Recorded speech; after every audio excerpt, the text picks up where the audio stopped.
Sports app. KIRO AM Seattle. KIRO FM HD2 Tacoma. This hour is brought to you by Goldberg and Jones. Give me a freaking auto! From the Quantum Fiber Studio, this is Brock and Salk on Seattle Sports. I don't read the internet, guys. Take the bull by the hands. And Brooke, you are. And Brooke, you are. Now here are your hosts, Brock Eward and Mike Salk. All right, let's do this Brock and Salk Show here on Seattle Sports on 710, seattlesports.com, the old Seattle Sports app. It's actually not old. It's pretty new. They just redid the whole thing. Plus, it's the Seattle Sports application, obviously more. It's a formal Friday, maybe out of practice since I was out last Friday. My bad. Sorry about that. I don't want to keep up tradition.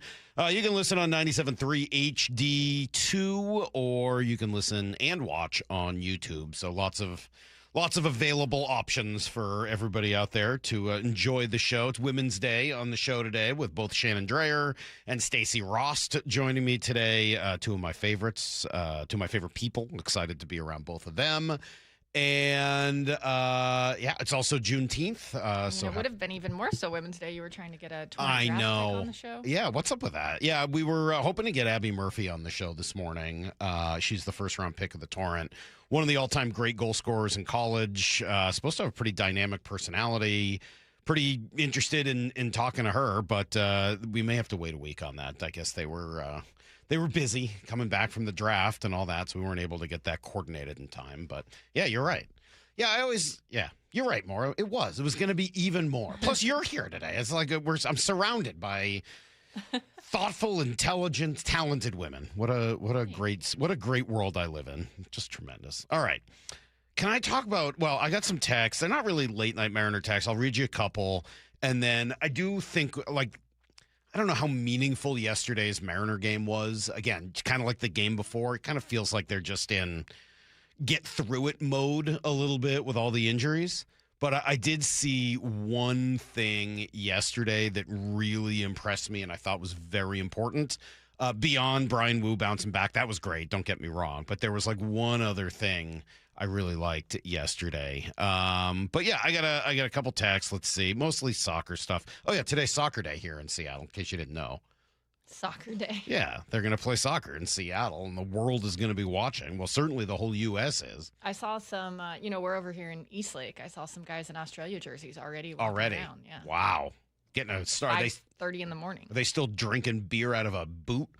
Out of a shoe? When I was in Soto yesterday, I actually saw the Australia bus roll by. It was pretty cool. Oh, with the team in it? Yeah. Oh, they had a full motorcade and everything. Now, do they have to drive backwards like the way the water runs the wrong way down there? Stop it. No, they're allowed to drive forward. No, this one was going forward. All right, well, that's good to hear.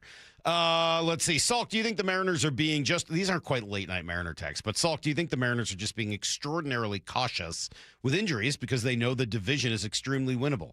Yeah, I kind of do. I do kind of think that. I do think they've had a lot of injuries, so I think that both things can be true, but I do think they've been, exceptionally cautious.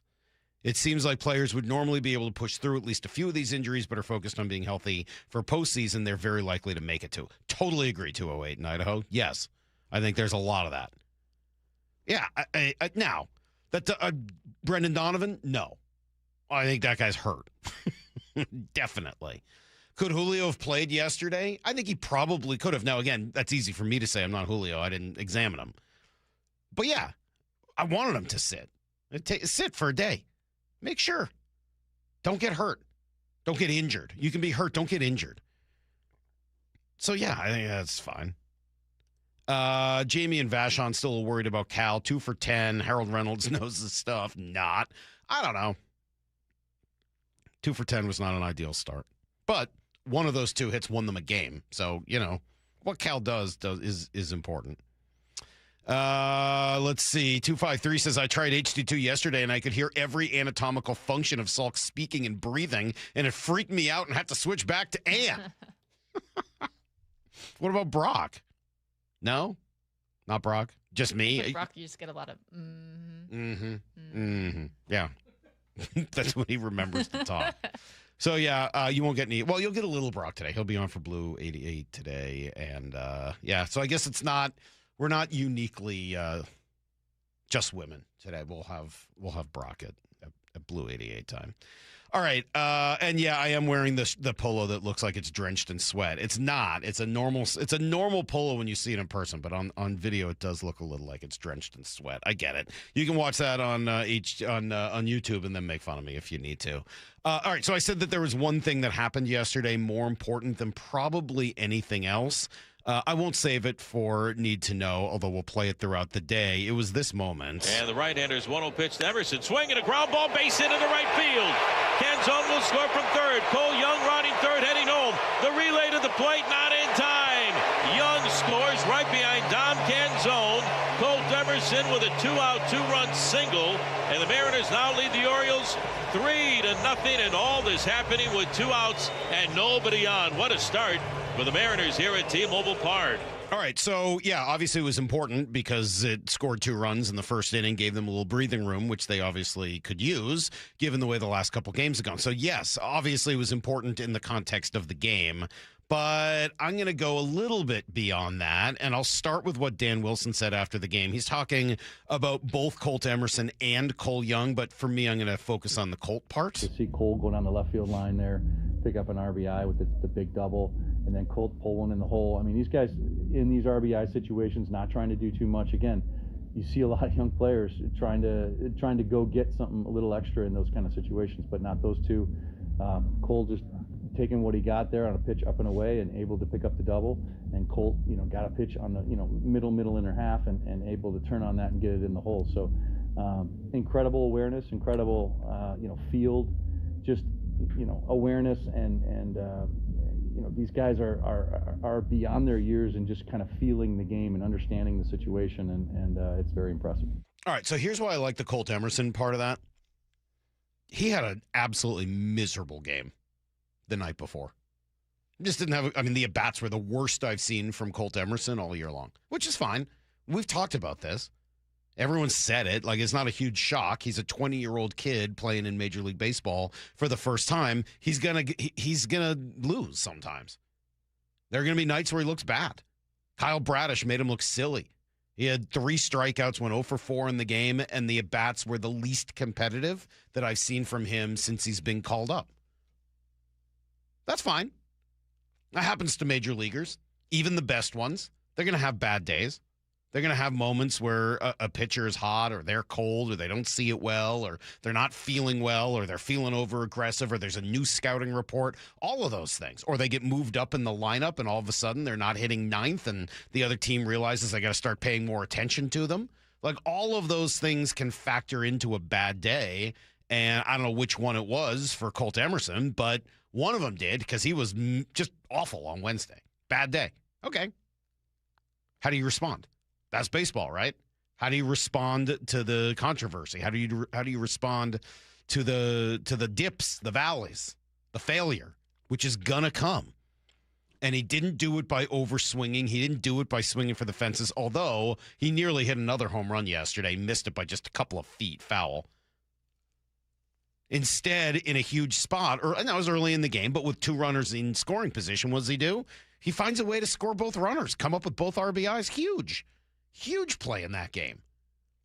So that is what's incredibly meaningful to me in watching it. Yes, we know he's talented. Yeah, and I'll talk forever about the quickness of the hands. It was on display on that foul ball again yesterday. He just pulled it foul. But and it was on display on the RBI single as well. Don't get me wrong. The hands are wow. They blow me away every time I see him swing. But I love the bounce back after a tough day. That is not easy to do in this sport, especially for a 20-year-old kid. And we had Ryan Healy on this week, and that was kind of his point as well. I'll piggyback on it. We'll talk more about that today, because I think he's absolutely right. It's the maturity, not just the physical ability, but the emotional maturity. Pretty impressive, really, really impressive for him to be able to do that. All right. Let's see. If I was still, I don't understand what that means. Wrong Salk. The most important yesterday was JP's conversation with Munoz that helped him get on track. I don't know. We'll see. I'm not buying that one quite yet. JP looks great at third, by the way. Just kudos to him. Looks really comfortable over there. I don't know. Munoz yesterday again walks. Love the slider to finish it out. I don't know whether I'm saying Munoz is like totally back. In fact, again, I don't know how much you can read into anything against an Orioles team like that is, they got problems. Again, they're the bad version of you, I think, like a really bad version of the Mariners. They got all kinds of issues. They are not good. And they're kind of just limping around and bad leadership, and they got problems. I'm not sold on that team at all. I still kind of have what Passan said earlier this week in my head about Munoz, too. Like, I'm glad he's back, but I'm worried for the long run. Yeah, like one, I'm glad he got out of that. That was good. He created a jam, and he got himself back out of it. Glad there was a 3-run lead, and the pressure didn't mount the way it can if it's a 1-run game. I appreciate JP having those conversations. Like, all those things are good. I'm not trying to take away from him. But don't give me the wrong Salk. How dare you? How dare you go wrong, Salk? At 6:10 on a Friday morning with the sun already out, beautiful, birds chirping at 4:30, half the world focused on Seattle today. Let's go. We'll give you everything you need to know next. Think you know the Mariners? Not if you aren't subscribed to the Daily Mariners newsletter from Seattle Sports. That's what they've been waiting for. The latest Mariners news and injury updates, exclusives from Mariners insider Shannon Drayer. You look at the pieces and how it works. Plus the best takes and breakdowns from your favorite Seattle sports hosts and contributors. The Mariners seem to be trying to build something that I think is a little bit more sustainable. The Daily Mariners newsletter. Monster solo home run. Subscribe at seattlesports.com/newsletter. When it comes to your home's water, Culligan makes it better. Say goodbye to hard water, odors, and rusty iron stains. Plus, a Culligan Whole House PFAS system is the only system certified to reduce 99.99% of forever chemicals and over 70 other harmful contaminants. Start with a free water test and let Culligan recommend the right solution for you and your water. Ask about 12-month, no payment, no interest financing too. Visit Culligan.com. Impurities may not be in your water. Hi, Chuck here at Frank Lumber the Door Store. And once again, we have 2 convenient locations to purchase your doors from. Our main showroom and bargain barn in Shoreline, and our Marysville store with warehouses full of factory seconds and closeouts. Whether you would like something brand new or have a little more time than money and wouldn't mind putting a little work into a factory second, we may just have what you're looking for. For all of your door needs, please visit us on 15th Avenue Northeast in Shoreline or on Cedar Avenue in Marysville and online at franklumber.com. Give something that matters this Father's Day. Time. At LeMay, America's Car Museum, you'll share stories, laughter, and interest in something new. All ages will find enjoyment from the most advanced racing simulators in the world to children's activities and grab lunch at Cafe El Coreano. It's more than a visit. It's a lifelong memory for dads and kids of every age. It's the gift you'll never forget. Plan today at americascarmuseum.org. That's americascarmuseum.org. Summer savings are in full swing at Toyota of Renton and Toyota of Kirkland. Lease a brand new Corolla from just $299 a month, a Corolla Cross from $289 a month, or a Camry for $329, all 36 months, all available now. Come visit their wonderful teams and take a test drive. Whether in the north or the south, they've got you covered. ToyotaofRenton.com and ToyotaofKirkland.com. Offers valid through June 30th, 2026 on approved credit through TFS. Excludes taxes, titles, license, dealer accessories, and $200 negotiable dealer documentation fee. Dave Wyman here, and the folks at Bellevue Rare Coins say higher prices have enticed more Americans to cash out their jewelry, gold, and silver items. Here's a story from a real customer. She walked into Bellevue Rare Coins with an old bag of jewelry, a little bit nervous, a little bit embarrassed because it was mostly old tangled chains and pieces she hadn't looked at in years. When they gave her the total, she couldn't believe what it was worth. Go see what your jewelry is worth with a free consultation. Bellevue Rare Coins is now in Linwood, Issaquah, Tacoma, and Bellevue. Empower. Pete's back on the links with all new golf clubs and hopefully less swearing. Dang, sliced it. He worked with Empower to help him get good at money so he can be a little bad. Heads up! Oof. Talent sold separately. Guy said these were slice-proof. At least he has money for lessons. Invest well, live a little. Start today at empower.com. This Father's Day, put the focus on Dad's happy place, his garage. Shop more ways to organize, more ways to build, and more ways to spend time together with low prices guaranteed at the Home Depot. Get him a rolling toolbox or a wall-mounted organizer to keep it all in place. Or save on power tools like the Ryobi 2-tool driver drill combo kit for just $99. Make Father's Day about building something together with a little help from the Home Depot. Exclusions apply. See homedepot.com/price match for details. The home of the Mariners. It is gone! Cal Raleigh, 2-run home run! Hear every pitch on 710 and the Seattle Sports app. Did you really think Pure Talk was just going to sit back and watch America turn 250 years old without doing something awesome to celebrate? Of course not. That's why they're raising $250,000 for America's Warrior Partnership by the end of July. America's Warrior Partnership is on the front line of preventing veteran suicide. They've had extraordinary success, and here's how you can help. When you switch your cell phone service to Pure Talk this month, you'll be invited to round up to support America's Warrior Partnership. No pressure, but if you do, Pure Talk will match your donation dollar for dollar.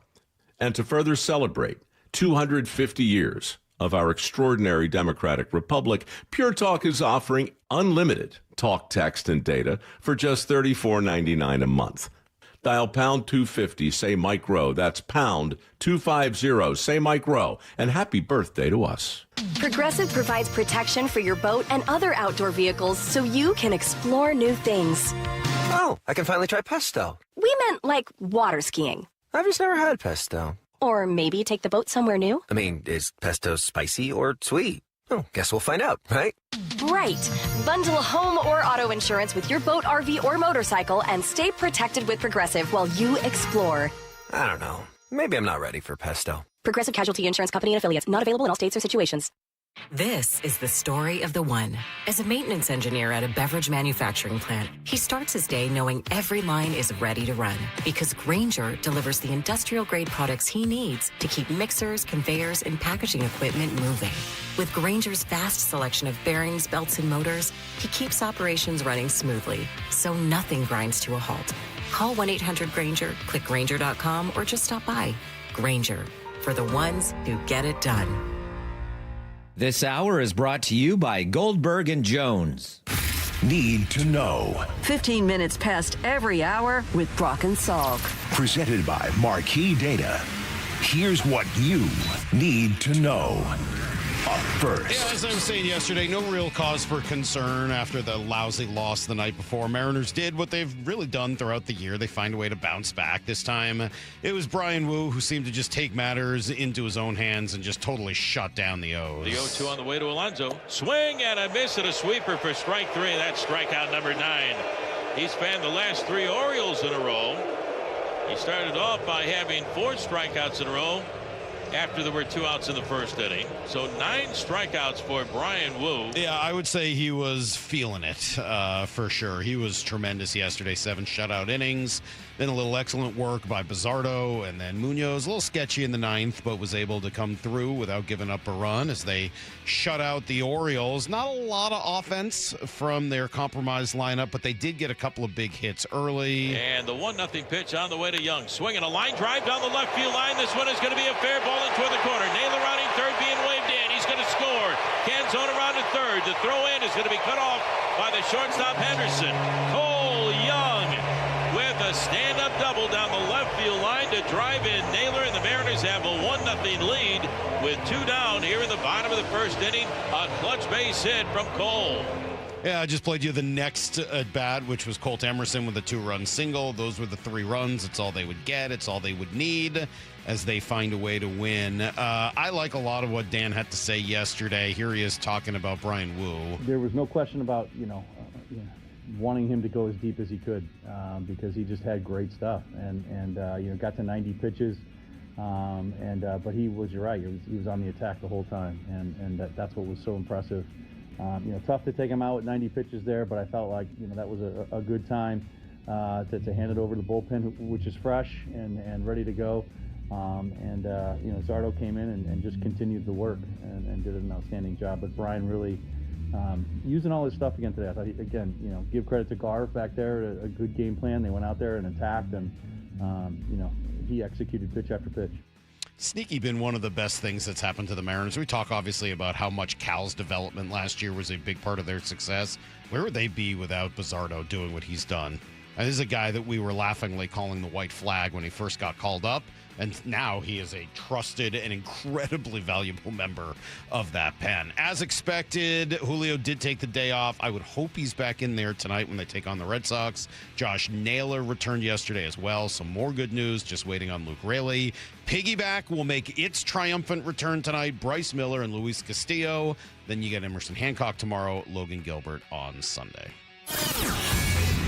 Here's the second thing you need to know. All right, going to be quite a day in Soto as the Americans play Australia at noon, and then the Mariners take over later tonight. Both teams won their opening match, and the U.S. going to look to continue that momentum following their dominant win last week. Let's see. Taylor Twellman has some thoughts on what they can do. They're going to make the game very, very disjointed. They're going to have numbers behind the ball. And so you've got to have some ingenuity off the ball. I thought Pulisic was unplayable in the first 45 minutes, and he didn't even need the ball to be the best player on the field in those moments. But Tyler Adams, Weston McKennie, if it's Tillman again, if it's Pepe and Balogun, we don't know how they're going to approach this if Pulisic doesn't play. They've just got to be, I know this is going to sound like an oxymoron. They've got to be very, very patient but chaotic.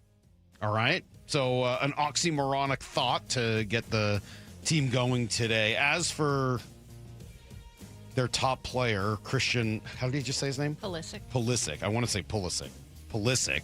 He's been working out. I read it. So he is going to try to return. He had to leave that last match early, but you guys already know that, so you're set. I did ask Matt Johnson, who was on with us yesterday, former Seattle Sounders play-by-play voice. All right, like how good is or Brock asked him really, how dynamic is this team? Question. Yes, Brock. Is this the most dynamic U.S. men's soccer team that you have seen in your lifetime? Let's see game two. Game 2. 7 minutes in. Did you laugh? Who laughed? You laughing, Saul? Why'd you laugh? I'm not laughing. I wasn't laughing, honestly. I was like, I thought that was a good answer. I like that there's, not just an irrational they played well once. Everything is perfect now. Like, I thought that was great. And then he went on to explain really what he meant. The 7th minute when they had the own goal, when Paraguay gave up the own goal, I think they were just absolutely shocked. U.S. was already having success down the flanks, each side, and they just were relentless, and they smelled blood, and it was awesome to see them take advantage of it. Paraguay looked like they came in sleepwalking. Let's see what happens if they do beat a confident Australia team. If that's the case, then they can win the group and move on. 2002 was very special. They got to the quarters in 2002, and there was some serious talent on that team. But they were going up against some monsters also, but they had great success. This could be for the U.S., their big boy. All right. Well, we'll see. You got to get it done today against the Aussies. Here's the third thing you need to know. And U.S. Open, they've completed round 1. They had to wait till this morning to finish up because darkness, because of the fog delay yesterday morning, pushed it back a little bit. Wyndham Clark has a 3-shot lead. He shot 6 under in fairly difficult conditions yesterday. Matt Fitzpatrick and Dustin Johnson, of all people, tied for second at 3 under, and then a whole slew of people after that. So we'll be paying attention today. Course is beautiful, man. A lot of fun to watch. And, well, all right. I'll be paying attention. Is it? I think it is. I mean, it's the U.S. Open, for God's sake. That's everything you need to know. 1:15 every hour here on the Brock and Salk Show. I got a text here, and I'm just here. Let me see if I can pull this up, because I think I have this right. Yeah, so there's a text here. I'm not trying to kill the 425 here, okay? I'm not trying to kill this texter. But the text is, this team pulls a starter if their shoe's untied. I think responding to Dan Wilson saying, it felt like the right time to get Brian Wu out. And if I read your text right, what you're saying is the Mariners need to let their starters go longer into games, right? They need to give them more opportunity to pitch more. All right. Appreciate it. Appreciate the thought, and you may not be the only one who thinks that.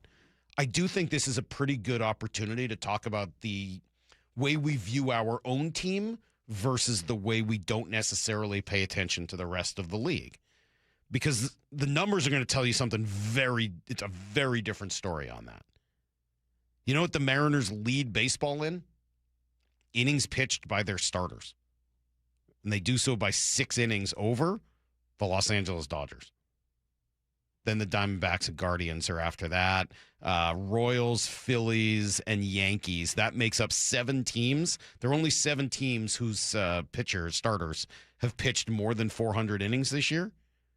And the Mariners are number 1 with 434 and 2/3 innings.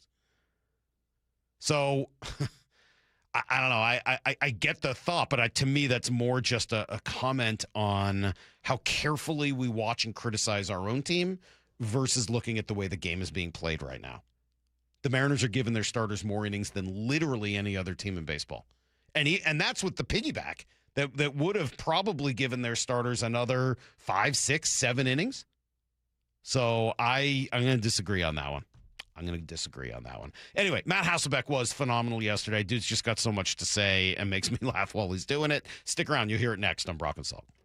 Think you know the Mariners? Not if you aren't subscribed to the Daily Mariners newsletter from Seattle Sports. That's what they've been waiting for. The latest Mariners news and injury updates, exclusives from Mariners insider Shannon Drayer. You look at the pieces and how it works. Plus the best takes and breakdowns from your favorite Seattle Sports hosts and contributors. The Mariners seem to be trying to build something that I think is a little bit more sustainable. The Daily Mariners newsletter. Monster solo home run. Subscribe at seattlesports.com/newsletter. Start having fun. Caesar Sportsbook at Muckleshoot Casino Resort is your #1 place to eat, drink, watch, and have fun. Keep up with your favorite sports anywhere and everywhere on property with the mobile app. Visit muckleshootcasino.com today. Scan the QR code and let the play begin. Muckleshoot. Bases clearing, 3-run double by Josh Naylor. Are you planning an event this summer? Make it unforgettable at T-Mobile Park. Mariners suites and group tickets are perfect for any occasion. Fundraisers, school outings, work parties, family celebrations, and more. Enjoy customizable catering, flexible setups for 14 to 400 people, and epic game day views, all with the help of a dedicated Mariners rep. Get ahead and start planning your event today at mariners.com.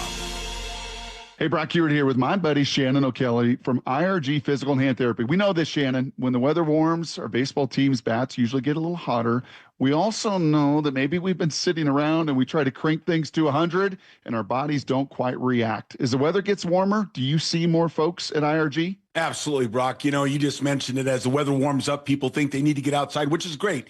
But sometimes they get outside, they start too fast, too quick, and they don't warm up. They don't stretch. They don't do preparation. If you find yourself in that situation where maybe you overdid it, you're hurt, you got a bruise, a bump, an ache, get a hold of us at IRG PT. We'll do a free injury screening, and we'll give you some guidance, some recommendations to keep you on your path of healthy function, pain-free activity. How cool is that? A free screening for you and no referral needed. Just personalized care when and where you need it. Visit irgpt.com and schedule your appointment today. Over 40 convenient locations. IRG's in your neighborhood. irgpt.com. Michelle here. Look, in sports, the best teams know when to make their move. Sherwin-Williams is making theirs with 30% off Super Paint, Super Deck, and Woodscapes products, June 12th through the 22nd. You know, I'm looking at these studio walls. I'm thinking I wouldn't mind a little more red in here. Just get that Cardinal spirit going. Yeah, I like that. Order online, get everything delivered right to your door, or swing by your neighborhood Sherwin-Williams store. Retail sales only. Some exclusions apply. See store for details. Delivery available on qualifying orders. In a contracting business, you're either growing or you're grinding. Success is no longer about hard work alone. It's about using AI to accelerate impact. ServiceTitan is the only integrated intelligence that seamlessly automates your entire workflow, from first call to final invoice. Born in the trades, built for visionaries ready to stop operating and start automating. ServiceTitan, AI for the trades. Do you know a woman making a difference in Seattle's sports and events community? Someone who leads with purpose, mentors others, champions inclusion, and inspires those around her to be their best? Wise Seattle and Seattle Sports want to celebrate her. Nominations are now open for the 2026 Women of Inspiration Award, recognizing an outstanding woman whose impact is helping shape the future of sports and events in our region. Submit your nomination today at woiseattle.org. Nominations close July 10th. The home of the Mariners. It is gone! Cal Raleigh, 2-run home run! Hear every pitch on 710 and the Seattle Sports app. This is the story of the one. As a maintenance engineer at a beverage manufacturing plant, he starts his day knowing every line is ready to run because Grainger delivers the industrial-grade products he needs to keep mixers, conveyors, and packaging equipment moving. With Grainger's vast selection of bearings, belts, and motors, he keeps operations running smoothly, so nothing grinds to a halt. Call 1-800-GRAINGER, click Grainger.com, or just stop by. Grainger, for the ones who get it done. Hey, Green Gobbler here. So you've got a clogged drain in your bathroom. Water in the sink's overstaying its welcome. You're spitting today's toothpaste on top of yesterday's toothpaste. You hope that it go away. Yeah, clogs don't just go away. I make them go away. I'm Green Gobbler, the only clog dissolver you need. I'm bleach-free, safe for your pipes, and I work. Guaranteed or your money back. Because I never met a clog that was gonna unclog itself. Green Gobbler. Let the gobbler get it. Summer's here, and Toyota of Kirkland and Toyota of Renton have the all-new 2026 Toyota Tacoma SR5, ready for every adventure you've got planned. Right now, during summer savings, lease a new Tacoma for just $299 a month for 36 months or finance at 3.99% APR for 48 months plus $500 TFS finance cash. Whether you're in the north or the south, they got you covered. Visit ToyotaofKirkland.com and ToyotaofRenton.com. Offers valid through June 30th, 2026 on approved credit through TFS. Excludes taxes, titles, license, dealer accessories, and a $200 negotiable dealer documentation fee. Spring is a season homeowners start improving their homes. Hi, Justin Shirley, CEO of State Roofing and Exteriors. If your home needs roofing, siding, new windows, gutters, or decking, our team can take care of it all. For a limited time, save up to $3,000 on a new roof, siding, deck, or windows project. Planning multiple upgrades? Combine your projects and save even more. Or with 0 down, 0 payments, and 0 interest up to 24 months. You can start your project now and pay later. Call 866-ROOF-ROOF or visit stateroofing.com. From the Quantum Fiber Studio, you're listening to Brock and Salk. Weekdays 6 to 10 on Seattle Sports and 97.3 FM HD2. Hey, there's some really cool sound. Maybe we can get through it at 8:30 of Mike McDonald on the podcast with Michael Gervais. It's really good. Yep. There's some really interesting stuff. I know you got some of it in Blue 88. We're going to do a little late version of Blue 88 today, I think at 8:45, because we're going to talk to Hasselbeck here in just a sec. And Gervais was out at the final practice. So he was? Matt. Oh, yeah. cool. Yep. Gervais. I liked him when we had him on at the Super Bowl. He was a fun guest. He was fun. Pretty interesting dude. He gave great guests. He did give very good guests. There's no doubt. He did. Yeah. Kind of like our next guest, the first guest, back again. Matt Hasselbeck, as we said, one of the meanest guests we've ever had on the. Yeah, rude, quite frankly. Oh, wait, that's his brother, Tim. Sorry. Hi, Matt. Good morning. How are you? It's tough love, Salk. It's tough love. You can take it. It's always tough love. Exactly. How are you, man? We haven't talked to you in a while. What's going on? No, we're doing great. We're actually at a dude ranch in Colorado with no cell phones and no Wi-Fi and stuff like that. But we did go down to the town today for a serious workout. Because some of the people I'm with are still active and playing, and so I kind of joined in some of that, and more importantly, to get cell phone reception to talk to you guys. So, that's so sweet. Excited to be here. Now, do you overdo it like Brock would in a moment like that, trying to keep up with the younger, still playing guys, or are you okay today? Like, how's the back? How are you feeling? I actually hurt my knee trying to overdo it and working out with my daughters, which is pretty pathetic. And we're talking about a turkey trot.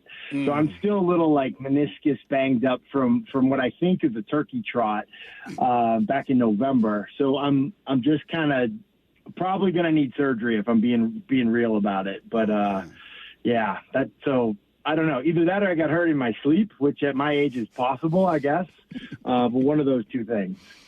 What did your eyes see? What was exactly 1 week ago, right? A week ago Thursday, you were out here. I got to hang with you and catch up with Sarah and hear all about the kids, all sorts of fun. And then we'll get to the cruise you went on that night as well. What did you see, though, on the practice field with the Seahawks in their final practice? Yeah, I mean, it's hard to know with like the 9-on-7 people when they're not in pads. I played with a lot of guys, I would even say wide receivers and tight ends even too. Like they have these amazing OTAs and mini camps. And then all of a sudden we don't put that many more pads on. You just basically put shoulder pads on and pads in your pants. And then all of a sudden you're allowed to hit harder and those guys disappear. So I don't want to put too much into it in terms of that. But I would just think the energy was great. The crispness was great. And you can tell that there's a confidence of how they're doing things and what they're doing. And they're just sort of plugging the new people in and saying, like, hey, this is how we do things. So I think that was a takeaway. I thought Sam Darnold had an excellent day. From everyone I talked to, the other quarterbacks have had a good offseason. I didn't think they had a great day collectively, on a whole. But, like, that's the offseason, and it's ups and downs and competing and all that stuff, and that's how you get better. I always felt like I got better from making mistakes. And so, like, that's the right time to do it. When you get those opportunities, you try every club in your bag. But I think, the arrow is definitely trending up for this team in just about every metric you can think about. Yeah, we were talking about that yesterday, that in order to believe in the Seahawks this upcoming season, and especially in a division where the Rams are loading up and more talent every day, you kind of have to believe that there's going to be some natural growth and improvement in the guys that they've got and playing in the scheme and another year of Mike. The idea almost being that they're a little too early, that they're still early in their growth curve. Do you see them getting better next year? Well, I just think you got to fight complacency after success. Like, that's a huge thing for any team that has a great year. You got to fight that, and that's the job of the head coach, to really, like, set that tone with everybody. And, like this idea of, like, not running it back, running it forward, and just really, like, changing the mindset. Last year is last year. It means nothing in a sense. Like, we got to, like, take that and go. And I do believe in Mike McDonald that way. I do believe that he'll be special that way. I also think that Sam Darnold is still just a young quarterback scratching the surface of what he can be. I really hate when people on the national level discredit the year that he had last year, because I think that's obnoxious. At the same time, I think he can still play a heck of a lot better. And that's what I saw in that Thursday minicamp practice. Like, I thought he was exceptional. I thought he had complete command and control. He was aggressive. He looked like it was coming easy to him. And so I do think that's the thing. You mentioned the Rams. The Seahawks are going to need to be able to be a team that can run the football. Like, not just commit to running the football, but be incredibly successful at running the football.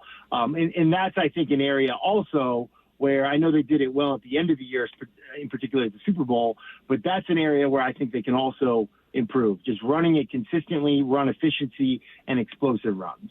Matthew, if I have this right, you're 50, so that would have meant in the Super Bowl in 2005, you were 29.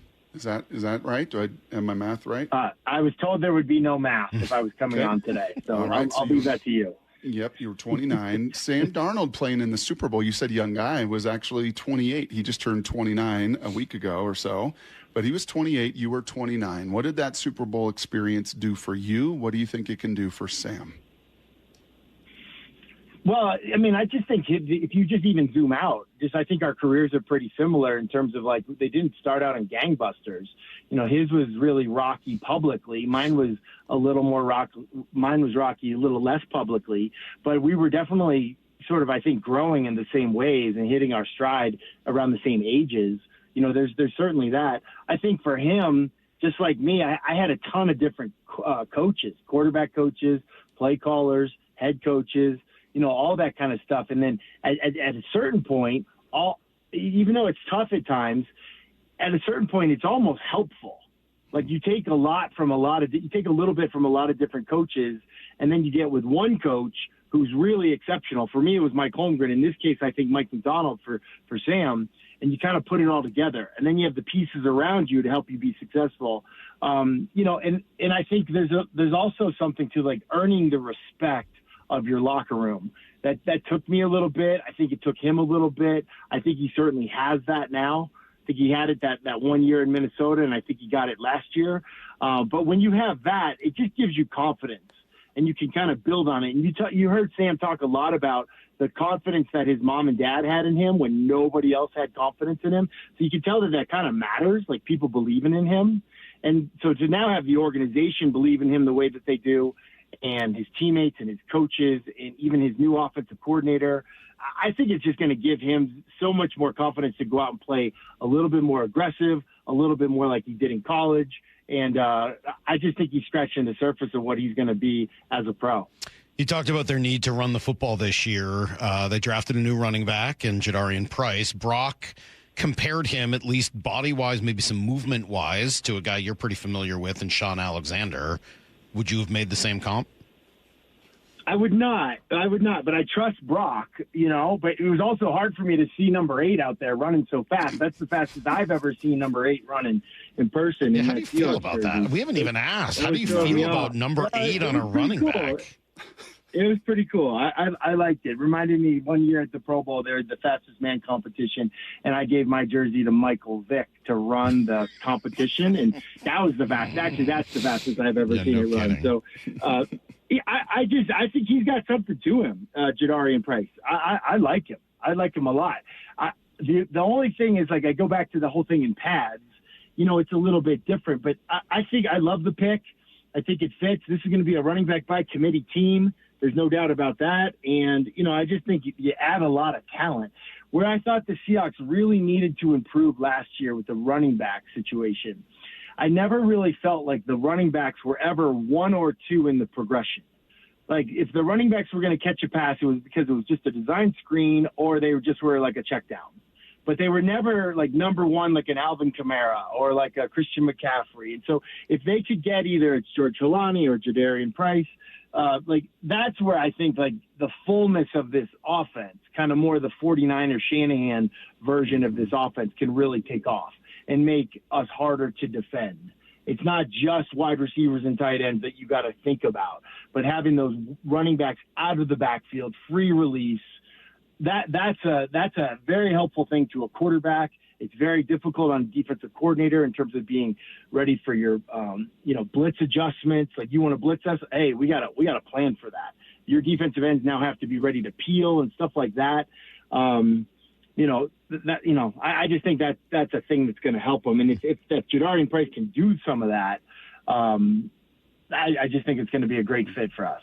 You all know the voice. That is Matthew Hasselbeck, first guest 17 years ago, over 17 years ago now, unbelievably, and was a regular with Old Salky. One thing that we've learned about Mike through the years, Matt, is, and we actually coined it BS. And Mike has a lot of BS. It's called Blink Scout. He makes observations, especially around draft time. It's just phenomenal. He calls it Blink. Yeah. You are good at it. You've hit on a lot of just Blink Scout, just one first, perception is it. A little Blink Scout, because I think that was the first time you had met Brian Fleury in person, like me. You and I were both there, chatting with him a little bit after practice. Just Blink Scout, Salk BS. Any kind of takeaway from that conversation and engagement? My biggest takeaway is that Coach Heward cornered him, and when you were getting after him, Brock. Yeah.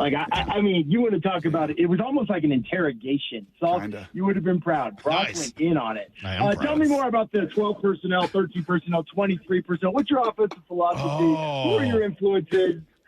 I've seen that. That's when Brock tries to show the other football people that he's one of them. I've seen that. I've seen that. He's done it with Pete. He does it with Mike. Yeah, I've seen that. That's I get it. Pride. I hope I didn't come off that way. No, I know. Hey, we're kind of the same ilk. I know personnel groupings. I've seen that. Not. Yeah, I know what that's like. It was I know Brock the player. I know Brock the dad. I know Brock the commentator, the media guy. I hadn't seen Brock the coach go into, hey, coach, I'm a coach. You're a coach. Let's talk football. It was amazing. Does Tim I was just kind of, you know what? They covered everything. They were talking about Bellevue High School girls flag football at one point and the schemes you need to be run with mesh routes. It was incredible. It was incredible. Yeah, that sounds right. I will say this. I didn't know what to expect from Brian Fleury. I'd heard a lot of great things from people that had coached with him when he was just a GA, quality control type coach with the Miami Dolphins. And they had said really great things. So I didn't think he could kind of live up to that. His demeanor, his intelligence, his plan It was exceptional. It was impressive. I definitely know more the vision of like I think we're really going to see offensively. I don't think the league really knows, but I think, Brock, I would think you would agree. We got a good picture of what he really believes in. And Brock grilled him on terminology and what's changing and what's staying the same. And, not to give any secrets away, but like, it's not going to be exactly the same. It's not. So I think that's exciting too. And I think it's going to, again, it all flows from Mike Macdonald and his vision. And I think that's probably the most important thing here, because I do believe Mike Macdonald is the secret sauce for this organization and for the team. Because we have over 20 years of connective tissue in every realm, as friends, as fathers, as all of that stuff. I give you every opportunity to kick me right in the nuts if I ever have crossed the line of coaching inappropriateness. Seriously. Next time, just knee me, just grab me, just pull my arm. It wasn't inappropriate. No, it wasn't inappropriate. It just was definite. It was like, it was almost, it was just like two peers. It was like two longtime coaches talking ball. We covered everything. We covered college football, flag football, Seahawks football, trends in the NFL, personnel grouping. I'm glad they didn't get into football. Then we would have had a problem. God knows where we could have gone next. Hey, can I ask you about, I don't know if we've talked much about Nick Eamon-Worry. Brock had a really good idea. Jokes about Brock aside. He had this really good idea this offseason to talk to a couple quarterbacks who had played against the Seahawks last year. We talked to Phillip Rivers. We talked to Kirk Cousins. We're still hoping to talk to Brock Purdy next week. Maybe even next week, which would be cool. So it's the thing that jumped out, though, was the way they talked about Nick Eamon-Worry and kind of what he does to make their lives hell.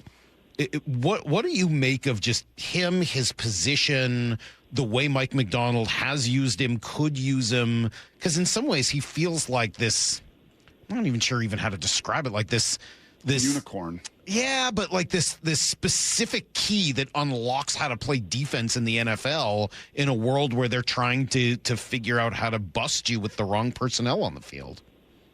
Well, I think most people, and this is like one of the things that Brian Fleury talked to Brock about, was just, most people try to get in this cat and mouse game with defenses where are you going to go base personnel or are you going to go nickel personnel? Because if you're going to go nickel personnel, meaning 5 DBs, we're going to go bigger people and run it down your throat. If you're going to go base personnel, then we're going to go more of our passing personnel and then we're going to throw it on you.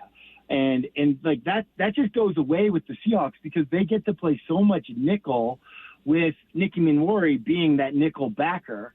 And it's kind of like having a linebacker out there. It reminds me early in my career when Cam Chancellor was my teammate and even Lawyer Malloy. It was like those dudes were technically DBs, but they were every bit as powerful in the run game and the blitz game. And so, like, what do we do? How do we categorize that? It doesn't fit into our spreadsheets in terms of our and so like, and it's partly that. And then it's also Mike Macdonald inventing new ways to use Nick Eamon-Worry and just getting creative and seeing how much he can handle. And that's what I think I've said to people over the years about Cam Chancellor. Cam Chancellor ended up being one of the greatest safeties to ever play the game, but he didn't show up that way. He was a late round pick. And he was green and he was learning. And, we had Earl Thomas, who was short and fast. And then we had Cam, who was big and strong and long. And then we had, guys like Lawyer that were kind of like showing him the way. And they were a little bit of both. And I think there's a lot of similarities there with Eamon-Worry. I mean, he's a high round pick. He played with some really talented defensive backs. They're adding a lot of young talent around him and creativity with the scheme. But it would not surprise me at all to see him even play like a quote-unquote 4-down defensive end type position, the way that Adrian Wilson for the Arizona Cardinals used to play. And now you're literally wasting offensive tackle on him. You have to like account for him as a D lineman. And he's quick and probably learning some great pass rush moves, but he could also just drop out. And now you've got your best pass protector you're paying a ton of money to blocking nobody because he just drops out. And we get a pass rush on the other side with a blitz or just a 3-man rush. So like the creativity and the options for the coaching staff and the headaches for the for the quarterbacks that you're talking about, it's just all this crap you're thinking about, and still they just got 11 on the other side.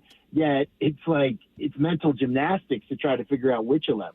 That's really good. Just last couple minutes here. We'll let you get back to the Dude Ranch. What's playing today? Are we roping? Are we calving? What are we doing? What are we doing today? We've got, we're in a different time zone here, but we've got a cowboy breakfast. So we're doing a horseback ride out into the woods. This place I think it's called Aspen Grove.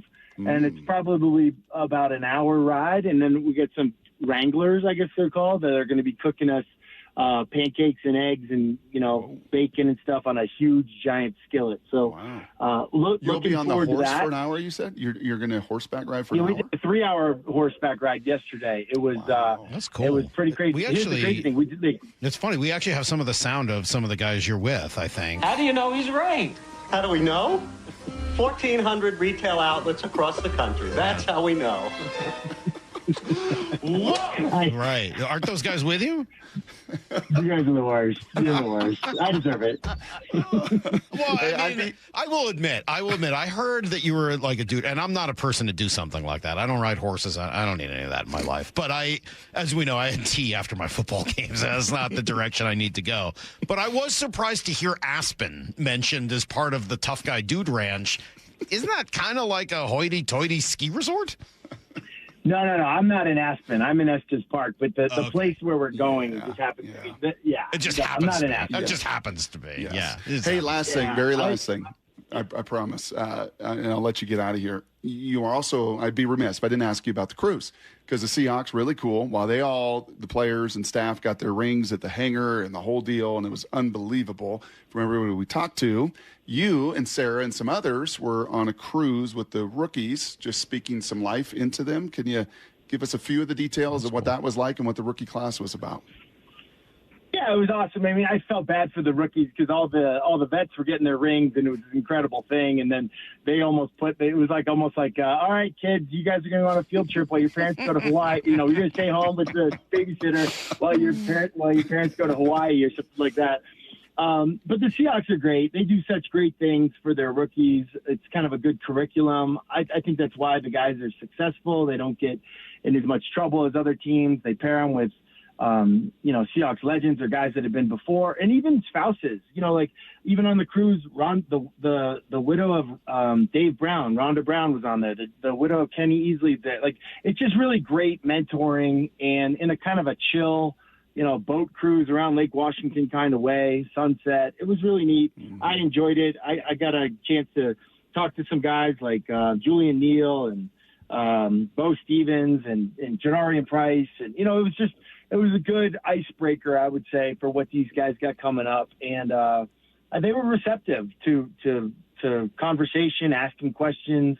It was an impressive group of guys. And I would say my biggest takeaway from it is just how close-knit this rookie class was to each other. No one's on their phones. They're all talking to each other. I think it's rare this day and age when guys aren't just like staring at their screen, and they're just really engaged and laughing and just loving each other, and they're coming from all different parts of the country. So, I just think they got it right with this draft class and camaraderie and what they're building. It was cool to be a part of it. Can I ask you a tough question, though, about it? Oh, boy. Did any of them know who you were? I would say a lot did. Who definitely did not was Jadarian Price, because Mario Bailey introduced me, and he was just like blank stare, and I was like, all right, I feel old. I feel 50. Yeah, and that's not a shot at you or your career. It's just the age thing. Like, it continually baffles our minds how little a lot of the guys know about what came before them. Like, Matt who? Why is this guy telling us about this? I think what helps is Madden, like the video game. Okay. There's, a lot of oh, no, I used to play with you in Madden. Yeah. For real? Oh, sweet. Jadarian Price wasn't like I took your number. 22 speed. All right. Well, have fun. I hope Curly doesn't die on you out there, like in City Slickers, and you're able to bring in the Norman and the rest of the cows by yourself. Enjoy, Matt. Thank you. Always good to catch up. So good. Always fun. See you guys. There you go. There's Matt Hasselbeck. That's really fun. I had a feeling at least one of those guys would not know who he was. I honestly didn't mean that in a mean way. Just ask that in a way that is not a shot. No, not with Matt. That's rude. I was definitely going to ask it as a shot with Matt. I mean, of course I was going to. Wouldn't you? Would you expect anything else? No, true. Yeah. Facts. All right. Well, speaking of shots, I'll be, I think, taking a few of my own. You will. A couple of arrows. Yeah, coming up here. No more shots, I promise. Gonna do. Well, I'll tell you, it's generally my favorite part of the year, but the Mariners are complicating it, not making it bad, just making it complicated. I'll explain next on Brock and Salk. Have you downloaded the Seattle Sports app? We're going to have a challenge right here. What are you waiting for? Listen to this. Every pitch. Here comes the 3-2. Every game. Swung on and missed. Got him. One app for free. How about that, folks? The Seattle Sports app. Every game. Julio racing back. Right in the palm of your hands. Makes a leap and makes the catch. Plus the latest Mariners news, insider access, video, and podcasts. They got it. Wow. The Seattle Sports app. Do you have stiff laundry or scale buildup on your sinks and showers? Those are classic signs of hard water. At Culligan, they deliver softer, cleaner water throughout your entire home. A Culligan water softener removes the hardness from your water and extends the life of your appliances. Plus, it can improve the quality of your skin and hair. Ask about 12-month, no payment, no interest financing too. Go to Culligan.com. That's Culligan.com. Contaminants or impurities may not be in your water. Hey, Brock Heward here. Those in the know wait all year for the return of the Copper River King Salmon, available now at Seastar Restaurant and Raw Bar. Caught in Alaska's legendary Copper River, this wild king salmon is the rarest and most sought after of the run. Chef Howie's team over there, they prepare it simply. Fire grilled, lightly seasoned, really allowing this remarkable fish to speak for itself. Available only when the daily catch allows, and when it's gone, it's gone. So make your reservation at Seastar before the season slips away. Protecting workers' rights is the goal! Thousands of workers will help power the excitement of Seattle's Summer of Soccer from June 11th through July 19th. If you're working in hotels, stadiums, restaurants, security, temp jobs, or app-based delivery, you have rights. From wage theft to minimum pay, the Seattle Office of Labor Standards wants you to know that you are protected. Call 206-256-5297 or visit seattle.gov/labor standards. Step inside and let the excitement take you places.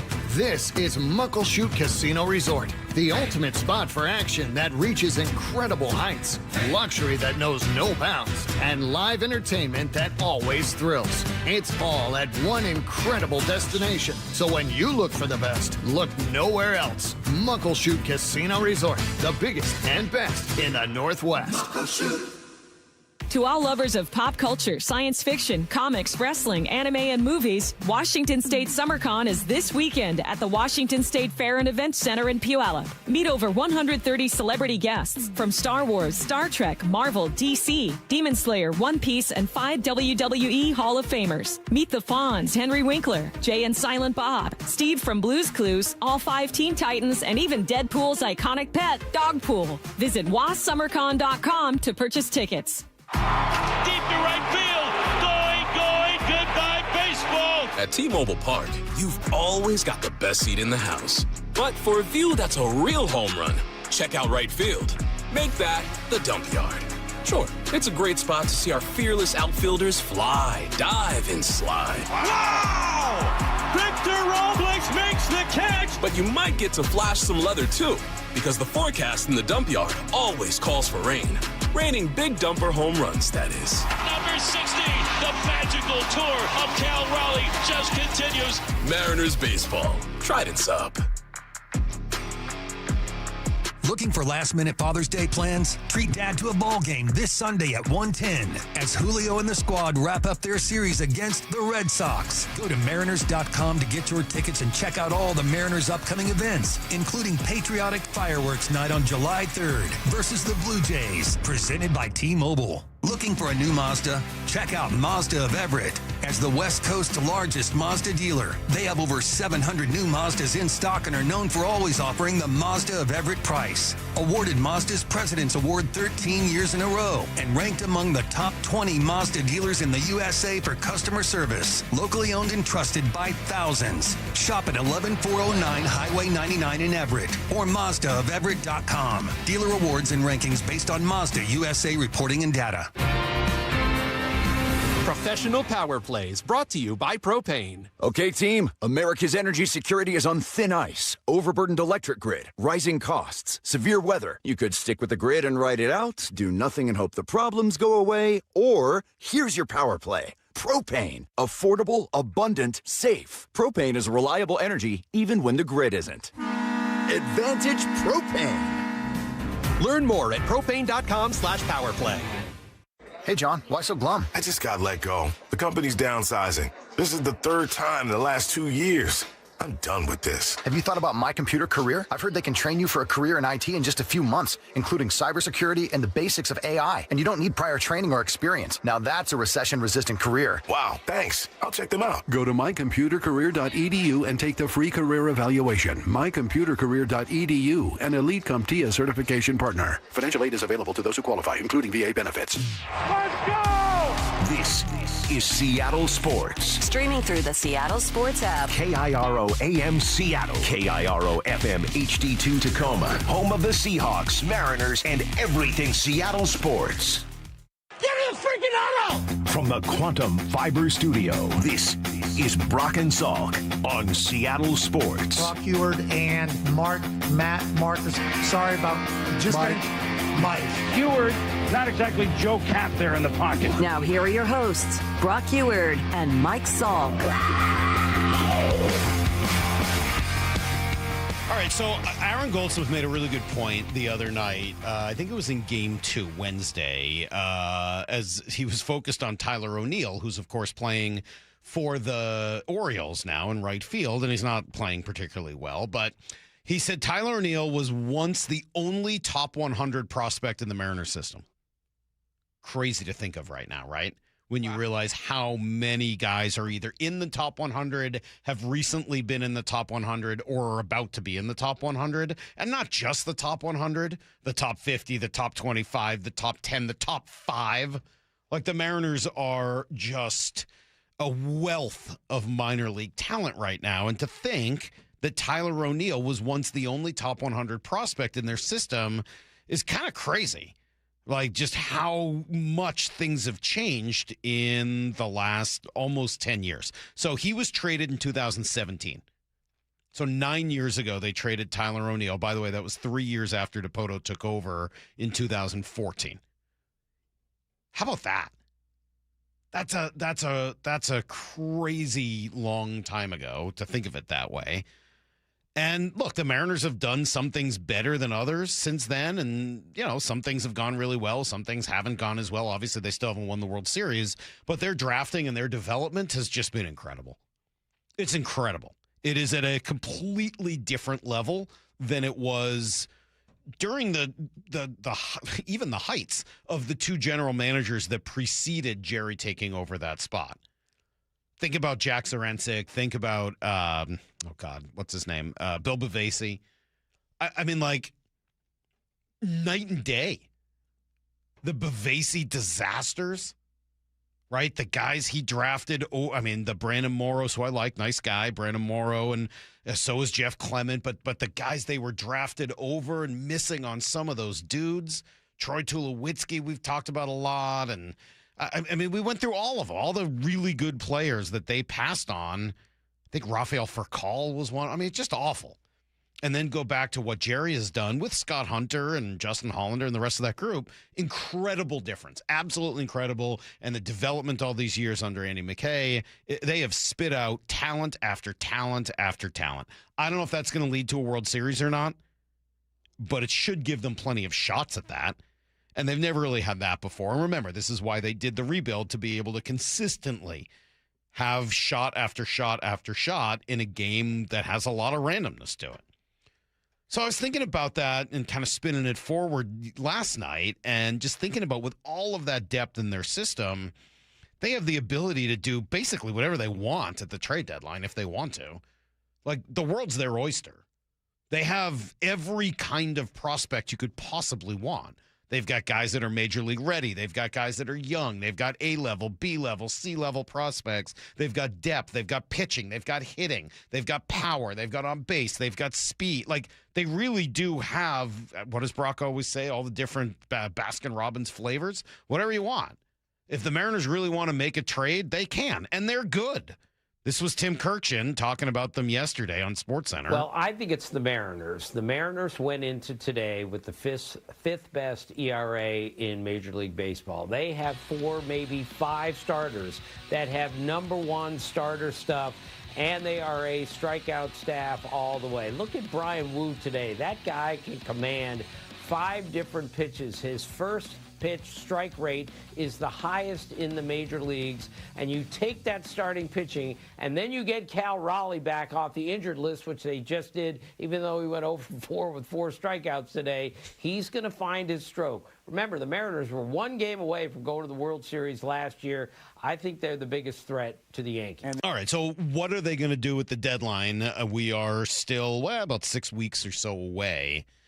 It's funny, with all the depth they have, with all of the possibilities in front of them, one of the weird effects of all of the injuries they've had is that it really complicates their options in trying to figure out what they want to do with the deadline.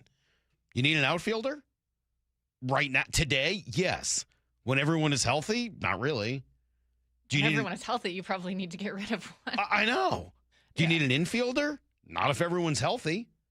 By the way, just as an aside to this, JP is a much more natural third baseman than Brendan Donovan. Can we just agree after 2 or 3 games? Yes. JP is a natural, looks great at third. Been really impressed with what JP brings at third. I love Donovan's bat. I didn't love the way he looked at third base. Maybe he was dealing with the core injury. I don't know. But you're going to have a conversation about where to play Brendan Donovan because JP looks like an everyday third baseman right now, just in limited time.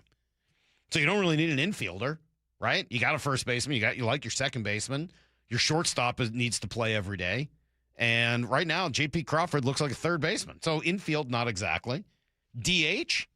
Well, only if you're trading Canzone, which Brock brought up. Dude's been one of their better hitters this year. Now, it's not to say there aren't ways to upgrade in those spots. It's just a little more complicated. Oh, by the way, you're not going to trade for a starting pitcher unless you're going to go after the top of the top of the top and give up the world in order to get Skubal. The last thing you need. What are you going to do? 7 piggybacks? And honestly, if you are truly serious about bringing up both Cade and Sloan at some point later this year, you really want to go trade for bullpen help? You've got it in spades if everybody's healthy. And then you're going to bring up 2 more pitchers? So, look, that's not to say you can't find ways to do it. The bullpen feels shakier that everybody's going to be healthy. I agree. There are always still ways to do it. Everybody else, I feel like, is coming back soon. The thing I just think is interesting is we know that these trades can take weeks to come together. Hey, what do you want to do here? What would you think of this? How about trading this for that? What if we tried this package? Well, I don't like this player. What if we did that one? I don't know whether I want to trade. These things can take weeks. They can take months. They can take years, as we know. The Luis Castillo deal, we know that Jerry's been after Luis or was after Luis since he had been in Miami. Didn't even get the deal done until he was in Cincinnati years later. So, these guys it takes a long time. And if I'm Jerry and Justin, I think it's really interesting or hard right now, difficult to determine what the team even needs. Because I don't even really know what the team looks like. Have we seen the full Mariner team for more than a few games this year? No. And we say this every year, though? Not like this. Do we really feel like last night, I think you would argue the Mariners had 4 natural starters out of their lineup. And they had just gotten J.P. Crawford or Naylor back that day. I think you would argue that, when everyone's healthy, Brendan Donovan is a starter. Luke Raley is most days a starter, certainly against a righty. Julio is obviously a starter. And Randy Arozarena is a starter. That's almost half of your starting lineup is out, and that's just yesterday. And that's been the case almost every day. There's been something like that. So I agree with you. I just think as far as they don't know who this team is, so the trade deadline's complicated. That happens every year. That's been generally, you're right, but it's been generally the ups and downs. Reasons. This is like, I don't even know what the team can look like. So I think it's a fascinating year for them at the trade deadline. I don't know what they do. Do they give up major league talent? Do they give up somebody? Brock brought it up the other day, like a Dominic Canzone, who's on the big league roster in order to bring back something that can upgrade. That might have to be the thing. Generally, we've looked at the Mariners at the deadline, and they've looked to add. Maybe this year it's not addition, it's upgrading. I'm almost out of, and by the way, it's not like there's a ton of options that are available that are able to do that. A really weird team. Couple games over 500, just barely ahead, and they've sort of limped their way to a first-place record here and just feel like they haven't hit their stride at all, even though it's now June 19th. There's some real questions about them, and yet, when you start looking at the trade deadline, you're like, I don't even think I need them to go get anything. So weird. So weird. Very, very weird, offbeat kind of a team this year. But I'm fascinated to see how they handle it because I think there's some really cool things ahead. All right. Piggyback 2.0 starting tonight. We'll discuss in 20 after everything you need to know next. Think you know the Mariners? Not if you aren't subscribed to the Daily Mariners newsletter from Seattle Sports. That's what they've been waiting for. The latest Mariners news and injury updates. Exclusives from Mariners insider Shannon Drayer. You look at the pieces and how it works. Plus the best takes and breakdowns from your favorite Seattle sports hosts and contributors. The Mariners seem to be trying to build something that I think is a little bit more sustainable. The Daily Mariners newsletter. Monster solo home run. Subscribe at seattlesports.com/newsletter. Your neighbors at 3 Tree Roofing love telling you no. No high-pressure sales pitches. No Band-Aid fixes that will fail come wintertime. No outrageous pricing from some corporate-owned roofing company with headquarters thousands of miles from here. 3 Tree Roofing is local, family-owned, and their team will build you a worry-free plan for your roof replacement, completely free. Visit 3treeroofing.com to schedule your free estimate and call today to say yes to an additional $500 discount. That's 3 Tree Roofing, your Puget Sound roofing experts. In 2026, Bay Alarm celebrates 80 years of security. For the Puget Sound, that means local service including burglar and fire alarm systems, 24/7 in-house monitoring, and custom security designed to work with business operations. Bay Alarm has real people rooted in your community looking out for your business. After 8 decades and 3 generations of family ownership, our promise is still the same. We got you. Learn more at bayalarm.com. How you do one thing is how you do everything. And for 104 years, Wayscar Ford has treated their customers a very special way. The Wayscarf way. Stacy here, and I've personally felt that. I've driven my new Ford Bronco Sport from Wayscar Ford for over a year now. First of all, I loved getting it. It was exciting, stress-free, loved driving it. But each time I brought it in because of a minor bump or service, their team has been friendly and polite. They explained each vehicle they sell includes a complimentary lifetime powertrain warranty. It covers your engine, transmission, rear end, and also seal and gaskets for any of those components. If it's four-wheel drive or all-wheel drive like my Bronco, the warranty covers the transfer case as well. I always leave Wayscar Ford with a smile on my face. And you should too, with rates as low as 3.99 on approved credit, no payments until football season to help you save even more. It's better than the employee discount. It's the family discount, and it's only at Wayscar Ford in Auburn. WayscarFord.com. That's WayscarFord.com. Give something that matters this Father's Day. Time together at LeMay, America's Car Museum. Share stories, laughter, racing simulators, kids' activities, and lunch at the new cafe. It's more than a visit. It's memories. Plan today at americascarmuseum.org. Dave Wyman here, brand new member of Harborstone Credit Union, and I got my PNW Cashback checking account for free. No fees or minimums, and when I make everyday purchases with my Harborstone PNW Cashback debit card, I earn up to $30 each month. Gas, groceries, coffee, travel, lunch, all categories count toward your cash back. Open your free account online like I did. Go to harborstone.com/cash or visit one of their 29 branches across the Northwest. Insured by NCUA. Terms and conditions apply. Hey everybody, Jermaine Kurse with Pacific Northwest Interiors featuring CS Floors. Countertops, window covering, and flooring. From design to installations, Pacific Northwest Interiors has you covered. Come stop in to any of our new showrooms. Totally rad and totally Snohomish PUD. Slash energy costs and upgrade your crib with rebates on windows, insulation, heat pumps, water heaters, smart thermostats, and so much more. Since 1980, Snohomish PUD has been stoked to help customers save energy and money. Discover rebates and no-cost energy tips at snowpud.com/rebates. The home of the Mariners. It is gone! Cal Raleigh, 2-run home run! Hear every pitch on 710 and the Seattle Sports app.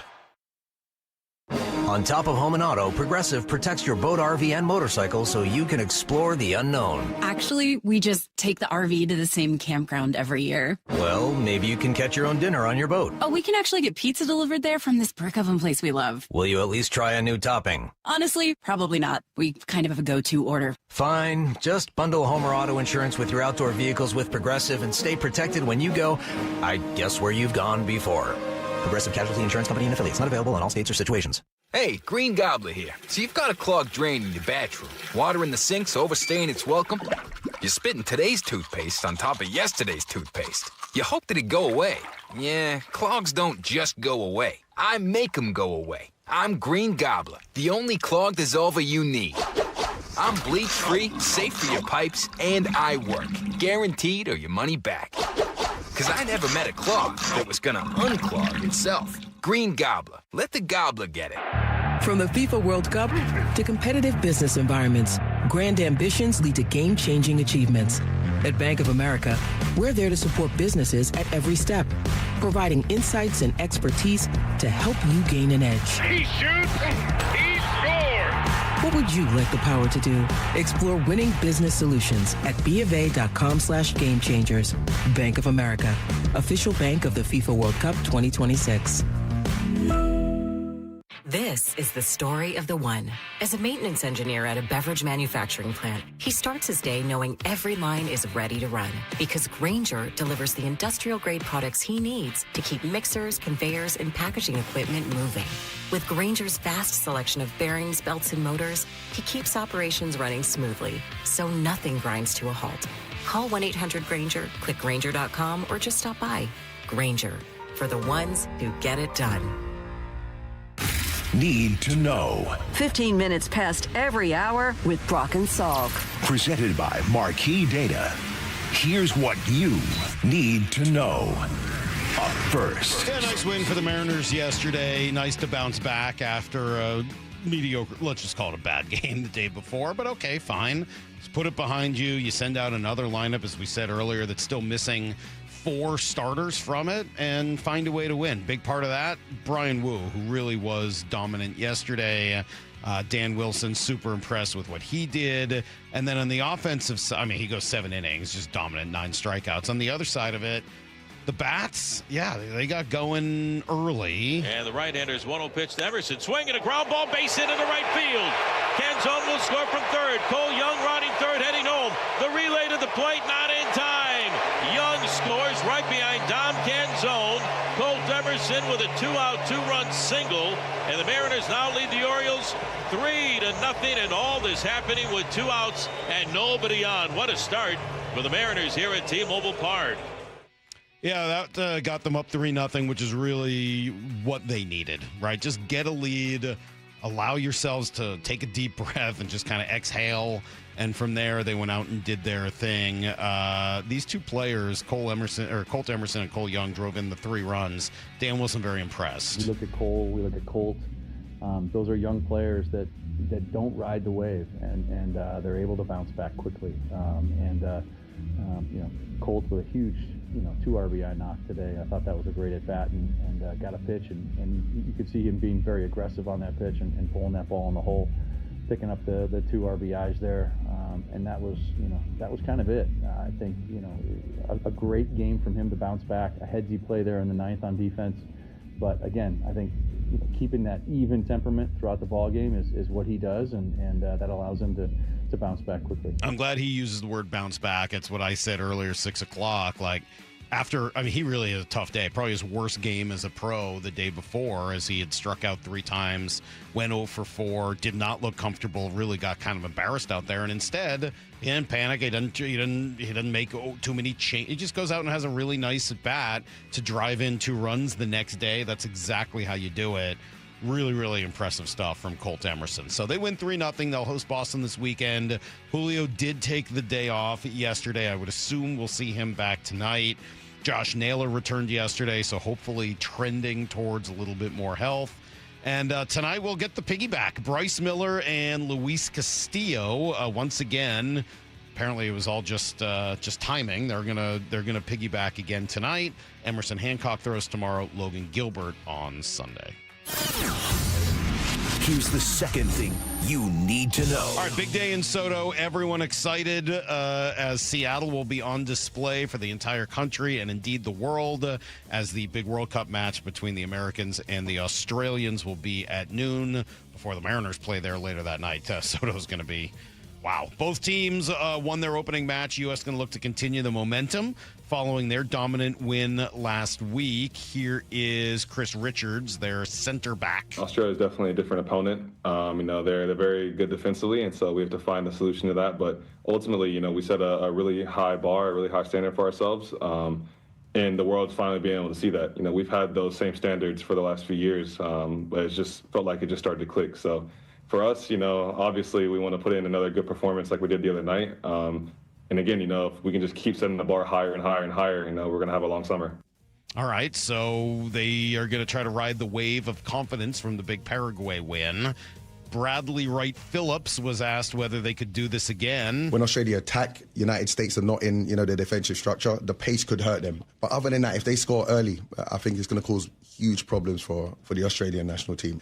I just want to talk about that performance of the United States against Paraguay. They were very good to start the game. Everybody thought because it's on home soil, they have pressure on them, it could be tough. They dealt with that. They scored. They took their chances, which was very impressive. The main players, what you need in a World Cup, Pulisic, Weston McKennie, Tyler Adams, Balogun, they all showed up. And I like that. But then at the end of the game, when Paraguay scored, a lot of teams would get nervous, and start to change their game. They didn't. They managed the game well, saw it out, and even scored a great team goal at the end from Gio Reyna. So I saw a lot of things in that game where they got tested, but they answered the question. All right, everybody ready to go. Noon today.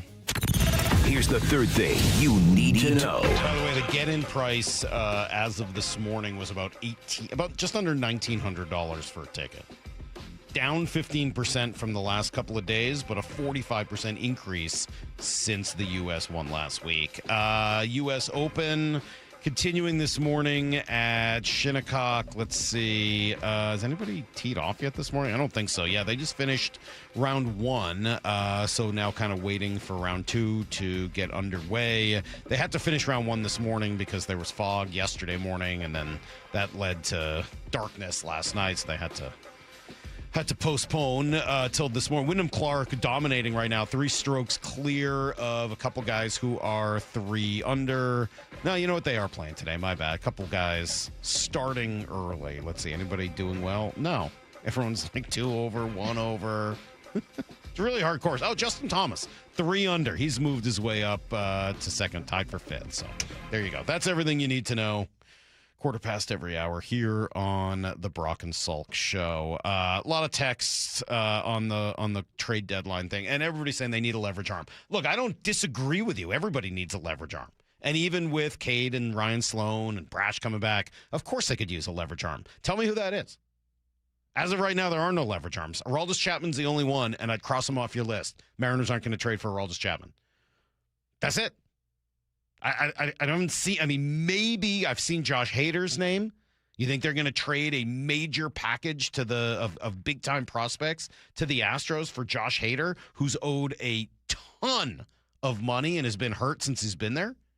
I don't see that happening. Obviously, Josh Hader would make them better. After that, there aren't really leverage arms available. Now, maybe that changes and we have a different conversation, but right now, that's not a thing. Other people say, okay, you want a big-time right-handed bat to pair with Dominic Canzone. Okay, but if you get a big-time right-handed bat, he's going to play every day. What you really need is Rob Refsnyder to be good. Unfortunately, that has not happened. Believe me. So go get a big-time right-handed bat. If you do, you're probably trading Canzone as a part of that because that guy's probably going to play every single day. And you kind of have Canzone and Luke Raley. Like, they're so similar. I think Canzone can hit lefties a little bit better, obviously, but like they're similar players. So, yeah, you could try to do something along those lines. But, yeah, I got somebody here saying Salk's trying to, start the conversation about them doing nothing and getting the injured players back as akin to making a trade. I'm not. Look, you know me. I am Mr. Go Big, Go for Broke at the deadline. I just can't figure out how they're going to do that. It's a weird season where we haven't gotten a chance to see yet what the team looks like when they're fully healthy. And I'd like to at least see that at some point before making a call on what to do at the deadline. They'll do something.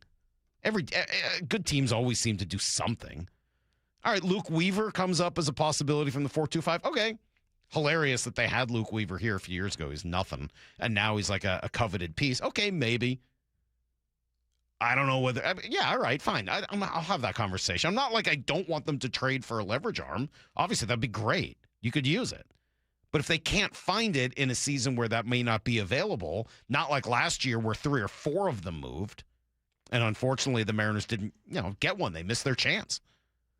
You have some really interesting options in what you've got in Double-A right now with your 2 kids. So, all right, Piggyback starting again tonight. Big debate this week. I think I've kind of worked out how, I don't know, man. This whole thing is so confusing. It's next on Brock and Salk. Have you downloaded the Seattle Sports app? We're going to have a challenge right here. What are you waiting for? Listen to this. Every pitch. Here comes the 3-2. Every game. Swung on and missed. Got him. One app for free. How about that, folks? The Seattle Sports app. Every game. Julio racing back. Right in the palm of your hands. Makes a leap and makes the catch. Plus the latest Mariners news, insider access, video, and podcasts. They got it. Wow. The Seattle Sports app. Hey, Mike Salk here from my buddies over at Snoqualmie Casino and Hotel, and the whole entertainment season, man. This summer is going to be great. You got Hinder, if you like rock, on July 3rd, and speaking of that, Queensryche Big Show Thursday, October 8th. Dance Crew, how about the Jabberwockies Thursday and Friday, July 16th and 17th? That's all ages. You got Pop with Chris Kirkpatrick of NSYNC. There's just a ton of great shows coming up. So, and the new venue, really, really, really cool. I love it there. You got to check out snocasino.com for tickets and for the full lineup. It is Seattle's closest, Snoqualmie Casino and Hotel.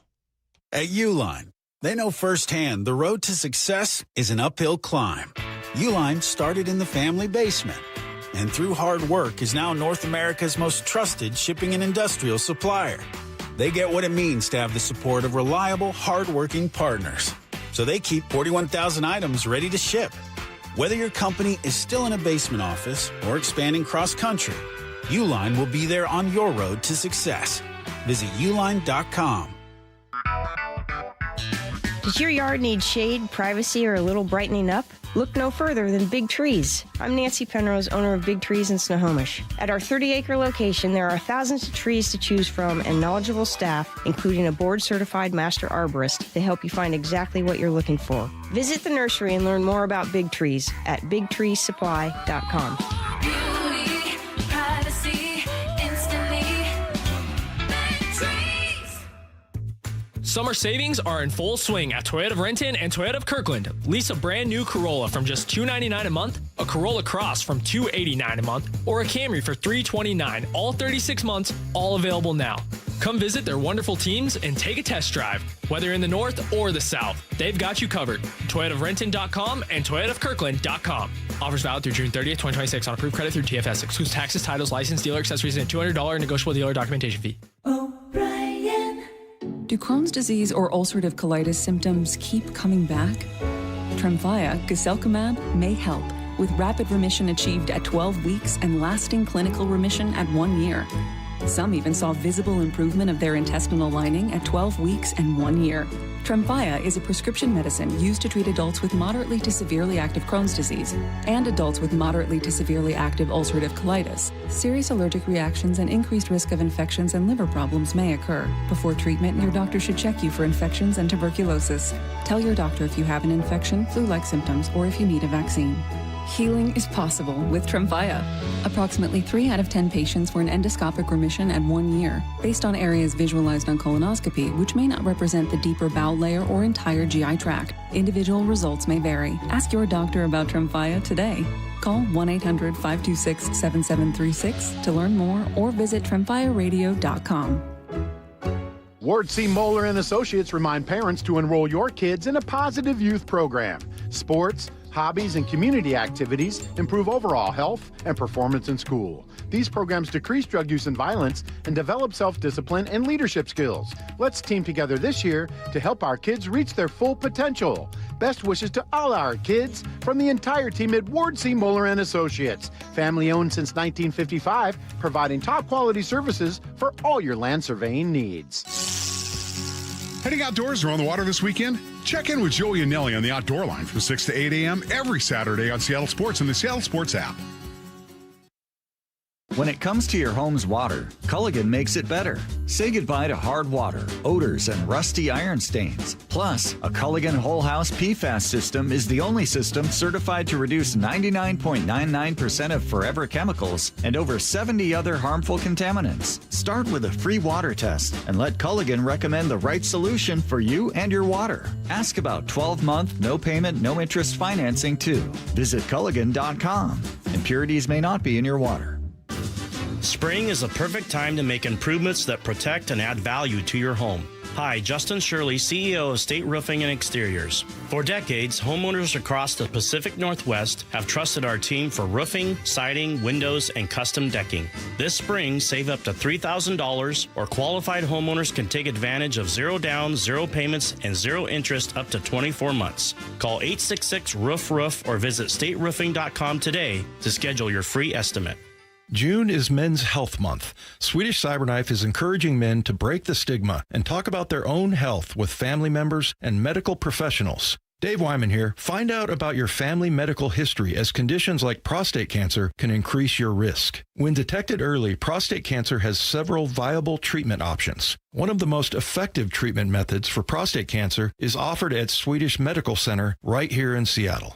Swedish Cyberknife requires only 5 short treatment sessions, each lasting less than an hour. It's non-surgical, non-invasive, and patients can typically maintain their usual day-to-day lives. This June, during Men's Health Month, make sure to place an emphasis on discussing your health with family and medical professionals. Ask about family history of medical conditions or disease. To learn more about Cyberknife for prostate cancer treatment, go to swedish.org/cyberknifeprostate. Treat prostate cancer with Swedish Cyberknife. Cyberknife is a registered trademark of Accuray Incorporated and is used with permission. This hour of the Brock and Salk Show is powered by Star Rentals, preferred supplier to the West's best contractors. From the Quantum Fiber Studio, you're listening to Brock and Salk. Weekdays 6 to 10. On Seattle Sports and 97.3 FM HD2.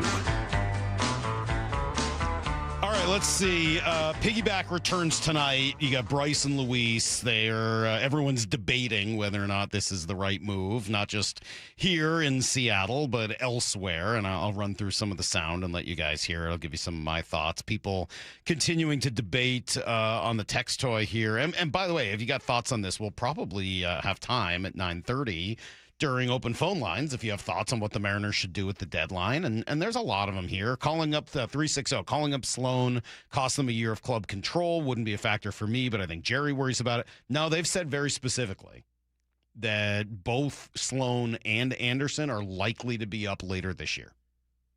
I don't think that's going to hold them back. And by the way, in the new rules, it's not as important for them to hold them back by a couple of months. That's just not the way it works as much anymore. Not zero. You don't want to call a guy up 3 years too early, but I don't think they'll have any fear, especially if they're looking like a World Series team, and I don't know that they are, but if they are, yeah, I don't think that factors in at all. Do the Orioles have any relievers? Maybe. Have you been overly impressed? Yeah, they've been okay. There's a couple guys. Are they significant upgrades? Are they going to be worth what they'd ask? I don't know. Again, I'm not saying the Mariners won't or shouldn't make moves at the deadline, just that it's complicated. A little more so this year than normal. And that's interesting to me. That makes it more interesting trying to figure out how they're going to do it and in what direction they turn to go. Yeah, we know sort of where the problems are based on the team we're looking at right now. I just don't know if that's the team we're going to be looking at in 6 weeks. All right, so Piggyback returning. Let me play you some opinions from other people. I'll tell you what I think as we get it back to it tonight. But here was, let's start with Buster Olney. He was on the Refuse to Lose podcast. What does Buster think? They're trying to keep everybody in play. You and I have talked about this. They're trying to essentially have it be more of a democratic process. Yeah. Rather than I do think this might be a situation, though, where you need a dictator, where you need to come in. I suspect, and I don't know this, and I haven't asked anyone with the Mariners this, if Luis Castillo was in the very last year of his deal, I think it would be easier for them to go to him, you know what, you're going to the bullpen. But he's not. And so I think that they are trying to make this work with the guys they have, and they're trying to have some, trying to please a lot of different people in this thing. And I think it's a situation where you should say, here's the decision, here's why we're making it, and you move forward. All right, so I, as you know, ultimately do agree with Buster. That's what I would do, and we'll talk through why. But I'm also okay with what they're doing now, as long as it's being done because it's a temporary way to accomplish and accommodate, rather, all of the starters. If that's the goal and you recognize it's imperfect, but say, hey, just looking at all the other options, this is the one we think allows us the most flexibility, yeah, I think that makes sense. Here is Scott Braun and A.J. Przinsky debating this on Foul Territory. I think this is a feel-good story. The Mariners announce they're going to piggyback, not much, a few times between now and the trade deadline, the All-Star break, because they all got together and said, we're in this together. There's 6 of us. Let's share. Do you like that or do you hate that? I hate that.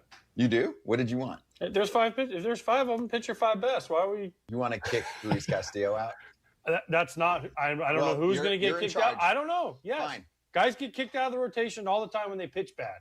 Okay. And if it's Luis Castillo, then it's Luis Castillo. If it's Bryce Miller, if it's Brian Wu, if it's Logan Gilbert, if it's George Kirby, whoever it has to be, I'll say it's cool they got together and said, we're all in this together. That's cool. That part's cool. I like that. But I don't like the fact that piggyback plan.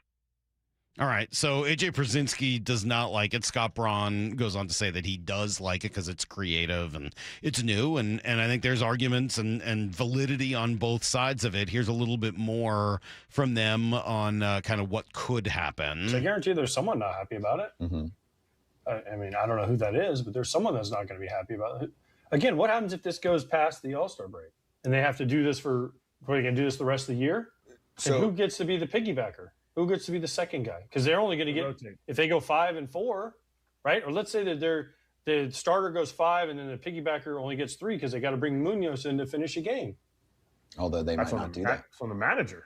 Yeah. I agree, but also the piggyback guy is going to be like, man, I only got 3 innings in 10 days. That's my normal reps. And then do you move the piggyback guy around?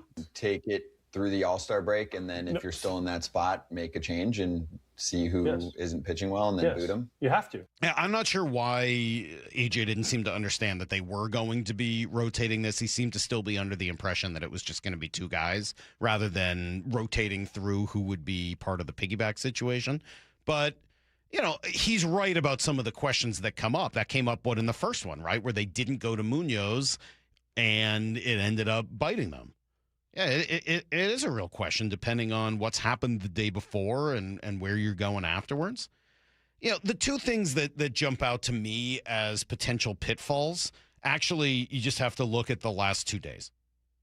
Just look at the last 2 days, okay?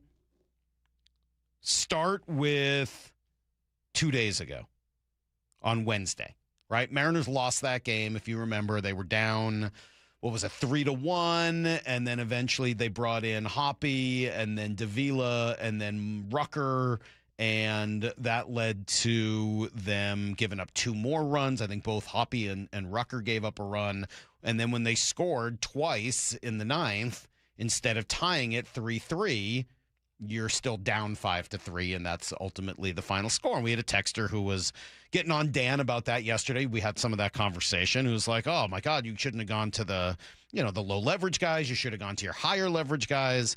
And my response at the time is, no, you don't have enough high leverage guys to use them both days. Given the lineup you have that day, you probably don't want to be throwing them out there because you're going to need them the next. And oh, by the way, they did need a couple of them the next day.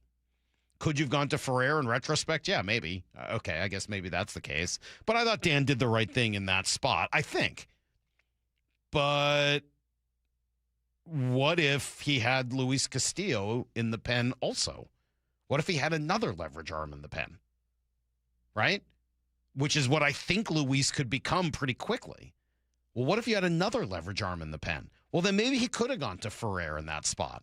Or he could have gone to Luis, or he could have gone to Bizzardo, right? It would have changed some of the complexion of the bullpen because you have another leverage arm in that situation, or at least that's the idea. Or you've got a fireman idea. Maybe Luis comes in and goes 2 and shuts the whole thing down. Or he can do the same thing yesterday.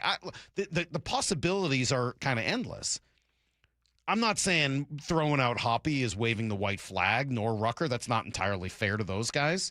Hoppy's had a couple of big moments. But it would sure be better if you had a legitimate leverage arm, and one more of them gives you the opportunity then to not have to pitch your lower leverage guys. Maybe you do win that game. Maybe you do come back and tie it and find a way to win an extra innings at home. So that's Wednesday. Then yesterday, Brian Wu was incredible, right? 7 shutout innings. He's as good as he's going to be. What if he'd gone 5? If Brian Wu was, again, same thing with Bryce Miller in his last start. We're going to see that again tonight. So if you'd taken out Brian Wu after 5 last night instead of allowing him to go 7, well, then what? What if the next guy comes in and is awful? It's not like impossible. What if Kirby's the guy who is relieving him in the piggyback yesterday? It seems like there's a high likelihood with how they've been pitching that you're going to be taking guys out either early, like 5 innings in, when Bryce Miller's dealing, which stinks for them, or like he said, you're going to be giving another guy only 3 innings, which isn't going to. That's going to impact them just as much as a 6-man rotation would. They talk about rest, but they're not getting their regular outings. Or you're wasting that second guy who then has to go throw in the bullpen for a while to get his. There are ways for this to work, okay? And honestly, it's only we've seen it at times be very effective. I'm not just trying to give you the negative side of this. I think that we went through it, some real pros and cons. I love that they're playing the long game. I love that they're trying to keep everyone fresh. I think there's real validity to that. There is. There's a lot of importance to trying to, I mean, it's kind of what someone said earlier. Like, this team knows they've got a really good chance of going to the World Series. So or at least making the playoffs, I should say. They got a really good chance of making the playoffs almost no matter what they do. They could trip and fall and stumble around and still fall backwards into the playoffs because the AL and especially the division is terrible. So they have a lot of time to experiment and play with these things and keep everybody fresh. And I love the long game approach to it. But there are some very, very significant risks that come with it and some downsides that they've been lucky enough to kind of step through the raindrops through on the first few times they've done it. I hope that continues because you just see how just in the last 2 games, things could have been different with Luis Castillo in the bullpen. Yeah, and I think it's that word that you just said that you've brought up before that maybe bothers people and bothers me, the experiment side of it. You get that World Series run, you want to keep everyone fresh. You think you're doing something unique in order to make that possible. But also, like, do you want to be experimenting on a World Series run? Do you want to be Frankensteining things in order to do that? So my answer to that would be no, but this is a weird year because of how bad the division is. Yeah. Like, generally, my answer to you more would be like, of course not. What are you, freaking crazy? No. Experimenting in a World Series year? Get out of here. You should know exactly what you're doing, or at the very least, you should have planned all this out rather than saying, like, geez, Emerson Hancock's actually pretty good. What are we going to do? Like, in a normal year, I think I'd be on here being like, this is madness. Don't do this. I think I'd be on here saying over and over again, like, you just can't afford this. Any single game you lose because of it could cost you in the end. And that, in a normal year, I'd say that. this year? Is it really going to cost you? All right, so they lost that game the other day, the George Kirby game on Wednesday, where I said it could have gone differently if you had another leverage arm. Yeah, they lost. Maybe that was a winnable game. Maybe that one goes into the 50-50, group in the middle, and that was one they could have won. You think that game's going to cost them the playoffs? Look, maybe it will. I don't know exactly what's going to happen. Maybe Texas or the A's get hot. Maybe you get even more injured and you fall apart. But, I don't get the sense that's going to be the case. Does it cost you home field advantage? We were more okay, concerned maybe. about how clunky it looked and how upset the players seemed, and they seem to think they've solved those issues. The fact that those guys are now on board, I think, helps. That they're not going to be, that there's not going to be mutiny in the dugout or in the clubhouse. Obviously, those things are a really big deal. So I'm not mad about it. I'm not upset. I think that, again, there are some real risks and trade-offs that they're taking. I think I understand why they're doing it. And in another year, I think I'd be pretty upset about this. But kind of where they're at right now, I think I understand the idea of the long term, trying to play the game for what they're going to do in October, which makes sense. And we'll talk to Brock here in just a minute for Blue 88. I think I get all of that. But I also just, I'm with Buster. I'm with Jeff Passan, who said the same thing this week. Those are two guys I have a lot of respect for. And I just ultimately think the better thing for me would be to put Luis Castillo in the bullpen, where I think he'd be good. Again, it's not punishment. I'm not looking at it like A.J. Przinsky said, which is, all right, worst guy's out. I'm looking at it as every time Luis Castillo is asked to pitch out of the pen or asked to make a shorter outing, he's been really good. I mean, one idea of the piggyback would be to keep Luis in the piggyback role and then rotate through everybody else. That might be interesting. I think I'd have more interest in that. I don't know that I love it, but at least I just think shortening Luis's outings in particular has had a real positive effect on his velocity and his stuff, which makes him better. That's why I like it. I think it helps you with what you need, which is more talent in your bullpen. The same thing we were just talking about with the trade deadline. And I want to see what that looks like for some amount of time before we get to the trade deadline, which is only 6 weeks away. So let's see what that looks like and give us a little bit more understanding of what you need and kind of where you're at. Let's do some Blue 88.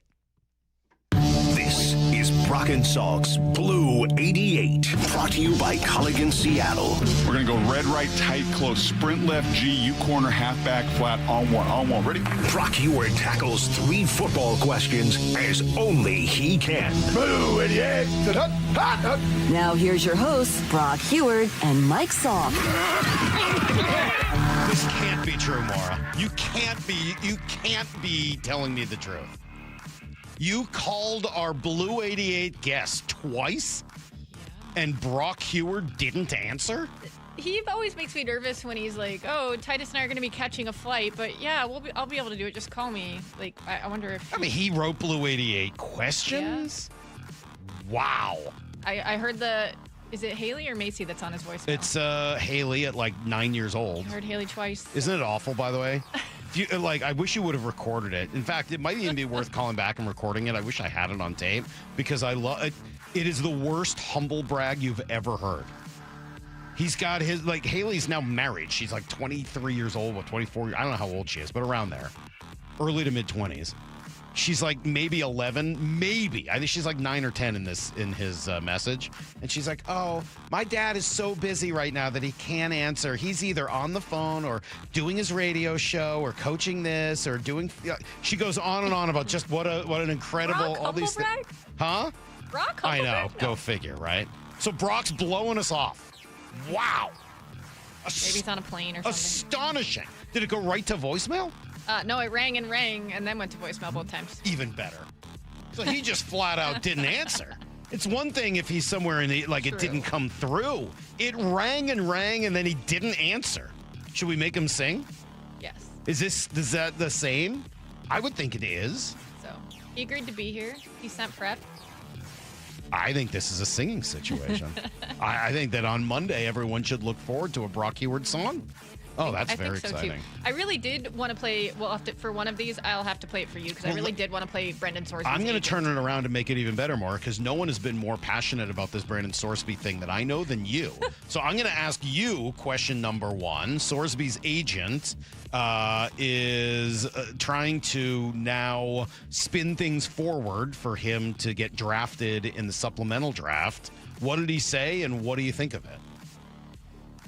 Yeah, he went on 105.3 The Fan, which I believe is in Dallas. And I would just think that the message you would be trying to get out to these NFL teams that are about to go to his pro day and thinking about drafting him is that he's taking accountability. He's taking all the steps to make sure that this won't happen again. He understands what he did wrong. And instead, he basically, Brock says he's ready now.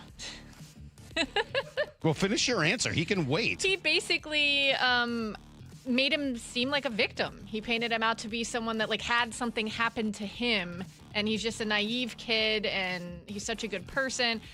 This was one of the responses that he had. So the money that he's already made, he got to keep, but there's a good portion that he still would have made from July to January. So, I mean, the kid's lost millions and millions of dollars here. It's a pretty sad situation for a bunch of $3 bets. That's the other thing. It wasn't like, at Indiana, he didn't have NIL. He was a kid who was a late bloomer. He's 5'3", as a sophomore in high school. A bunch of $3 bets. Sir, his bets totaled $90,000 over the course of a few years. You are definitely trying to paint this in a different light than the actual situation. Also, shut up. Exactly. Oh, that's awful. And if I was an NFL team, it would make me think if this is who this guy's being coached by and surrounded by, then I don't think he's taken full accountability for what he's done. I think you're absolutely right. Didn't he also say that it's not in his personality to... Yes. I think he's going to be fine moving forward, and this won't happen again because it's just not in his personality. But isn't it an addiction? Addiction is not about your personality. Nor is betting on your own team. All that is just wrong. All right. We'll get to Brock here in a second more. We'll call him. 509 asks, has anyone ever blown off Blue 88 that you can remember? Yes. Michael Bumpus blew off Blue 88 not that long ago. It was just a couple of weeks ago on a Friday where Brock was out that our good friend Bump blew off. To be fair, he did tell me he was golfing that day. Still blew it off. Yeah, it is. I don't know what the deal is. This thing with Brock is quite frankly sad. Quite frankly sad. All right, Moore's calling him now, so we'll get Brock on for question number 2. Just for fun, you can change the music there. Let's go question number 2. You're going to have to sing, Brock. Yeah, I know. All right, I know. Monday. What song do you want to sing on Monday? We'll see if we can come up with something for you. Yeah. And not Yellow Ledbetter.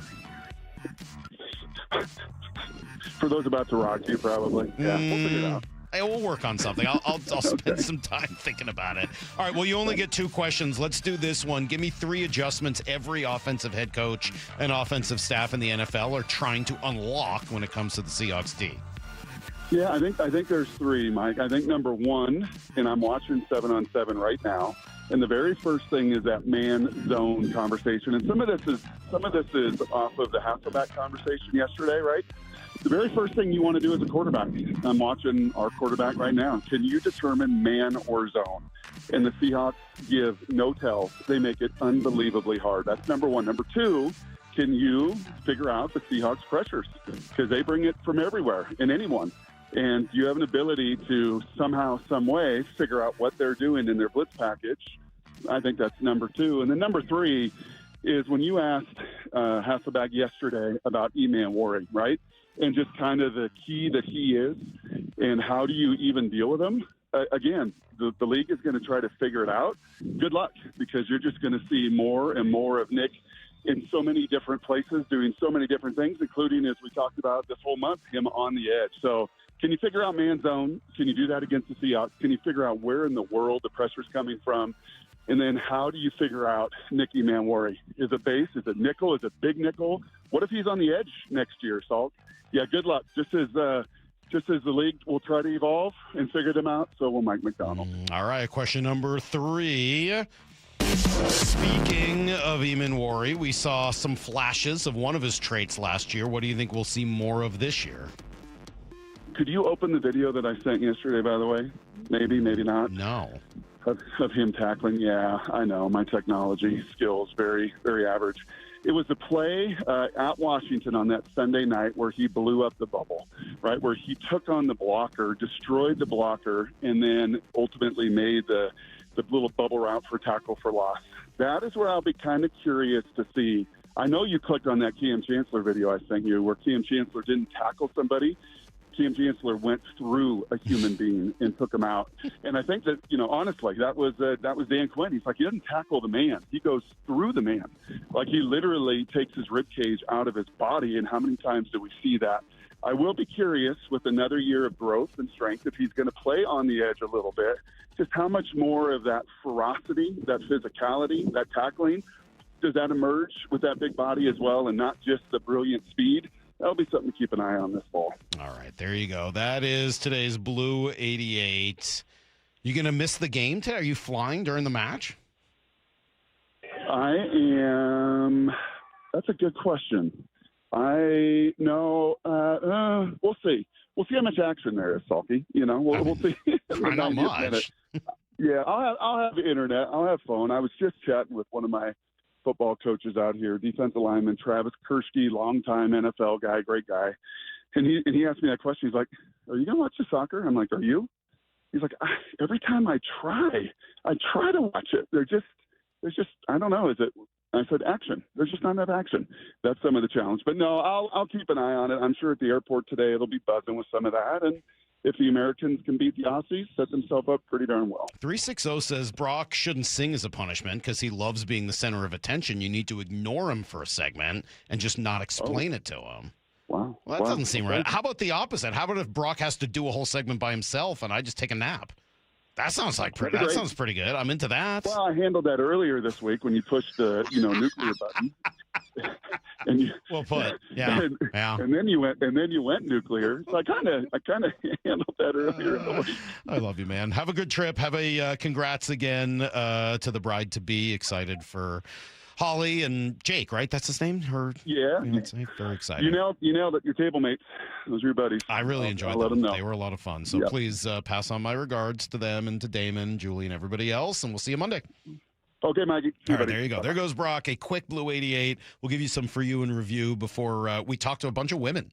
Yeah, that's right. Shannon Drayer, Stacy Rost, all on the show today. It's going to be fun. CL Sports on 710. Think you know the Mariners? Not if you aren't subscribed to the Daily Mariners newsletter from Seattle Sports. That's what they've been waiting for. The latest Mariners news and injury updates. Exclusives from Mariners insider Shannon Drayer. You look at the pieces and how it works. Plus the best takes and breakdowns from your favorite Seattle Sports hosts and contributors. The Mariners seem to be trying to build something that I think is a little bit more sustainable. The Daily Mariners newsletter. Monster solo home run. Subscribe at seattlesports.com/newsletter. This is Chris Davis with the Davis Law Group. Did you know that a pedestrian does not have to be crossing the street on a marked crosswalk to have a successful legal claim against the driver? Pedestrians can even be partially at fault for a collision and still have a valuable claim. Call us today for a free consultation or get my free book on pedestrian accident law at WashingtonAccidentBooks.com. That's Davis Law Group, better service and even better results. Longer days, warmer weather, and a stronger you all start at Top Fitness. Hey, Brock Heward here, and right now, check out the Top Fitness Big Sale in all 3 of their stores. Every category is on sale. Home gyms, weight plates, dumbbells, treadmills, and stair climbers like I've got. Great deals on display models, too. Have a home gym that needs some help? Get your rubber flooring and all the accessories you need. Get into Top Fitness with locations in Tukwila, Linwood, and Bellevue, or visit topfitness.com for more info. That's Top Fitness, your best place for home fitness equipment. Bigger food needs call for even bigger savings. Get more at Chef Store for your restaurant, food truck, or event with warehouse savings on food service essentials and grilling favorites. Plus, we're open to the public, no membership required. Visit Chef Store today. Sports fans, you don't have to be a pro athlete to feel like a champion. At Emerald City Athletics, our Champions training program delivers faster, smarter fitness results for every age, every level, every body. And right now, you can try ECA free for 29 days. Boost your energy, build your confidence, become the champion of your life at ECA. voted best in the Pacific Northwest. Try 29 days free and join for as low as $22 a month. Emerald City Athletics, smarter fitness, real results, champion energy for all. Hey everybody, Jermaine Kurse with Pacific Northwest Interiors featuring CS Floors. Countertops, window covering, and flooring. From design to installations, Pacific Northwest Interiors has you covered. Come stop in to any of our new showrooms. Dave Wyman here, and you've heard me talk about a local company for over a year now I really love working with, Harley Exteriors. You can expect a no-pressure consultation, they're great people to work with, and their windows are beautiful. I recently met with them, and I was excited to hear about the many Seattle sports listeners they've worked with. And now, Harley Exteriors has stepped up with a can't-miss offer. Right now, get $450 off each new window, $1,000 off each patio or entry door, 12-month or 18-month no-interest, no-payment options, plus $200 off your final project total. If that isn't enough to get you started on a new project, I don't know what is. Schedule a consultation just like I did. Give them a call at 833-HARLEY, that's HARLEY, or go to harleyexteriors.com. Minimum purchase of 4 windows required for window discount. Qualifying windows must be 36 by 36 or larger. No size minimum on patio or entry doors. Financing subject to credit approval. Cannot be combined with other offers outside this promotion. Offer valid through June 30th. This summer, the Honey Pepper Pimento Chicken Sandwich and Pineapple Dragon Fruit and Sprite are back at Chick-fil-A. Girl, it's back. We've been waiting. I love that honey pepper pimento sandwich. And that pineapple dragon fruit and Sprite is everything. It's got that razzle-dazzle that makes you stop and say, okay, wait a minute. I love the creaminess of the pimento cheese. It's savory. It's bold. It's flavorful. Our faves are back. High five, girl. Which fan favorite will you choose? Real customers paid for their testimonials. Pump up the volume. Business moves fast. Orders roll in, deadlines close in.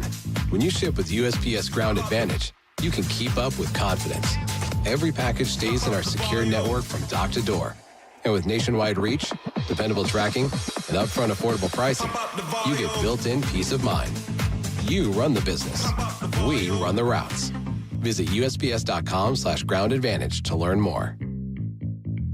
Harry Douglas here to tell you about Fruity Rainbow 5-Hour Energy Shots. It's a fruity candy flavor explosion, and I mean explosion. Fruity Rainbow 5-Hour Energy Shots, a zero-sugar treat that's sweet tooth approved. These can take care of my candy cravings and provides a tasty caffeine kick without all the sugar. Fruity Rainbow 5-Hour Energy Shots. Get candy-flavored chaos with Fruity Rainbow 5-Hour Energy Shots. Available online at 5hourenergy.com or Amazon. I'm David Ortiz. When I lost my mom, she was only 46.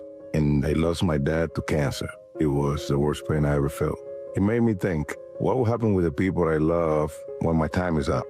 That's why I have life insurance. Ethos makes it easy. It's all online, take about 10 minutes, and you can get up to $3 million in coverage.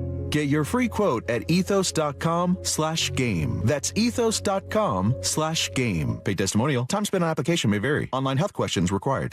Let's go!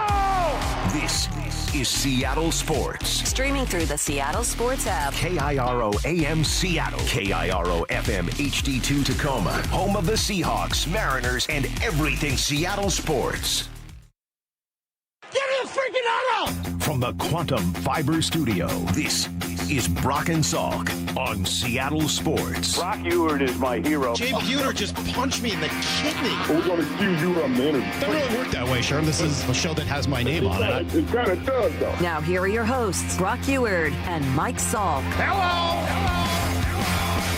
Been a good week. We've heard from a lot of pretty interesting people, as we often do. And it sounds like Ross Tucker is already booked for Monday, so we'll chat with him next week. And we got some more good stuff ahead. I started planning the youth sports conversation that we want to have, and we'll do that with a whole bunch of people, I think, in a couple of weeks. So looking forward to doing that. But as we do every Friday, we like to go back and give you guys the very best in case you missed all of our cool interviews. They're all available on YouTube, but we'll give you a snippet of each one of them. We call it Here's the Thing. For you in review? Yeah, exactly. Present For You in Review. Time for our weekly chat with Jeff Passan from ESPN. We've got Joel Klatt. Good morning, Joel. Let's talk to Coach McDonald. This is For You in Review. Brought to you by the Seattle Sports YouTube page, where you can find the full version of every interview. I was trying to stall. I thought Ryan didn't have the music ready, the open ready. So I was a little nervous about it. But then, of course, in doing so, I ended up screwing up the name of the segment.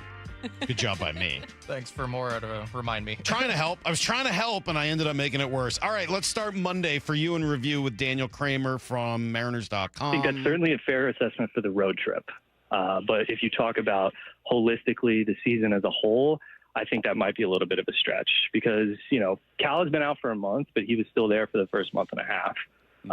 You've had Brash sidelined for extended stretches as well, and a couple other injuries that have impacted them here and there, but it's just like there have been times when they've had the whole group together and still not been able to put it all together. Yeah, so essentially just saying, yes, the injuries have been a problem, but they haven't been the problem necessarily when it comes to the inconsistency. And I understand what he's saying. I don't disagree necessarily. I mean, Cal's just not been himself. That's been, I think, probably the biggest problem offensively, that even when he was healthy, he wasn't Cal. And you've had mistakes made and stuff. But until I see the team complete, until I see them healthy, I do think that it's been a bigger part than maybe even I've acknowledged over the course of the year. As for the rotation, we asked Jeff Passan, all right, what would you do with this piggyback element? Are you ready to bring somebody into the – what would you do, Jeff? At this point, I'm probably going to a 5-man rotation, letting those guys cook and putting Luis Castillo in the bullpen. Yeah, so, I mean, Jeff sort of echoing what Buster Olney said this week, what I think I believe as well. It just feels the simplest and the cleanest. The simplest and the cleanest. Just find a way. Just 5 guys and Luis in the pen. Again, I like it because it helps the pen. It's not anti-Luis. It's not that I feel like it. I don't love the creativity. I just think it helps the bullpen. And I think it helps it more than having one day a week where it's in a piggyback situation. They should get the day off. I'd rather just have another leverage arm. I think that's a better long-term help. But okay. We also asked Jeff, since we've been talking trade deadline today, what about Matt Chapman? Looks like he's going to be available, having another monster season. Obviously, there's not like a specific need at third, but is there a world in which the Mariners could trade for Chapman? Yeah, I think there's that world. And I think some of it is dependent on the outlook of Brendan Donovan. And I know, look, Brendan Donovan can play in the left and Brendan Donovan can play in right, and he can give Cole Young a blow at second base and give Colt Emerson a day at shortstop. And what do you do with J.P. Crawford? It's possible. It would just be the sort of play, I think, where if you're the Mariners, you wait for the winner. And Matt Chapman's owed $25 million a year for 4 more years. It's not an insignificant amount of money. So, yes. Now, though, I'm not sure I see it. Yeah, that's a conversation when J.P. Crawford is done at the end of the year, right? Do you want to, because he's a free agent at the end of this year, do you re-sign J.P. if you like him at third base moving forward? Or is there an opportunity to look at someone like Matt Chapman, who's obviously going to be a tremendous asset defensively and just a different kind of a player offensively, a little bit more power, and he's been pretty good. He's been really good for the last couple of years. We know that he can have his problems, as has JP, a little streaky. Ryan Healy joined us on Wednesday. We've been talking about Colt Emerson all morning. I love the way he bounced back yesterday after a really tough night on Wednesday. And I think Ryan foretold that when I asked him about his hands. Unbelievable. And I think for me, the more impressive piece, because like when you're young, you're twitchy, you have those skill sets. A lot of those are developed before you ever get to the major leagues. I feel like it's covered his tail quite a bit with velocity. Like he has the ability to get on time with velo at the top of the zone. The more impressive piece of Colt, though, is the mindset. When I was up there against the D-backs, he punched out 3 times on Friday night and then stepped out there Saturday and hit a big home run. And I talked to him, I believe, Sunday before the game. And I was like, Colt, did you make any adjustments from Friday to Saturday with your approach? What'd you learn from that? He's like, no. I was like, really? He's like, yeah. He's like, bottom line, I was looking for my pitch. And when I get it in my tunnel, I'm going to put my good swing on it. And I tried to extract some more details and stuff, but he's doing the best of jobs of keeping his job simple. Well, that's again mimics perfectly what happened yesterday, right? Tough night on Wednesday. 0 for 4 with 3 strikeouts. Did not look good in those strikeouts either. They were largely non-competitive at bats. Doesn't panic. Doesn't try to make major changes. Just shows up the next day with a simplified approach and comes up with a huge hit to, ends up being a difference in the game. It was in the first inning. It wasn't in the 7th. Okay, fine, whatever. That's what they needed yesterday. That's when the opportunity presented itself, and that's when he came up with the big hit. So I thought it was great. By the way, he almost had a home run yesterday as well. Just pulled it foul. So I think Ryan was right on. Ryan's done a really good job. I'm impressed. I like Ryan Healy. Matt Hasselbeck will be the last one. We talked to Matt yesterday and asked him about Nicky Manwari. So we'll do a little bit more Nicky Manwari talk. Here was his answer. Well, I think most people, and this is like one of the things that Brian Fleury talked to Brock about, was just most people try to get in this cat and mouse game with defenses where are you going to go base personnel or are you going to go nickel personnel? Because if you're going to go nickel personnel, meaning 5 DBs, we're going to go bigger people and run it down your throat. If you're going to go base personnel, then we're going to go more of our passing personnel, and then we're going to throw it on you. And like that just goes away with the Seahawks because they get to play so much nickel with Nicky Manwari being that nickel backer, and it's kind of like having a linebacker out there. Yeah, I mean, we're going to talk more about this. It's why I think I referred to him yesterday as a key that unlocks this defense. It gives them so many options and opportunities. And Hasselbeck recognized it, talked about it. Brock talked about it earlier today in Blue 88. On the other side of things, on the offensive side, Brock and Hasselbeck were bragging back and forth about all the time they spent talking to Brian Fleury. All right, well, what did they learn? I definitely know more the vision of like I think we're really going to see offensively. I don't think the league really knows. Mm-hmm. And Brock grilled him on terminology and what's changing and what's staying the same. And, not to give any secrets away, but like it's not going to be exactly the same. It's not. So I think that's exciting too. And I think it's going to, again, it all flows from Mike Macdonald and his vision. And I think that's probably the most important thing here because I do believe Mike Macdonald is the secret sauce for this organization and for the team. Yeah, it's funny because he's not, working every day with the offense, right? He's really a defensive guy and a big picture dude. But, yeah, I think just that idea of chasing edges, that idea of evolving, that idea of loving ball and loving to work on it and truly getting excited about the process of finding – I think that is exactly who Mike Macdonald is. And if Brian Fleury fits with that, great. I am curious, Matt's saying it's going to look different. Okay.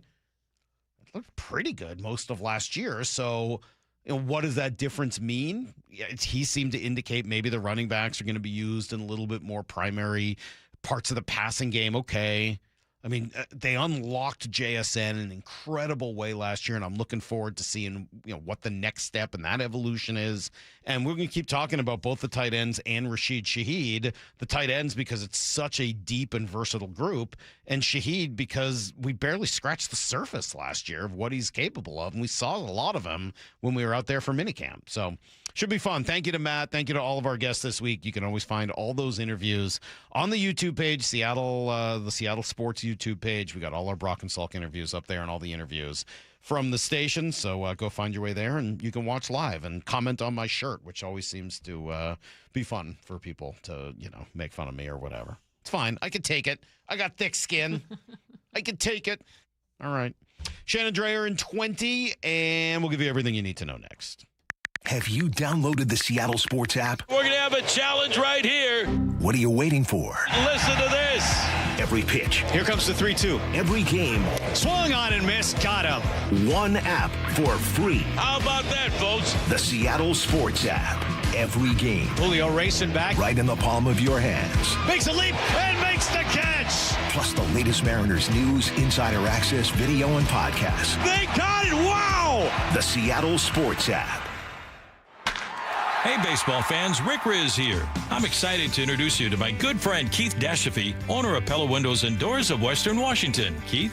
Thanks, Rick. Improve your play with 25% off windows and doors or 12 months, no interest, and no payments. We're also giving back to the community with 2 $5,000 scholarships for our local youth sports teams. Upgrade your home today at PellaPNW.com. That's fantastic, Keith. Don't wait. Schedule your free appointment today at PellaPNW.com. Looking for a new Mazda? Check out Mazda of Everett As the West Coast's largest Mazda dealer, they have over 700 new Mazdas in stock and are known for always offering the Mazda of Everett price. Awarded Mazda's President's Award 13 years in a row and ranked among the top 20 Mazda dealers in the USA for customer service. Locally owned and trusted by thousands. Shop at 11409 Highway 99 in Everett or MazdaofEverett.com. Dealer awards and rankings based on Mazda USA reporting and data.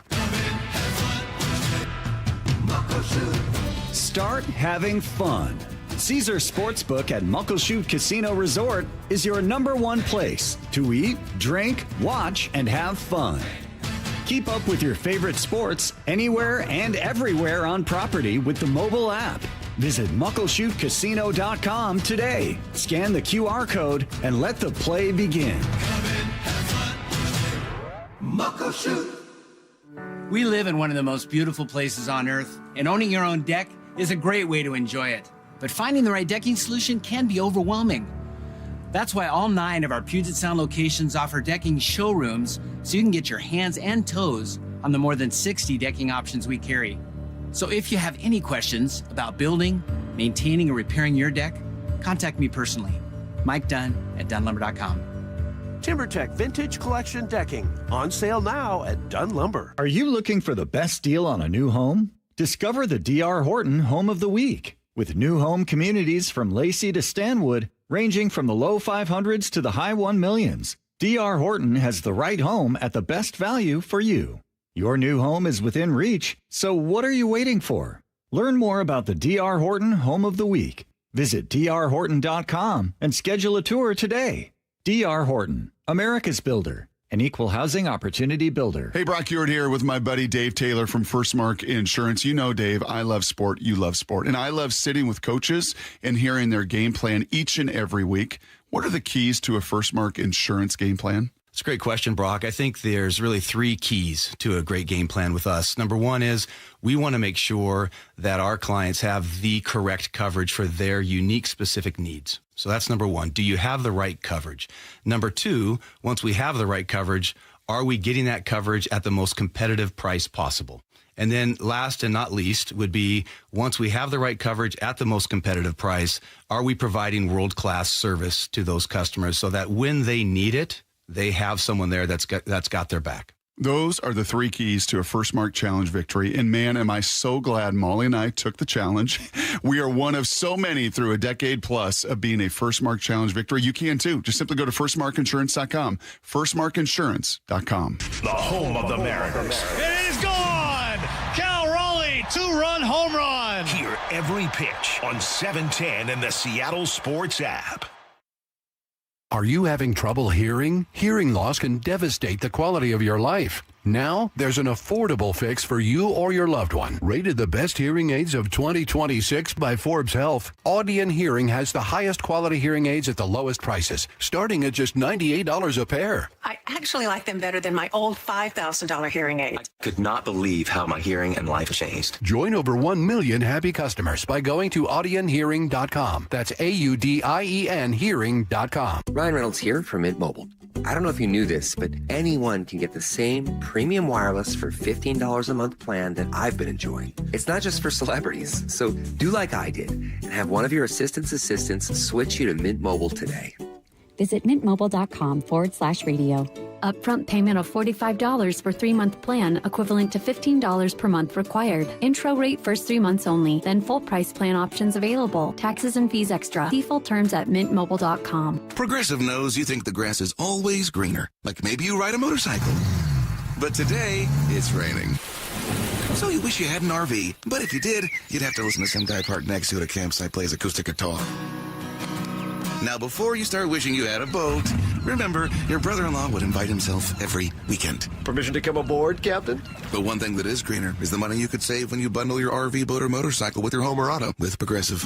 Progressive Casualty Insurance Company affiliates and third-party insurers. Not available in all states or situations. Wesley Financial Group is not a law firm, and Chuck McDowell definitely not an attorney. This is Chuck. If someone talked you into buying something really silly and you want to get out of that silly little thing, my advice, get the facts. Call me and I'll send you our timeshare exit kit absolutely free. Inside, you'll learn how timeshare works and all your options for cancellation. Call Wesley now for your free exit info kit. 800-572-3344. That's 800-572-3344. Need to know. 15 minutes past every hour with Brock and Salk. Presented by Marquee Data. Here's what you need to know. Up first. Yeah, it was real cool what Colt Emerson and Cole Young did in the first inning to help the Mariners score the 3 runs they needed. But yesterday does not happen. The win does not happen without Brian Wu, who was filthy. The 0-2 on the way to Alonso. Swing and a miss and a sweeper for strike 3. That's strikeout number 9. He's fanned the last 3 Orioles in a row.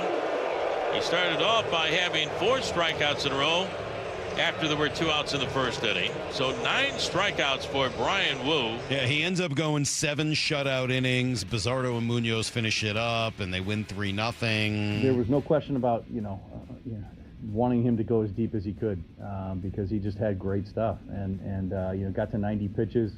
But he was, you're right, he was on the attack the whole time, and that's what was so impressive. Tough to take him out with 90 pitches there, but I felt like that was a good time to hand it over to the bullpen, which is fresh and ready to go.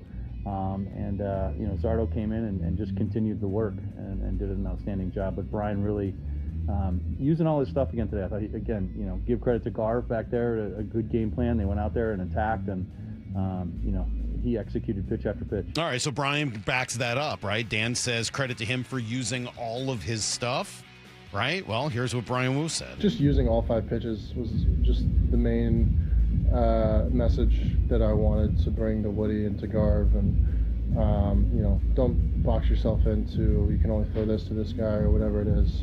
I feel like I'm in a good enough spot with pretty much all 5 where I don't care who it is or what count or what situation. Like I want to use all 5. So just did a better job of that today.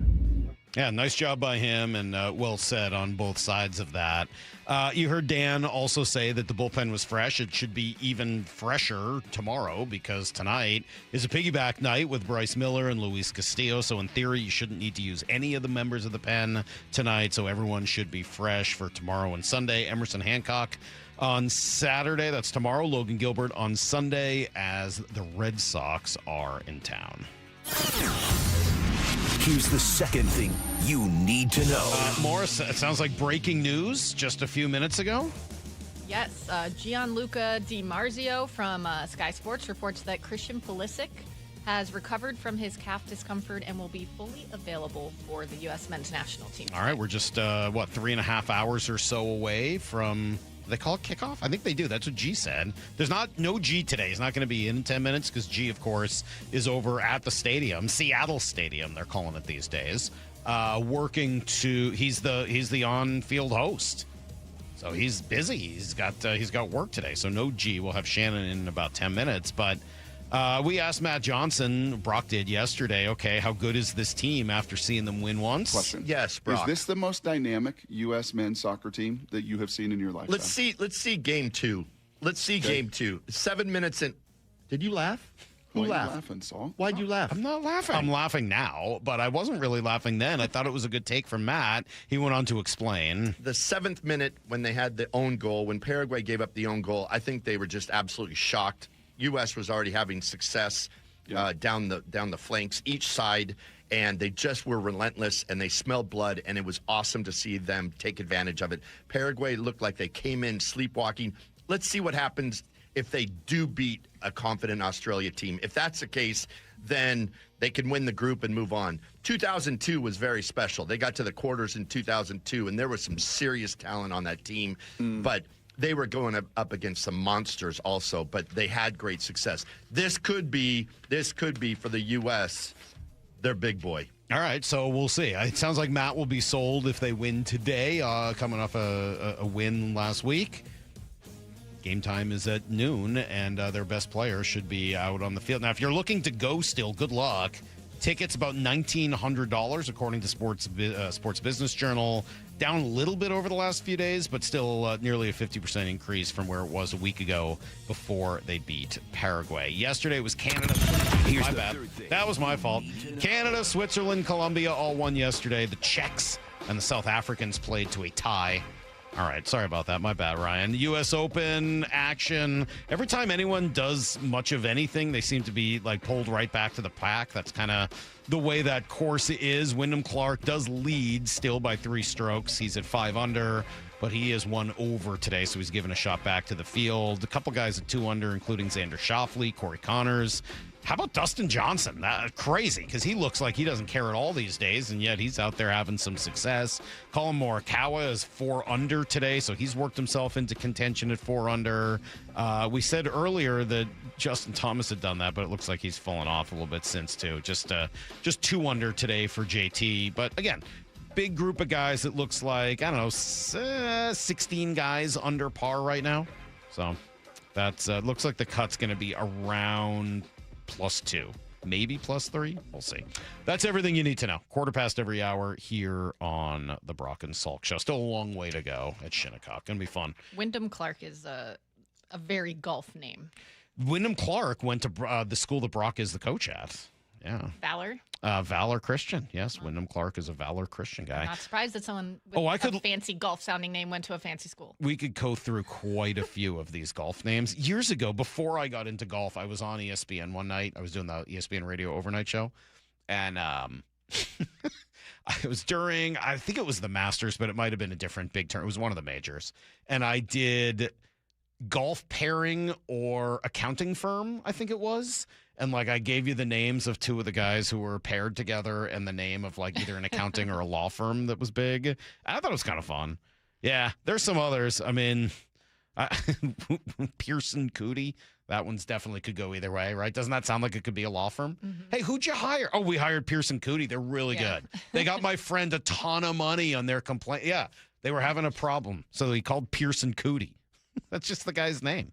All right, Shannon Drayer is going to help us talk Mariners coming up in just a moment. A lot to get to. Will Julio play today? That's my biggest question for Shannon. It'll be next on Brock and Salk.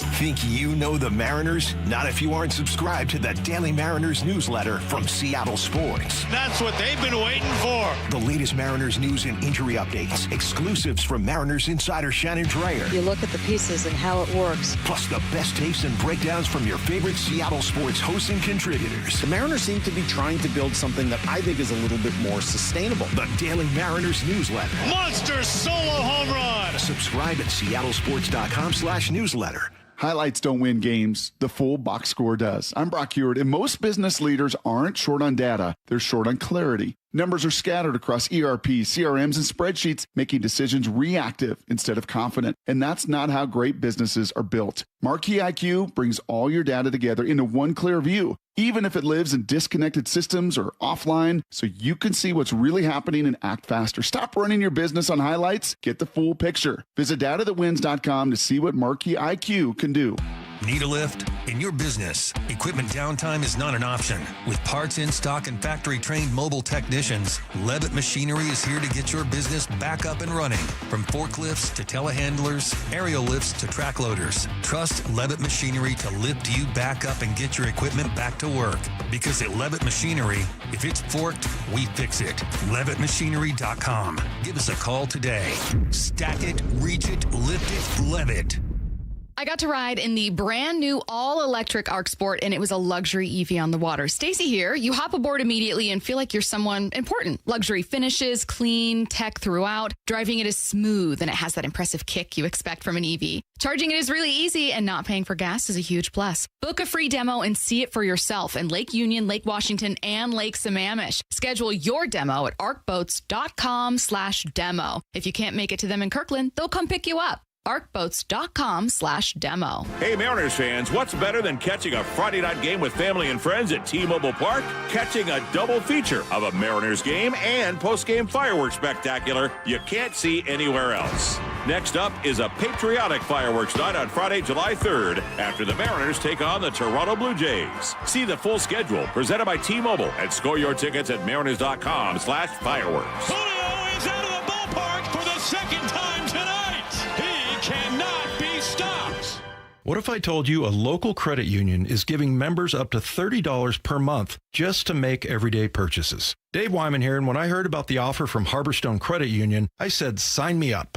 And that's what I did at harborstone.com/cash. You know, I'm not a tech-savvy guy, but opening a checking account was easy enough for me to figure out. I got my PNW Cashback checking account for free, no fees or minimums, and when I make everyday purchases with my Harborstone PNW Cashback debit card, I earn up to $30 each month. My wife loves it when I get cash back on gas, groceries, coffee, travel, and lunch. All categories count towards your cash back. You can even tap to pay. If you live, work, or worship in the state of Washington, sign up for a membership with Harborstone Credit Union and get the PNW Cashback free checking account. Open your free account online like I did at harborstone.com/cash or visit one of their 29 branches across the Northwest. Insured by NCUA. Terms and conditions apply.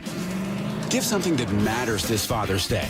Time. At LeMay, America's Car Museum, you'll share stories, laughter, and interest in something new. All ages will find enjoyment from the most advanced racing simulators in the world to children's activities and grab lunch at Cafe El Coreano. It's more than a visit. It's a lifelong memory for dads and kids of every age. It's the gift you'll never forget. Plan today at americascarmuseum.org. That's americascarmuseum.org. Heading outdoors or on the water this weekend? Check in with Joey and Nelly on the Outdoor Line from 6 to 8 a.m. every Saturday on Seattle Sports and the Seattle Sports app. June is Men's Health Month, and Swedish Cyberknife is encouraging men to talk about their own health with family members and medical professionals. Swedish Cyberknife can effectively treat conditions like prostate cancer, which can run in the family. Swedish Cyberknife requires only 5 short treatments, each lasting less than an hour. To learn more about Cyberknife for prostate cancer treatment, go to swedish.org/cyberknifeprostate. Treat prostate cancer with Swedish Cyberknife. Cyberknife is a registered trademark of Accuray Incorporated and is used with permission. Guys, I'll never forget the first time I saw somebody get results at our clinic. He was an 81-year-old man who hadn't been intimate with his wife in over 8 years. Viagra had stopped working for him, and he was desperate for help. After several treatments, he walked into my office and told me he couldn't believe the results. Needless to say, this was a very happy man. This man made me a believer in what we do. He had taken pills for years, but he had never fixed the problem. When he came to us, we fixed the problem. Our treatment does what no pill can do. So give West Coast Men's Health a call today. Speak with our clinic manager. Ask him any question you like, how it works, the science behind it, and even the cost. Change your life today, like the thousands of men who already have. In addition to treating ED and Peyronie's disease, we now offer testosterone replacement therapy. With clinics in Redmond and Tacoma, call 206-519-6541. 206-519-6541. Online at westcoastmenshealth.com. Hi, Chuck here at Frank Lumber the Door Store. And once again, we have 2 convenient locations to purchase your doors from. Our main showroom and bargain barn in Shoreline. And our Marysville store with warehouses full of factory seconds and closeouts. Whether you would like something brand new or have a little more time than money and wouldn't mind putting a little work into a factory second, we may just have what you're looking for. For all of your door needs, please visit us on 15th Avenue Northeast in Shoreline or on Cedar Avenue in Marysville. And online at franklumber.com. From the Quantum Fiber Studio. This is Brock and Salk. Weekdays 6 to 10. On Seattle Sports and 97.3 FM HD2. All right, we'll open up the phone lines in an hour, as we do Fridays at 9:30, and see what you guys want to talk about. There should be a whole bunch of stuff from the World Cup to baseball, Mariners, new proposal from the owners yesterday. Lots going on. Shannon Drayer, our Mariners insider. Shannon, good morning. How are you? Good morning. I'm well. How are you guys? I mean, we're A+. It's Friday. It's beautiful out. I think Maura and Ryan, too, and even Brock, I think we've all fast-forwarded to the weekend. We've all made unforgivable mistakes today that are just, we're just looking past it. Today's a trap day for us. We're already looking Wait, already? Yeah. You've already made unforgivable mistakes. Well, I don't know if they were unforgivable, but we've all screwed up small things. 30. All right. I know. What are you going to do, Shannon? That's how we are. All right. I got a lot I want to talk to you about. Let me start, though, with Julio. He plays today, right? I think so. We haven't seen anything that would said that he doesn't. He got in a lot of work before the game yesterday, walked by and kind of nodded at us all like everything was okay in the clubhouse briefly, so I'd be surprised if he didn't. It's been a little hard to tell with some of these injuries, but the way he came out of that game and then the fact that it was a day game after the night game, I just kind of assumed that if things had been different, Julio could have played, but this was another example. And I think there have been a lot of them being maybe overly cautious given that the division is so bad they can kind of afford to be. Yeah, and I've pointed to this a couple of times, and it's just really looking more and more like it. They're acting like the Dodgers right now. And the Dodgers have got all sorts of depth and all sorts of players that, they have that legitimately can step in and play. And they've done it mostly with the pitching, but with some of the others, they just really take their time because because they don't have to rush back, because they've got players that are going to be able to help out when those guys are out. And they've been head and shoulders above the division. And the Mariners look around the division, and I think that's what really we have seen confirmed the last few weeks, how quickly they went from the depths of wherever they were to a couple of games up in the division, that they're going to be okay. They can make up the distance if they need to. When all is said and done, they've got more talent than everybody else in the division does. So I think it just reinforces that let's really take our time with these. I think that had they been in a different position, Cal Raleigh would have only had a couple of at-bats in his rehab start rather than a full week. And Brendan Donovan, you wouldn't be taking the time, I think, that you are with him right now. It would be accepting that, he's going to be dealing with this all year, and I think they're taking extra time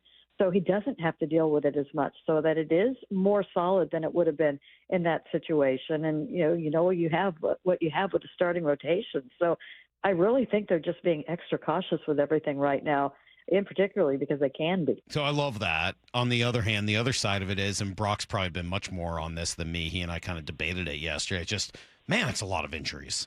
And, some of them, you get hit in the hand, whatever, those things happen over the course of the year. But Brock likes to bring up the term soft tissue injuries, and he sort of makes it sound as if they're preventable. I don't know if I agree or not. In general, I kind of disagree. But, man, is there anything to account for just how many injuries have hit this team this year? Well, I think it's bad luck. I mean, I see a lot of people talking about they're doing things the wrong way, or it's a training staff, or this or that. It's the same group that they've had for a long time right now, and they do stay on top of things.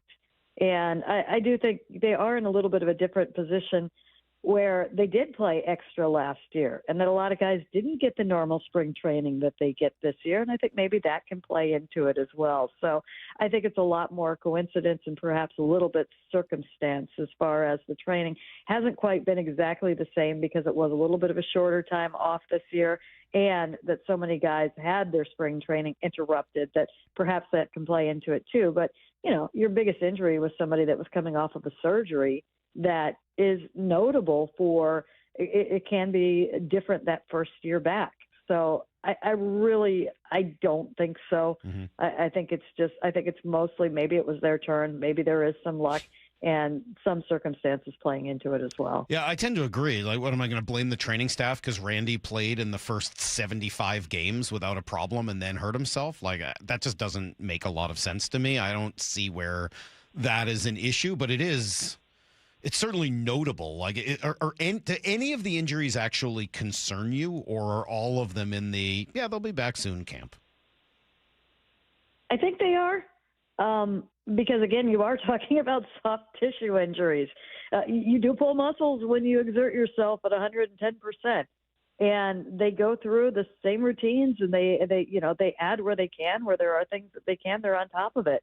They do what they need to do to get out on the field. So I look at it right now, and I think maybe the only one, I hope it pays off, that you're taking the time with Brendan Donovan right now. And I think there are no guarantees when you do that. The body is going to heal when the body heals. But there are a lot worse things that they could be dealing with right now, and I'll just knock on wood as I say that. Yeah, well, and the fact that it's mostly been position players instead of hitters, obviously that's a thing. But, okay, what I was talking about earlier then is how it somewhat not hurts but complicates the trade deadline, because you only got, 6 weeks left here before the trade deadline, and I still feel like we haven't seen the team at full health, full strength. It makes it a little hard to know what they really need and what they're going to need for the final couple months. For me, I think that's just really easy. Leverage arm in the bullpen. I feel good about everything else. And you have to remember that, again, this division is light, and you're going to be able to do things with what you have. And when you get into the postseason, it's going to be all about the pitching. So I do everything I can for the pitching. And also, last year aside, it is tough to pick up impact bats. So I don't, maybe you take a good hard look at how you line up against lefties. If there's anything you can do there, sure. But for me, the biggest thing is you've got to find another way to get another leverage arm into that bullpen. That's where they're most vulnerable. So that's not complicated at all for me. And I would put that 1. And then 1-8, sure, yes. If you can add another right-handed bat, yes, but good luck. So cool, except who's out there? I mean, that's been the other challenge here is as you look through the potential leverage arms that might be available, I don't see this team trading for Aroldis Chapman. I don't think you do either. What else is even potentially available? Does Luke Weaver qualify?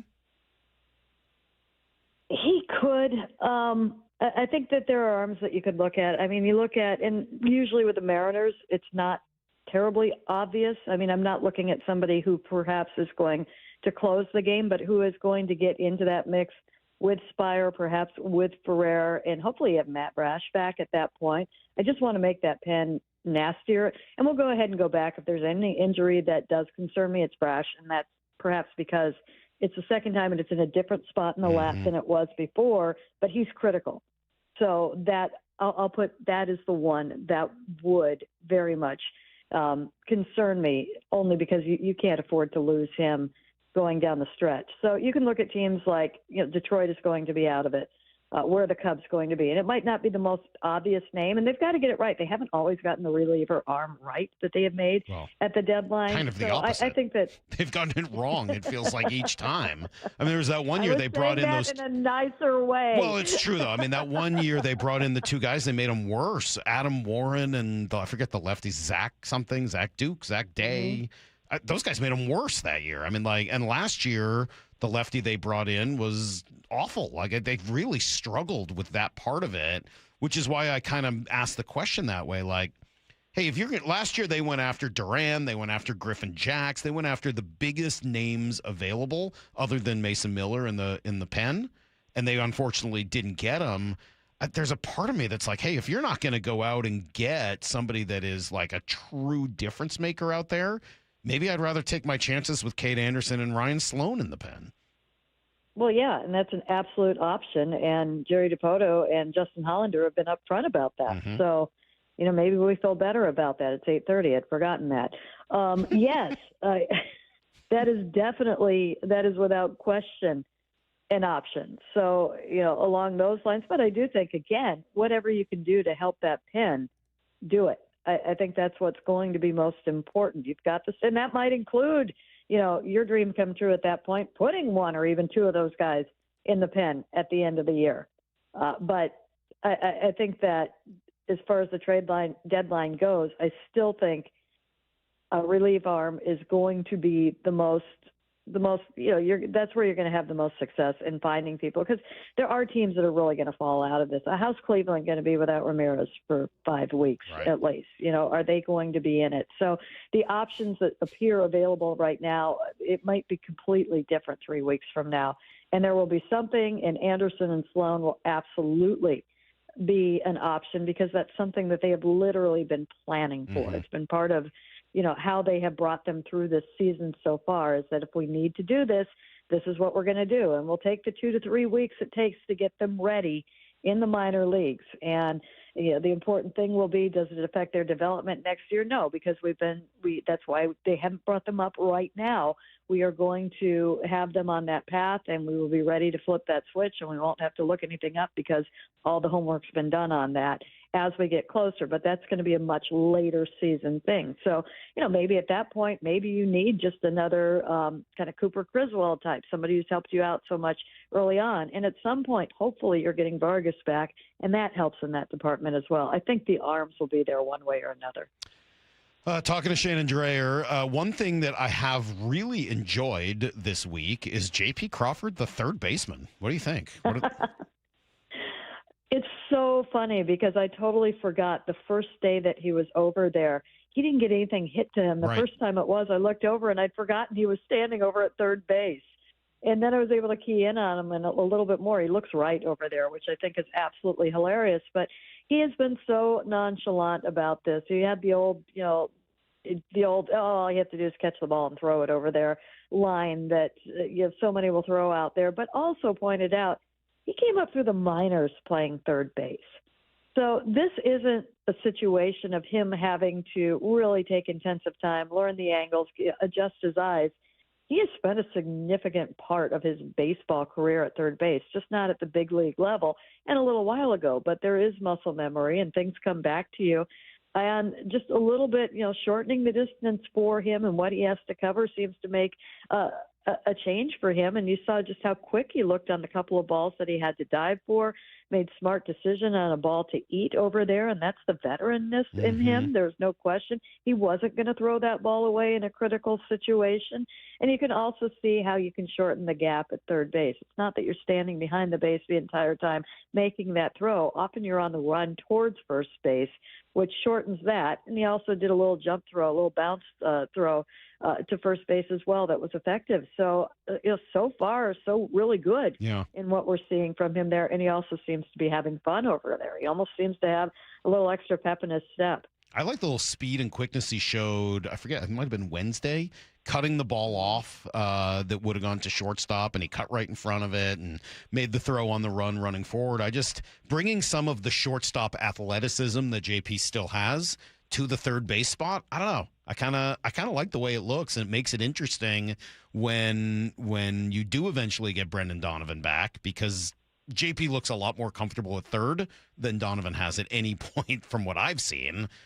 I know he's going to play a little of everywhere. How do you see that working out once he's back? He's going to play a little bit of everywhere. Yeah. I think that's what we're going to see, and that's part of taking the time with him. They're getting him ready for that.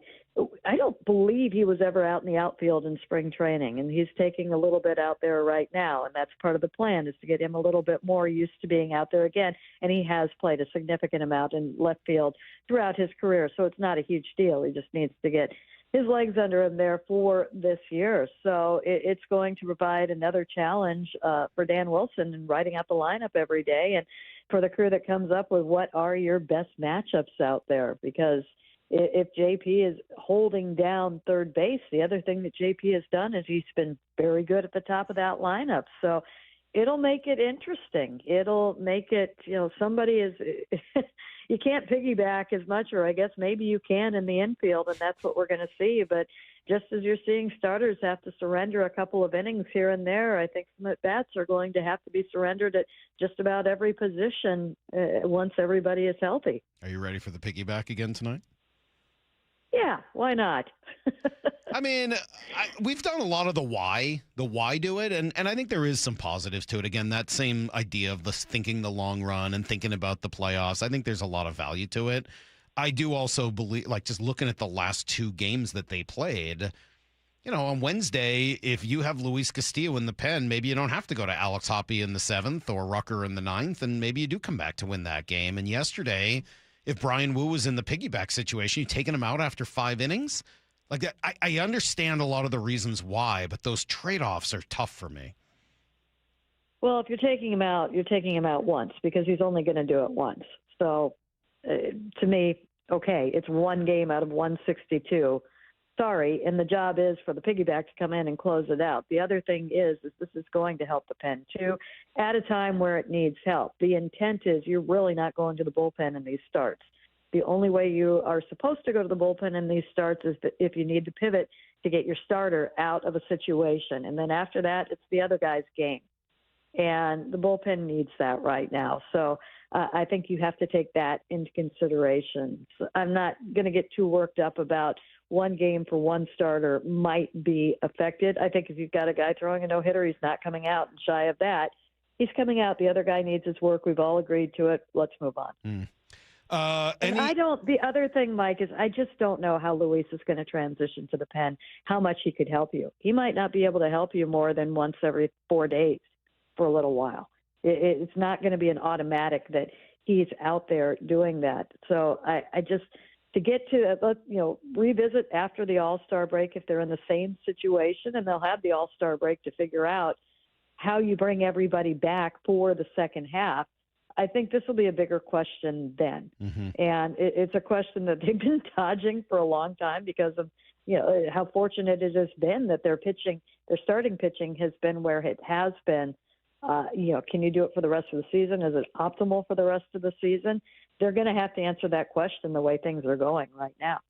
How long can you give Rob Refsnyder? I think you're probably getting to a spot where, we're talking about you're getting a player back that's going to need at bats at the beginning of July. I think that will probably be when that question needs to be answered. So that's not when Randy returns, but when Donovan returns? I think so. I think that's when you would be looking at that. It's tough, man. I feel bad, and I don't really understand why it would happen, that he's just been as bad as he's been this year. As you talk about the trade deadline, we were saying it earlier, like nothing would help this team more at the trade deadline than like Rob Refsnyder being the guy he's been for the last 3 to 5 years.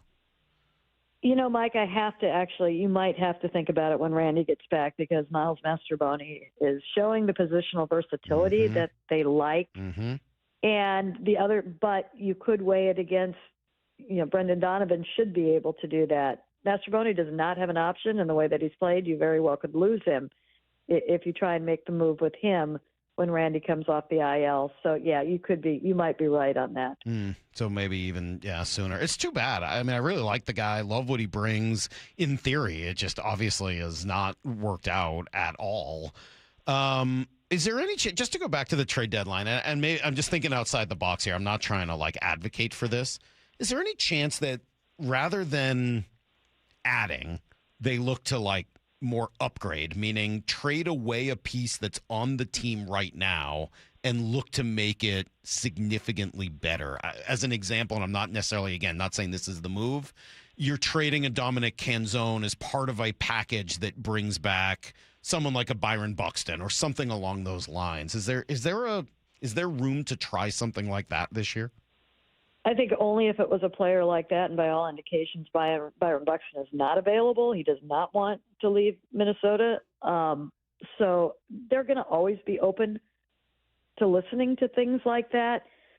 And it would have to be something that is significantly better than what you have right now. And then again, would not be a rental. It would have to be somebody that is going to be there for a long time.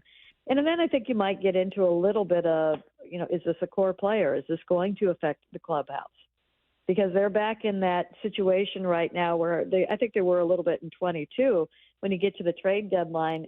And when you would ask players, are you thinking about this and what could they do? And they'd be, why? What do we need? We like our team right now. And I think that you would very much have to take that into consideration, because what they're building right now, and it's a group that I don't think that if you had a team full of parts, they would have sustained the losses that they have had this year and the injuries that they have had and the adversity, particularly in the last few weeks that they had. Part of it is the sum of the whole and the parts, and that they've been brought up together and that they like to play together and that they've been through multiple spring trainings together. I think that is important to this group. And I think particularly if you get to that point and you have somebody who's been a key competitor, because to get that kind of player or to replace, take out, you're talking about Dom Canzone right now. He's got the best numbers offensively for the Mariners this year. Of course, he's only hitting from his strong side, but he has been your best hitter this year. I know. It's so crazy, right? Like some of the, it has just been I think that's why I said it's just been a complicating factor with all the injuries and the way certain guys have played. I'm not disagreeing with you when you say that leverage arm is the easiest thing to go, or the most obvious thing to go add. I think you're right. I'm not disagreeing. But it is just sort of a weird, funky year where, could you use a piece in the outfield? Well, today, yes. But in a month and a half, well, maybe you're going to have too many guys there. And then in the meantime, you've got this absolutely stacked system. And I was listening to Goldsmith the other day saying, hey, there was a time where Tyler O'Neill was the only top 100 prospect on this team. That was about a decade ago. How incredible is the change from then to now?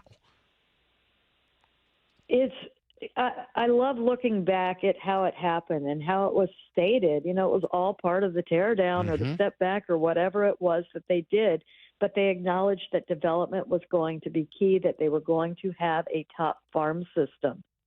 And that goes so far beyond just making the right picks, but that is huge when you see how good they have been on that and just how, significant each draft has been for the last 5-6 years, and the work and the care that has gone into finding those players. And it's never been the most obvious. They've usually had to pick from a little bit more in the middle, and you've seen them, go over slot for some players and reach the right guys, and now trying to sign them and keep them and whatnot. But to watch the development from the ground up, and it hasn't just been the players, but it's been the coaches, and it hasn't just been the star players. It's been all the players. And I remember back then talking about the Cardinals and the Cardinals way and the book that they gave all of their players. Well, there's a Mariners way. You do see a Mariners imprint on all the players that come up now. And then the coaches have been a part of that too, and developing your coaches and your coordinators. And, there's a reason why the Mariners have so many coaches and coordinators and strategists that are hired away each off season.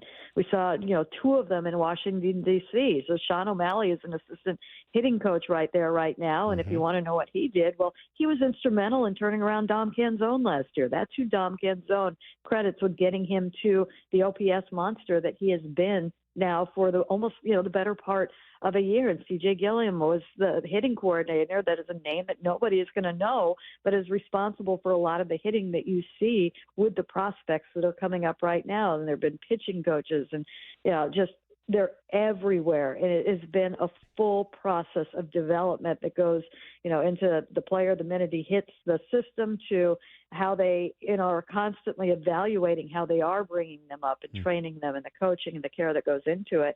It's been a process that has been just incredible to watch.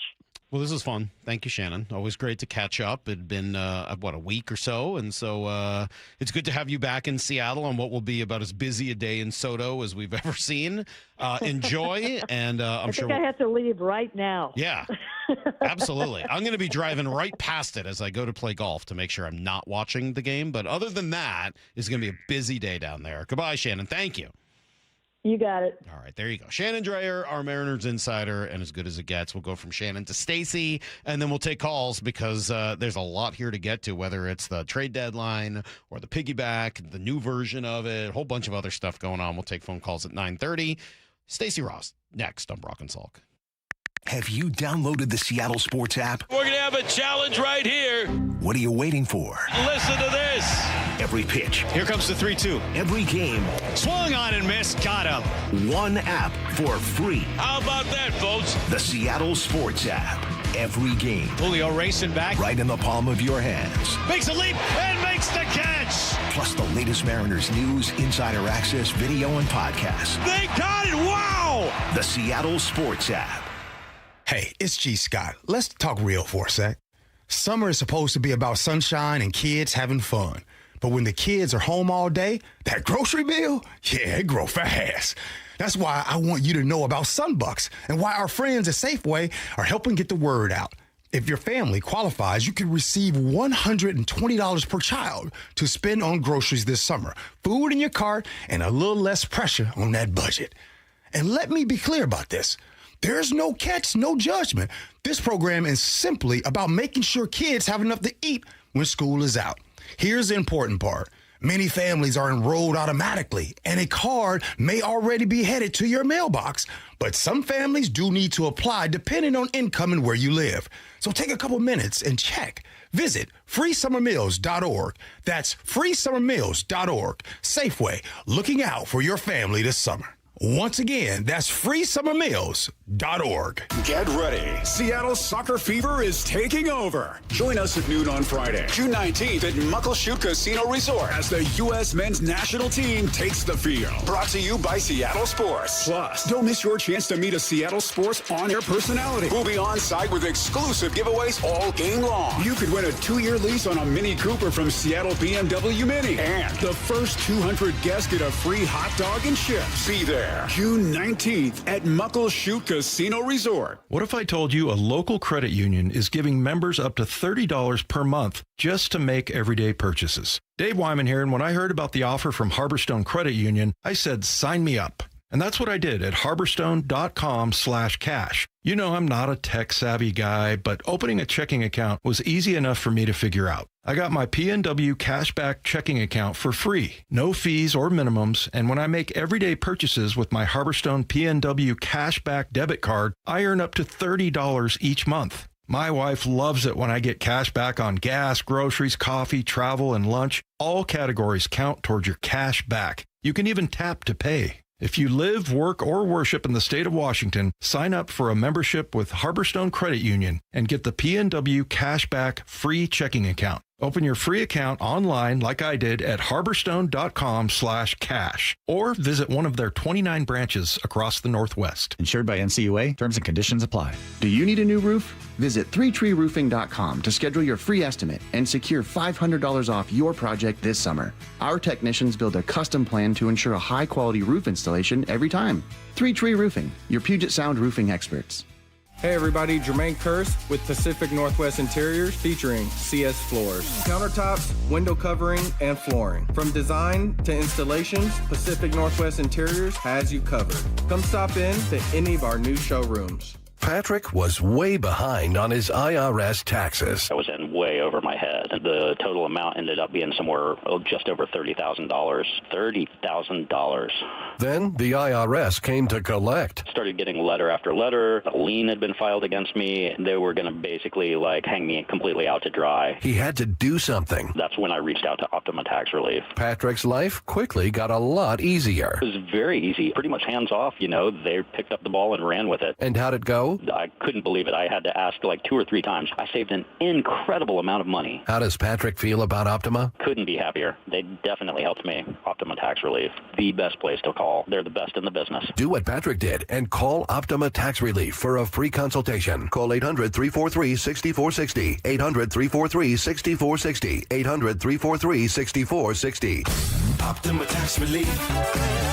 Testimonial from an actual client. Some restrictions apply. For complete details, please visit OptimaTaxRelief.com.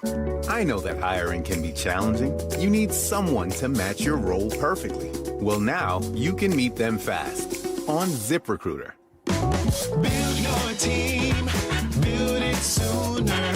Meet your match on ZipRecruiter. Just head to ZipRecruiter.com/free right now to try it for free. That's ZipRecruiter.com/free. Meet your match on ZipRecruiter. Try it free. This is the story of the one who keeps multiple buildings running smoothly day after day. Plumbing that flows, HVAC that hums, cleaning supplies that keep surfaces sparkling. That's why she counts on Grainger. With easy reordering online and 24/7 support, Grainger helps her keep the products she needs on hand. So shelves stay stocked and buildings stay ready. Call 1-800-GRAINGER, click Grainger.com, or just stop by. Grainger, for the ones who get it done. Let's go!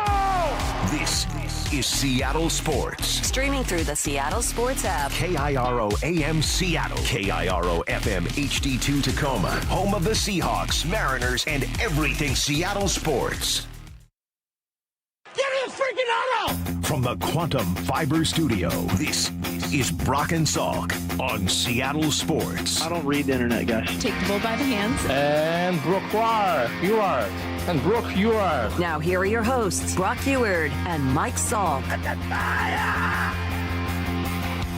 Oh, man, final hour of our week here on the Brock and Salk Show, and a perfect way to start it off with Stacy Rost of the, quite frankly, now dominant Bump and Stacy show. Seeing the numbers yesterday, we're going to need Stacy's mic on there. Sorry, Stacy's been cut off at the knees. Come on. We still need her mic. Ryan, we need her mic. We need Stacy's mic. Help.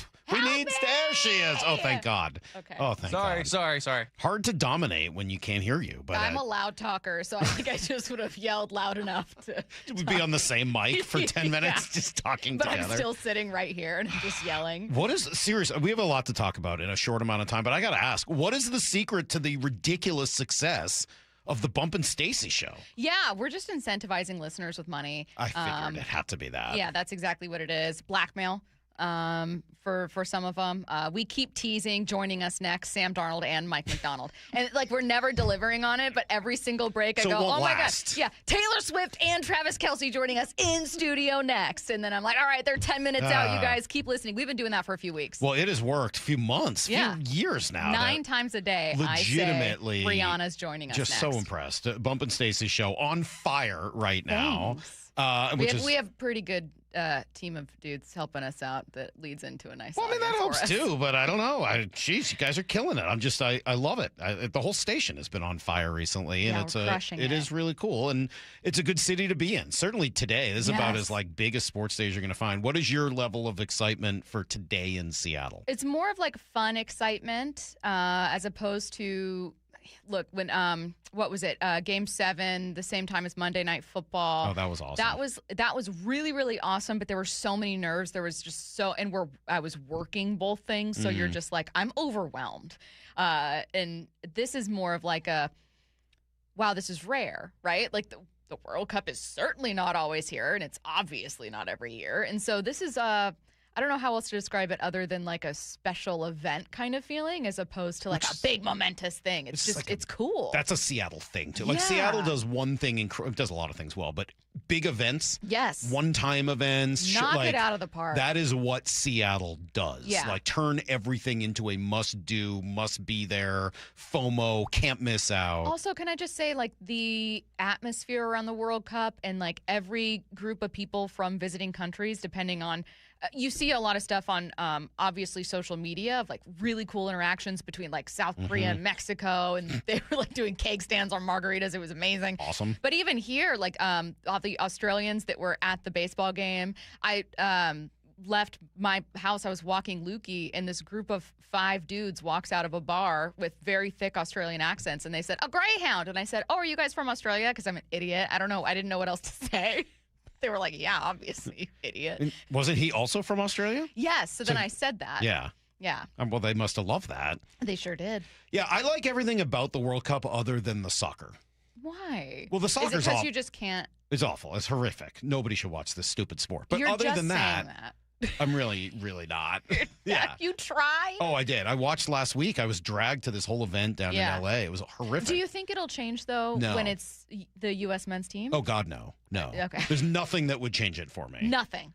Quarterfinals. I mean, if they hit each other, put on skates, and took half the players off the field, maybe. Okay. That would help. But no. I love everything else, though. Sure. I love the community involved. Yes, I love the all of that. Did you guys see Curacao score their first goal No. ever in World Cup history? They lost 7-1 to Germany, but they were so excited for that one goal. that. The entire stadium was cheering for them. I saw that the Scots drank Boston out of all their liquor. They sure did. Listen to this guy. This guy's Billy DeCane. He's from the Sam Adams Tap Room in Boston. You can tell where he's from. Trust me. We were planning for this.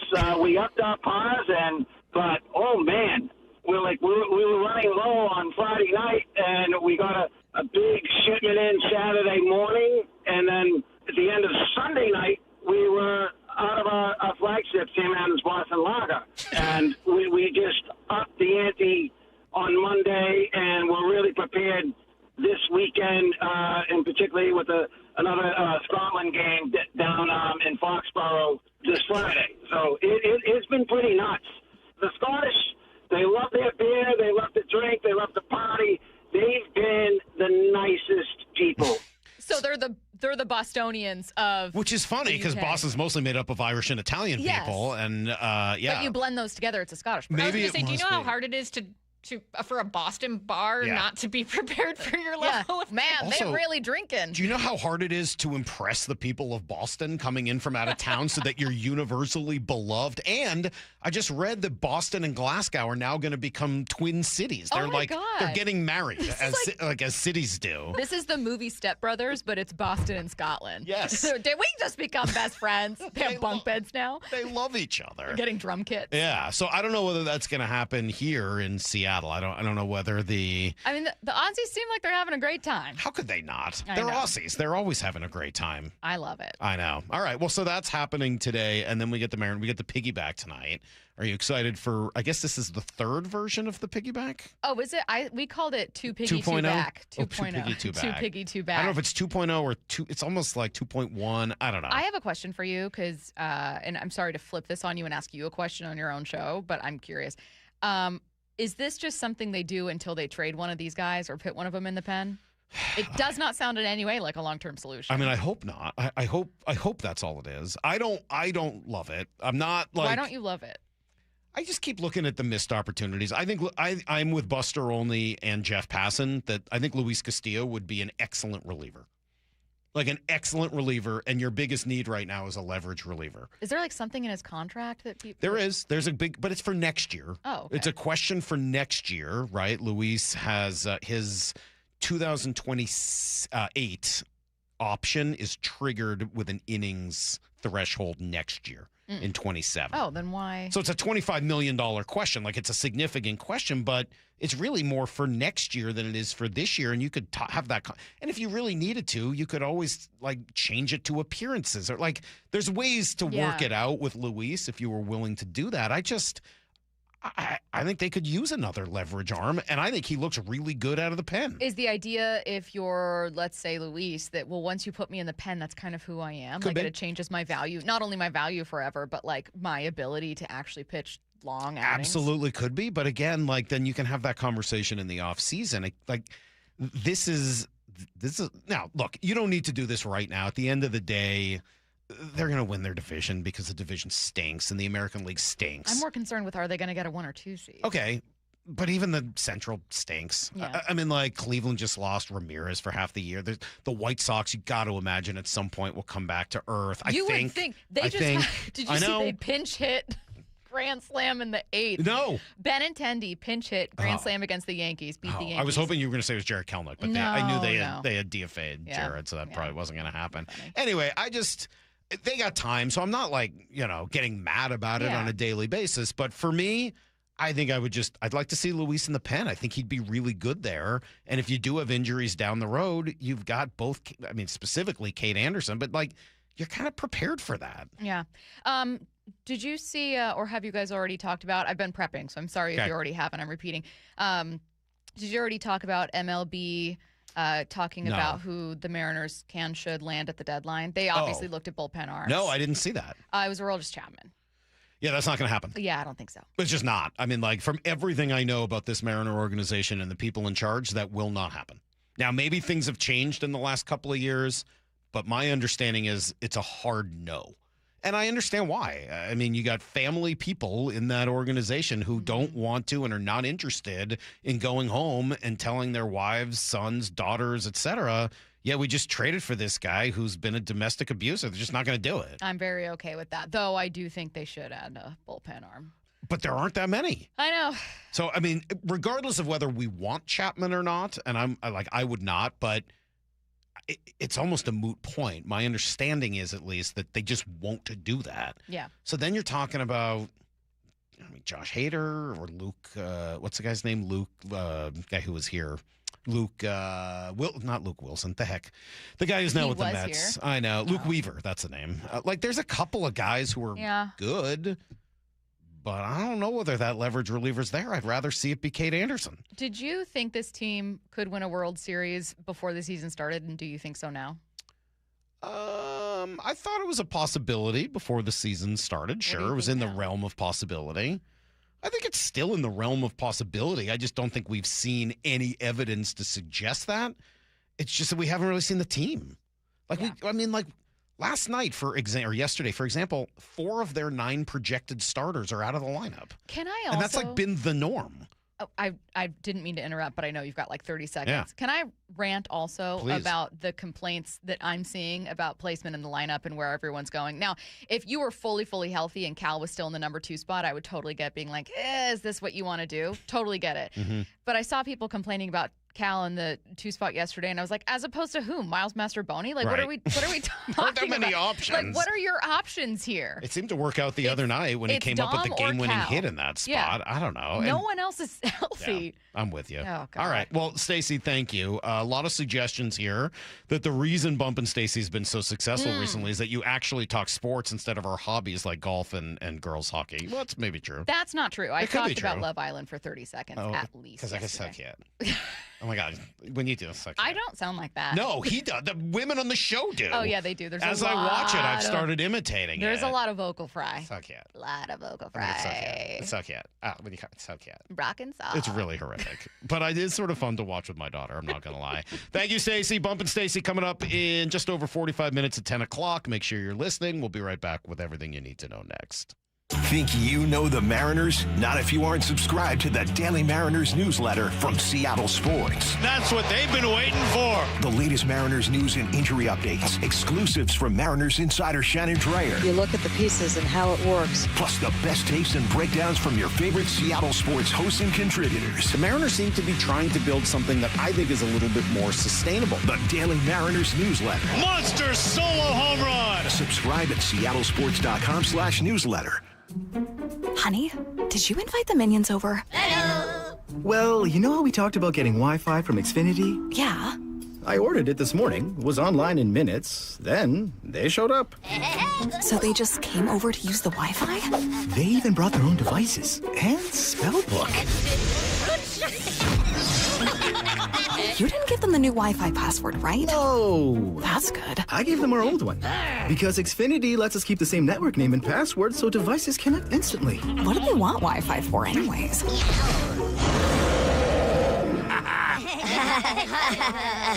Better not to know. Plausible deniability. Get streaming or scheming instantly with same-day Wi-Fi from Xfinity. Plus, lock in one price for the most reliable fiber-powered Wi-Fi for 5 years. Guaranteed. And see Minions and Monsters only in theaters. Xfinity. Imagine that. Restrictions apply. Not available in all areas. Use of fiber coaxial cable. Learn more at xfinity.com/same-day Wi-Fi. Thinking about upgrading your water heater? Snohomish PUD can help. Right now, you can get $1,000 back when you install a qualifying heat pump water heater.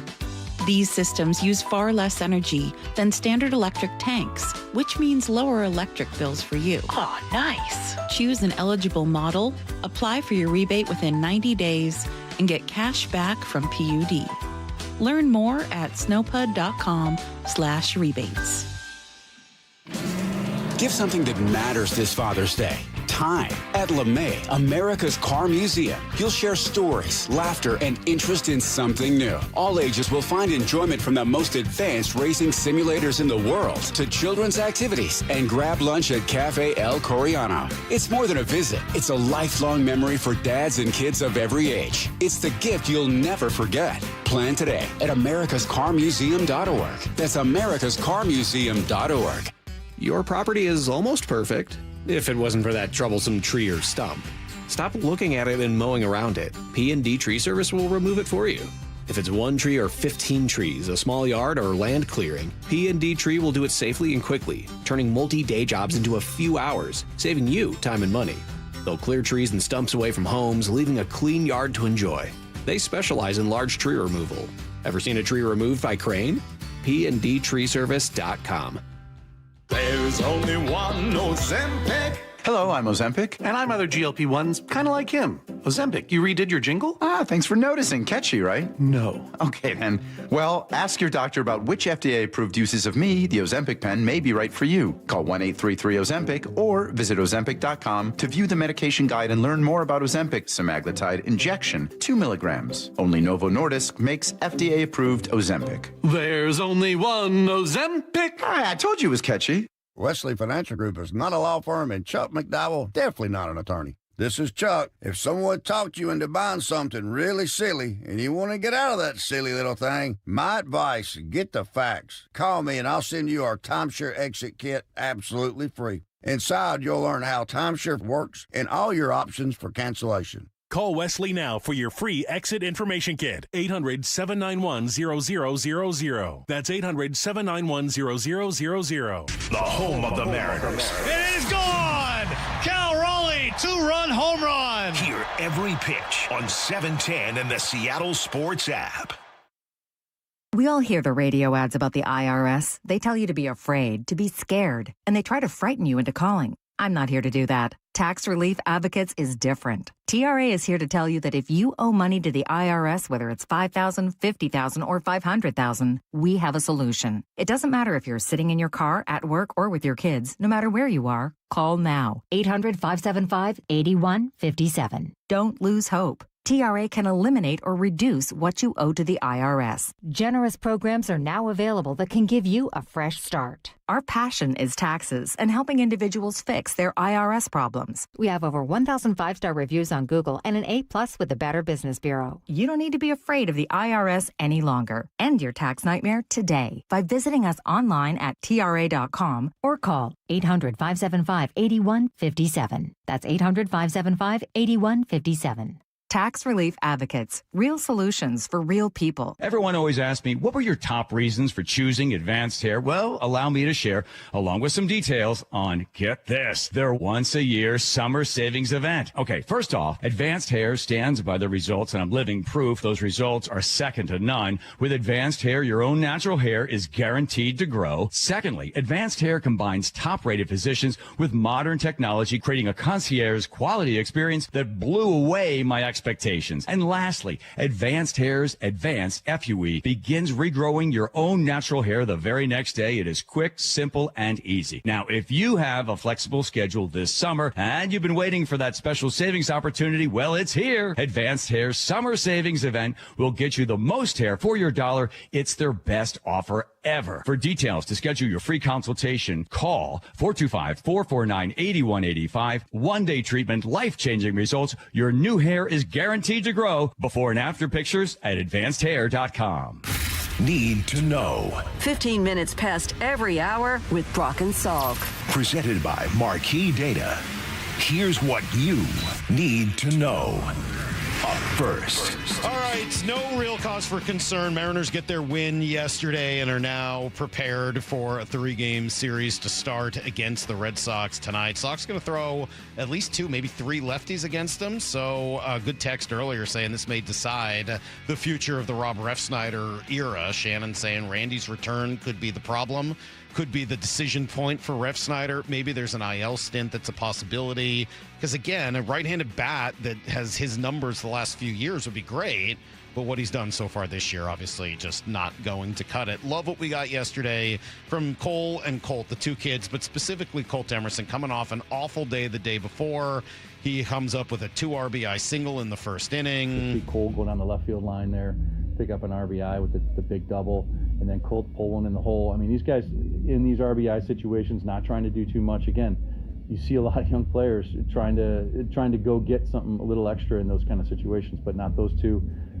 Cole just taking what he got there on a pitch up and away and able to pick up the double, and Colt, got a pitch on the, middle inner half and able to turn on that and get it in the hole. So incredible awareness, incredible, field, just, awareness and these guys are beyond their years and just kind of feeling the game and understanding the situation, and it's very impressive.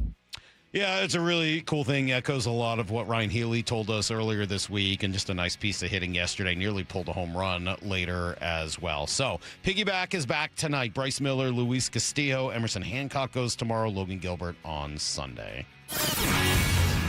Here's the second thing you need to know. Big day in Soto. You got soccer, America playing Australia at noon, and then the Mariners obviously take over tonight. Both the U.S. and Australia won their opening match. U.S. trying to continue that momentum, and their big guy, Christian Pulisic is going to play. Morris said earlier. Good job. Pulisic, not Pulisic. No. Hard C. Looks like it should be Pulisic. Eritrea? Who's the catcher the Mariners had to start? Oh, my gosh. Don't even get me started on that guy. Andrew Kisner? Yeah. With the N in there? The K-N, yeah. The Knife?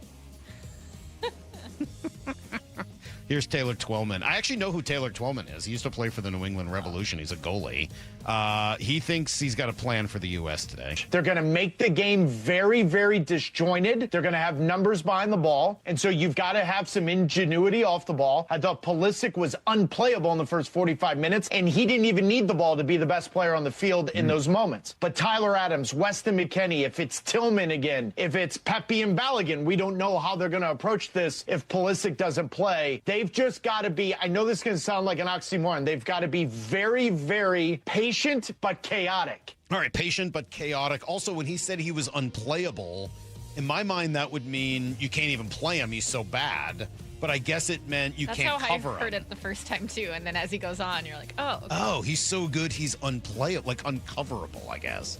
All right. Yeah. All right. Well, there you go. That'll take place at noon. Good luck getting in. If you're looking for last-minute tickets, it looks like they're around $1,900. So hopefully you've got your savings account ready to go. Here's the third thing you need to know. Please stop texting me making fun of Jordan Spieth. It's just mean. 206. I see you. I know he's going to miss the cut today. I know. It's just mean. It's just really unnecessary. Wyndham Clark continues to lead. He's now actually 1 under for the day. He's bounced back. He's 7 under for the tournament. 4 shots clear of Xander Schauffele. And then you got Colin Morikawa, just 1 shot back of that. And then, you still only have, 14 guys under par. Ludwig Oberg, one of them. Rory McIlroy, one of them. Justin Rose is there. Akshay Bhatia, Corey Connors, Matt Fitzpatrick. So, a lot of big names, but nobody playing this course the way Wyndham Clark is. So, we'll see if he's able to win his second U.S. Open. That is everything you need to know. 1/4 every hour here on the Brock and Salk Show. All right, it's time. It's time to open the phone lines. Whether you're angry soccer fans who want to argue with me or tell me about the game today, if you are just excited about what's going on in the city and you want to talk about it, if you are excited about the Mariners, if you have comments on the new Piggyback, if you want to talk about the trade deadline, we've already started that conversation, the injuries, what they should be doing, what they could be doing. What else am I missing? Seahawks just feel pretty easy. They're just so simple right now. They just look great. But whatever's on your mind. I'm probably most fired up right now about the PWHL draft. I don't know how many calls that's going to generate. Are the Kraken going to do anything? There's a big trade today in hockey with a big puck-moving defenseman going from Tampa to Toronto, and the Kraken remain quiet with a team that really needs to, do something, take some chances, get some talent in here. Ron Francis got a new job. Who did? Ron Francis. Well, he did? As what? He's a special advisor of hockey operations for the Penguins now. Oh, all right. Well, he played for the Penguins, was a big part of some Stanley Cups there, so I'm sure he's still beloved there. And good for Ron Francis, a nice guy, just unfortunately so conservative in terms of what he did here that just didn't work. So, all right, 866-979-3776. I've been talking to you guys for the last, 3.5 hours? Could you talk back to me, please, for a little while? 866-979-3776. Any subject, whatever's on your mind. We'll open up the phones to whatever you got next. Stick around for Bump and Stacy coming up next at 10.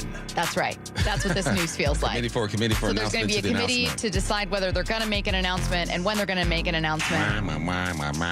Give Seattle a team. Bump and Stacy with Michael Bumpus and Stacy Rost next at 10. I hope you guys are prepared to be embarrassed by my behavior. We're going to be on Hard Knocks for sure. We're definitely going to be on Hard Knocks because I will drag us in front of these cameras. On Seattle Sports.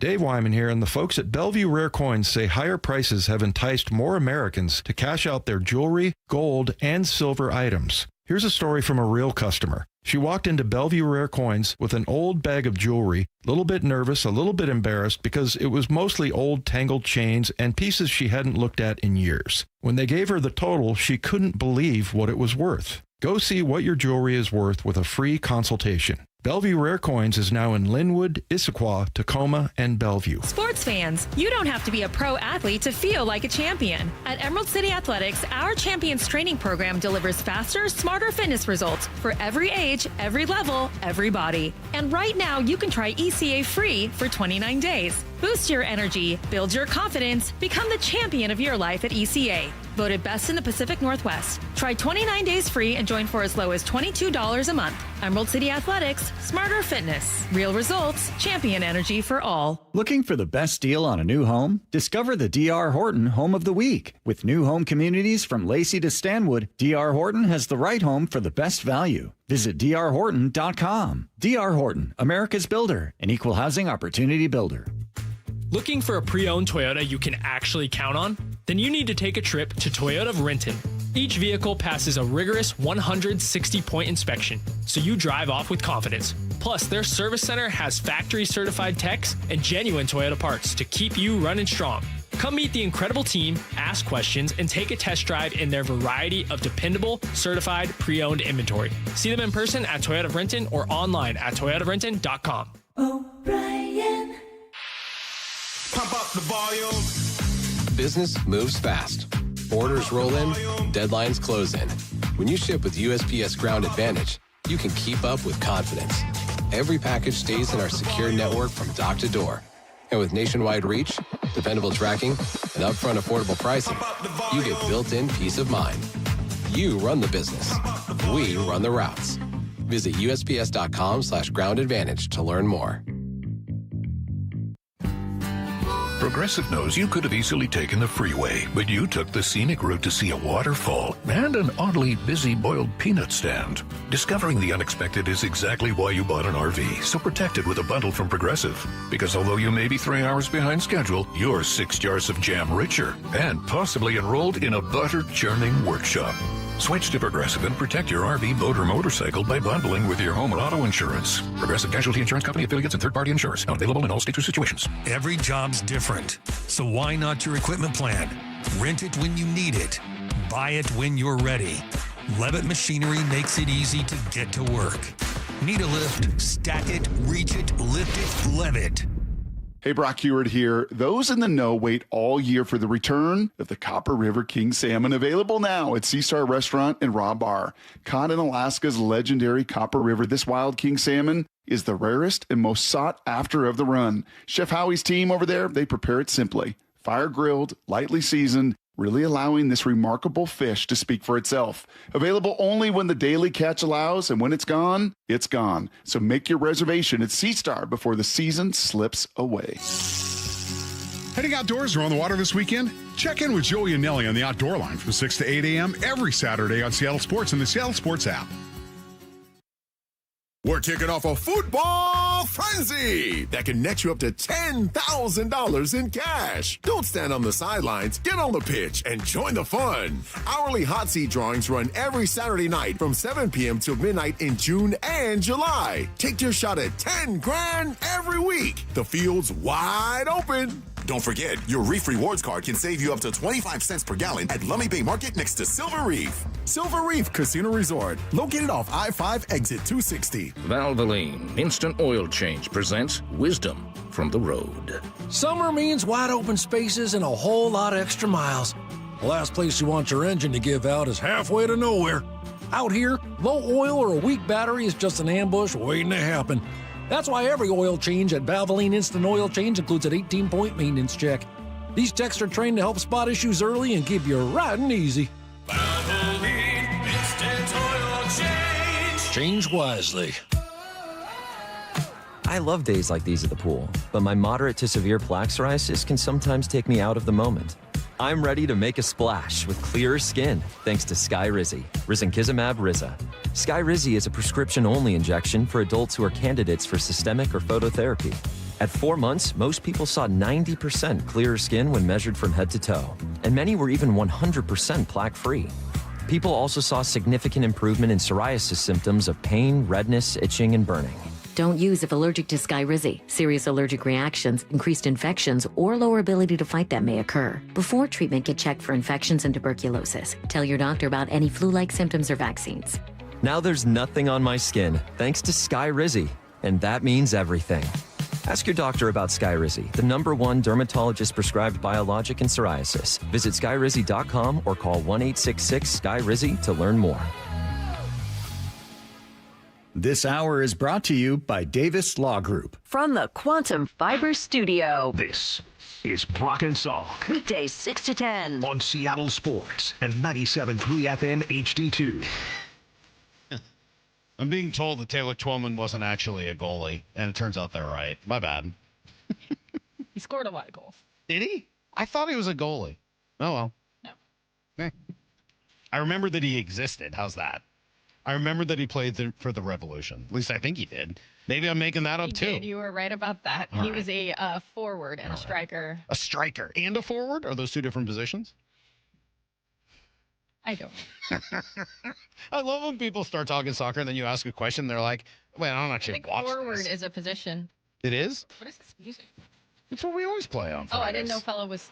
I thought We still got some we haven't fellow heard Cootie going. more of the song. We should play the whole damn song. It's like 10 minutes long, maybe 12. So good. All right, 866-979-3776. Well, not actually. We should probably turn it off at this point. 866-979-3776. We do have a couple of lines open. I'm a little horrified that that's the case. I'll be a little more specific with you if you need. What do you want the Mariners to do at the trade deadline as of now? 866-979-3776. What do you make of the piggyback as of now? 866-979-3776. What, you want to talk soccer? This is your chance. You're probably never going to get another chance like this on this show. It's Friday. I'm in a good mood. I'm going to play golf. If you have something to say about the World Cup and the soccer today, I promise not to be too mean. 866-979-3776. So let's open up the phones, whatever you got. We'll start with Mitchell. A striker is the most attack-minded player on a soccer team, is what this. So there's only one striker?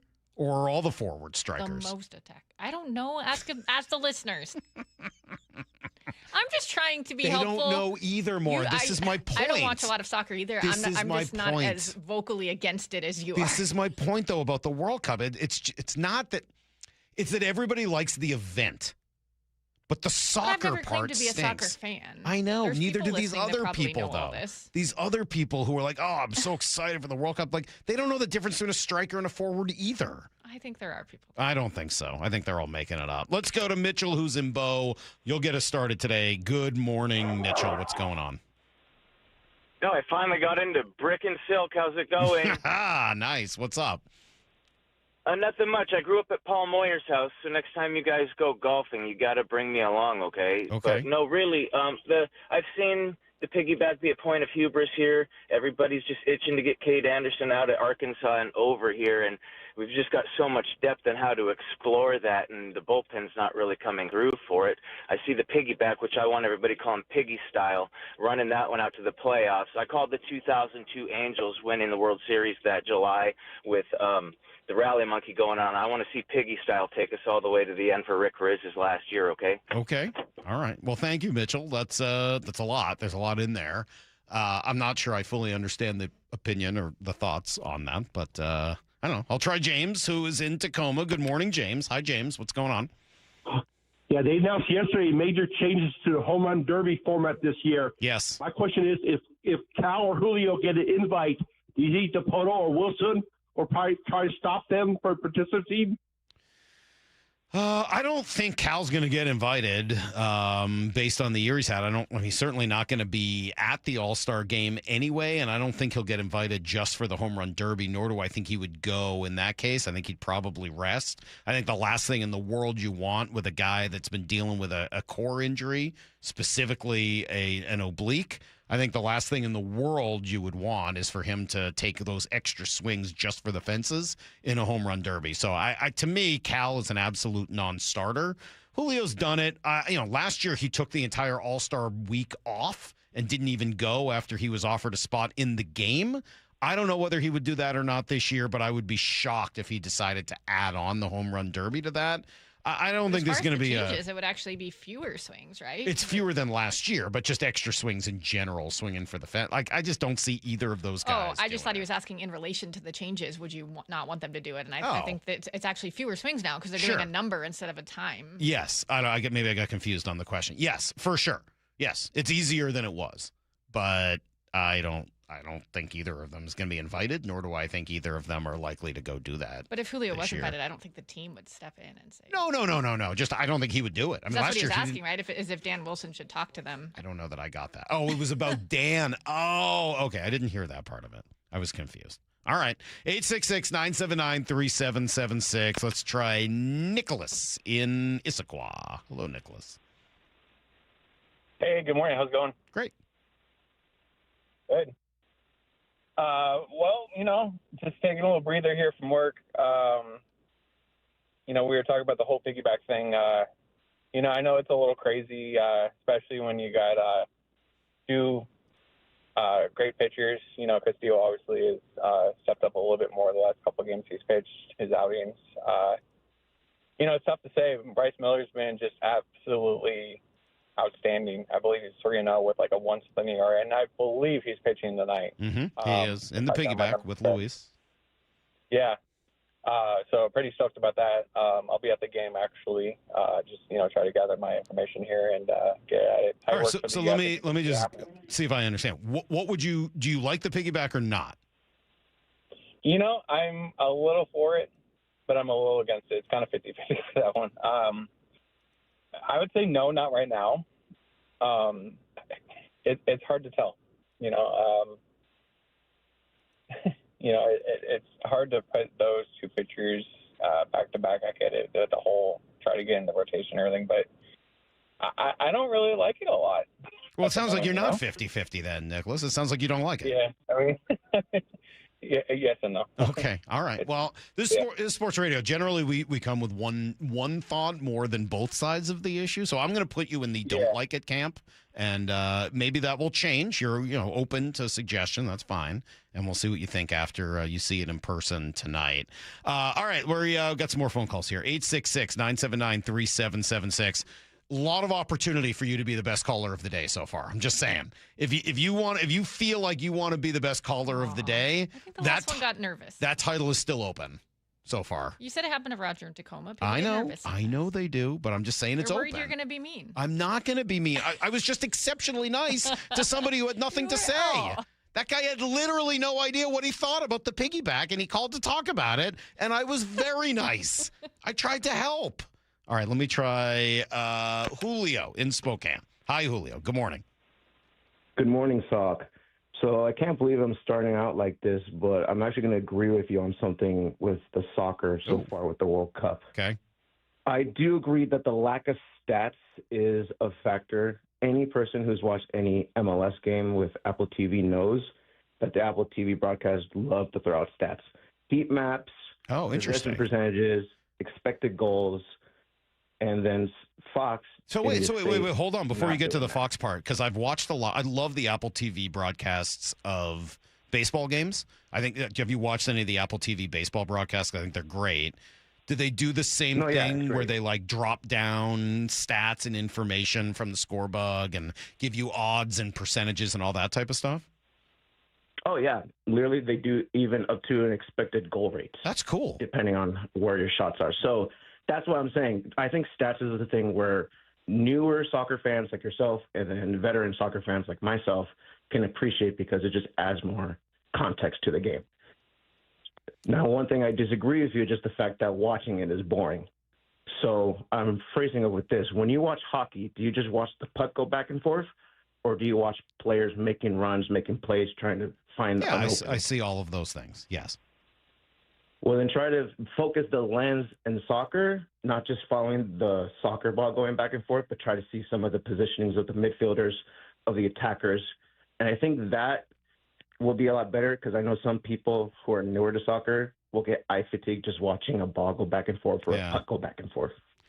I get the idea, and you're right. I've tried to sell people on hockey in the past. That's probably not going to I appreciate your attempt. I appreciate the attempt. You're probably right. That probably is the best way to look at it. All right, let me go 866-979-3776. Let me try Austin in Redmond.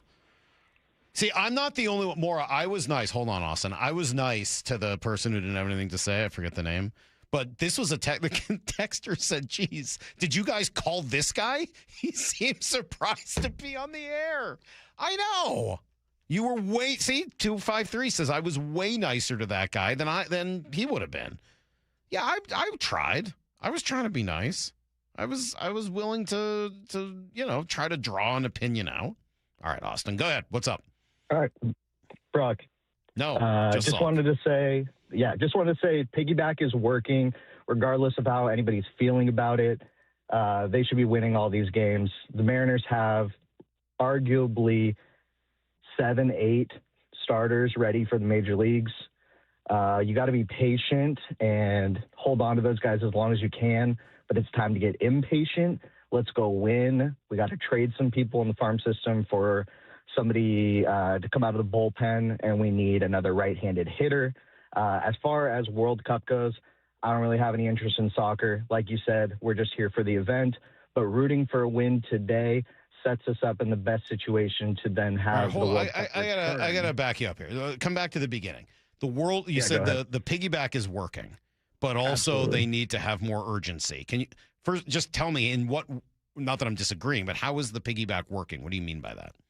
The piggyback is working because these guys are playing well. If they're not winning games, it's because they're not scoring runs. Okay, but couldn't that be possible even if they weren't in the piggyback? It could be possible, but you're also you're taking less pressure on these arms. So you can either go 6-man rotation or you can go the piggyback. They've decided to go the piggyback. Mm-hmm. In my opinion, throw 5 starters, give them 1 start off. I say skip starts, but they're going to do the piggyback instead. That's what they've decided on. Yeah, I mean, I honestly, your theory on skipping a start, well, it's a bummer to skip anybody in this rotation because you always want them out there. Honestly, I feel like you're right. That would make more sense. Then you're actually giving somebody 6-7 innings off. The problem with the piggyback is it doesn't actually give them that much off. They get a couple of innings, maybe 1 or 2, but it doesn't actually give them that much rest. It also keeps them on the same routine, right? They go out, they throw a bullpen during the same time. They're able to still stay in that routine of like, hey, I pitch every X amount of days versus the piggyback is like kind of squeezing them into these different schedules that they may not be as comfortable with. Mm-hmm. All right. Appreciate the call. Thank you, Austin. Let me keep it going because we got a lot of people on hold. Man, now the phone lines are rapid fire here, Maura. Let me try Janet, who is in Kirkland. Hi, Janet. Good morning. Hi. What's on your mind? How are you? I'm great. What's on your mind?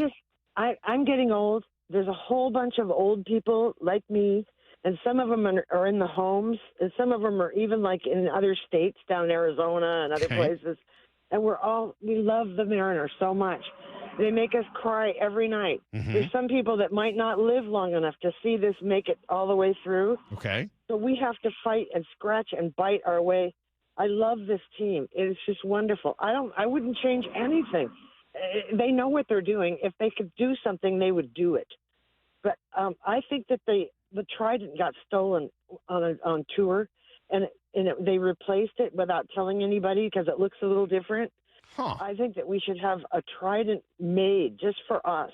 Okay. And have it blessed by all the Indians and all the people that are praying for us. And then it's like, when it got all crazy and they stopped letting the average person watch it on the regular TV and it was all Apple, it was something else. Right. Those games, it was like all the people that normally would pray for you or be visualizing these wonderful things like they do at Vegas. They have groups of people that positively visualize good success, and they're all very successful. I think that we should do that. Also, Rayleigh, his wife makes him special food. And when he's off on vacation, she's not there to make all the special foods for him. We should have her make food for everybody. Make them all eat the right thing. Mm-hmm. Keep them hydrated. Mm-hmm. Maybe they should all be getting massages. This is a special team. The puppies, they're just like when you go to a kennel and you get the very best puppy that they have in that kennel. And then you get another one from another state that's also the pick of the litter. Right. And then you put all the puppies together. Uh-huh. That's what we've got. We've got these puppies, and they're just super special. I hadn't thought about them that way. That is a good way of looking at it. Thank you, Janet. I'm a mother, and I want to see. When these guys come in and they're new, and they're fresh, and they just have these great little ideas. I just want to nurture them, and I want them to all do well. Well, I appreciate that, Jana. Thank you so much for the call. There's a lot to unpack there. It was a lot. There's a lot there, Maura. Well, we should probably get Shannon on looking up the trident problem about the stolen. I hadn't heard about that. The stolen replaced trident. That seems like an issue. And then Luke Rayleigh's wife, obviously, it sounds like there's a concern there on the food in terms of what everybody's eating. So we'll look into those things. We've got people who we can send on assignment, That was a wild ride. try to get to the bottom of all that. All right, let me go to Carlos, who is in Issaquah. Good morning, Carlos.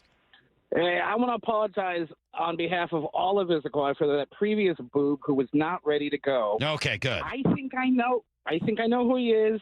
I'm going to have my 2 corgis poop in his yard a little bit later. Oh, wow. Mean, quite frankly. Yeah, that's just nasty. Pork chop and Dottie Biscotti got to go soon. So there we go. All right. So I just wanted to. You were in Boston for a hot minute, weren't you? I grew up there. there. That was for work, though, not for like pleasure. Well, I grew up there. Okay. When you it did feel like work growing up, though. Trust me. Yes. Oh, great. Well, lemonade stands besides. Did you feel any of that joy when you went back for the hot minute before you came back here? I didn't feel a lot of joy, no. That is a shame. I wish you all better today. And my main comment is I have absolutely nothing to say about the World Cup. All right, thank you. Well, please do take it off the air. More, what the hell is going on today? What is in the water today? I was taking another call. I only heard the end of that, but it is, my goodness, someone asked if the last call was Blue of Earth. What the hell is going on today? Is it Juneteenth? Are people home and not at work? What is happening? It's because of the World Cup. Indulging in some substances? I don't know. Many substances. Why can't we have a lucid caller today? What the hell is going on? I never heard anything the one like that tried this. to explain soccer to you through hockey That one was good.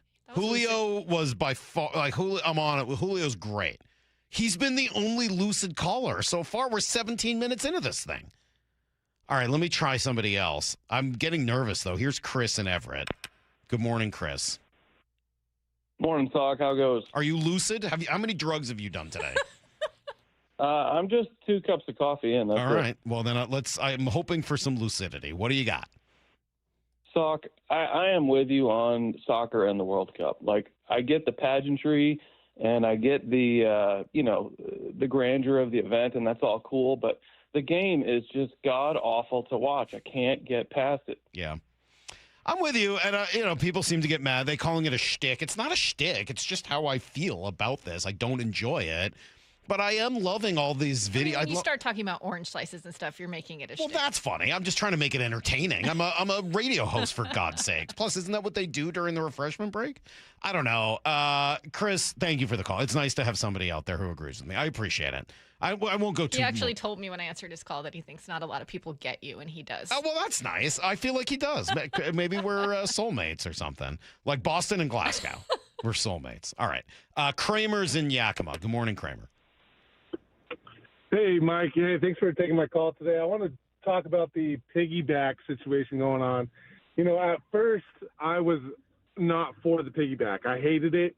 I thought it was dumb, especially with the way that Luis and Bryce were taking it. Mm-hmm. They weren't on board, so I didn't like it. But then when they went on that most recent road trip and they went to that 6-man, I saw how depleted that bullpen was, especially being down in arm. Mm-hmm. So I'm all for the piggyback, man. Let's keep doing it. Well, so hold on. Let me just ask you. Hold on. If the biggest reason is that the bullpen is depleted, do you like the piggyback more than moving one of the starters to the bullpen? Yeah, I do, because then it gives the bullpen a full day off if it works, right? Mm-hmm. Like a couple weeks ago when Bryce and Luis went piggyback and they went the full 9 innings. And actually, I think they went extra innings, and Luis pitched that extra one. Like, that was huge for the bullpen because we got to save them for a whole extra day. Yeah, there is that element to throwing. it. I like that point, Kramer. Thank you for the phone call. I appreciate the lucidity today. I think it's a good point.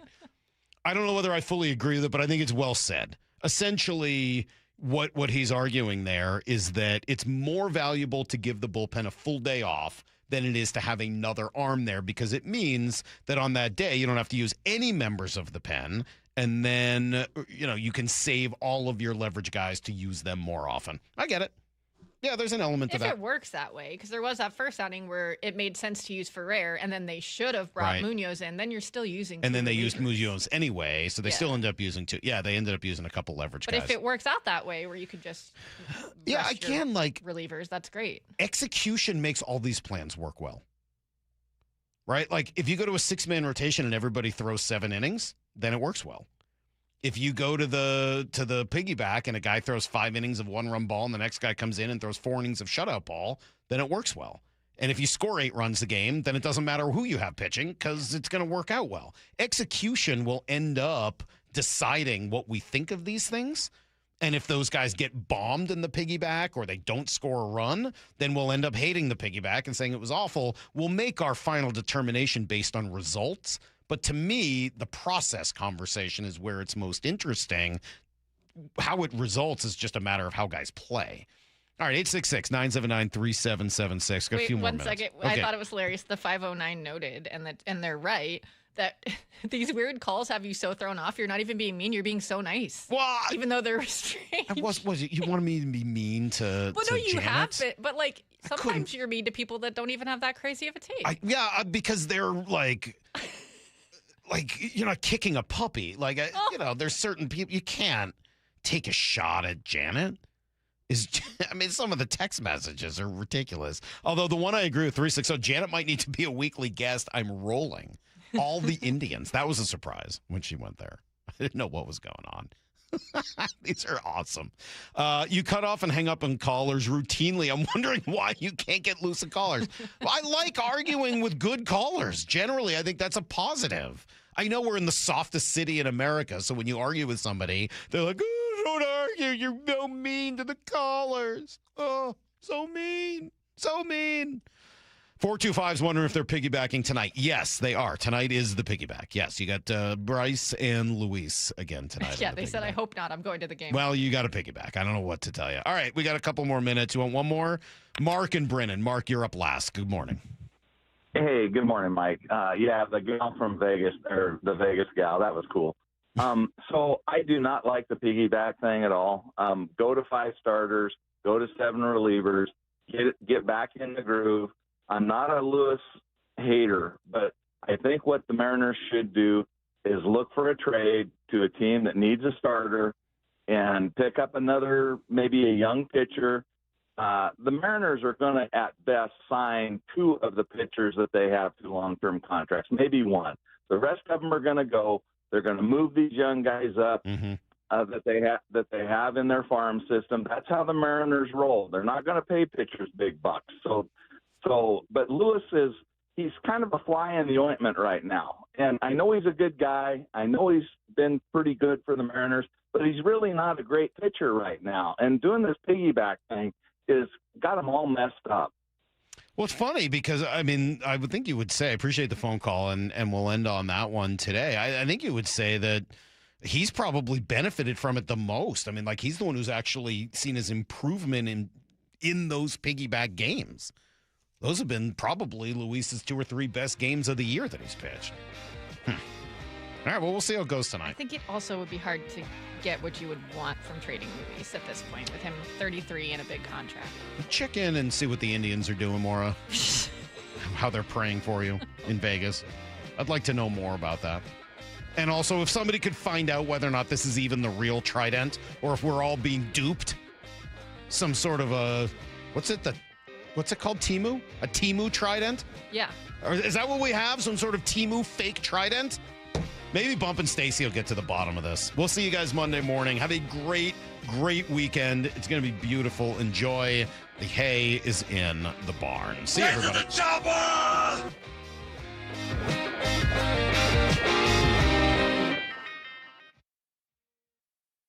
Stick around for Bump and Stacy coming up next at 10. That's right. That's what this news feels like. Committee for So there's going to be a committee to decide whether they're going to make an announcement and when they're going to make an announcement. Give Seattle a team. Bump and Stacy with Michael Bumpus and Stacy Rost next at 10. I hope you guys are prepared to be embarrassed by my behavior. We're going to be on Hard Knocks for sure. We're definitely going to be on Hard Knocks because I will drag us in front of these cameras. On Seattle Sports.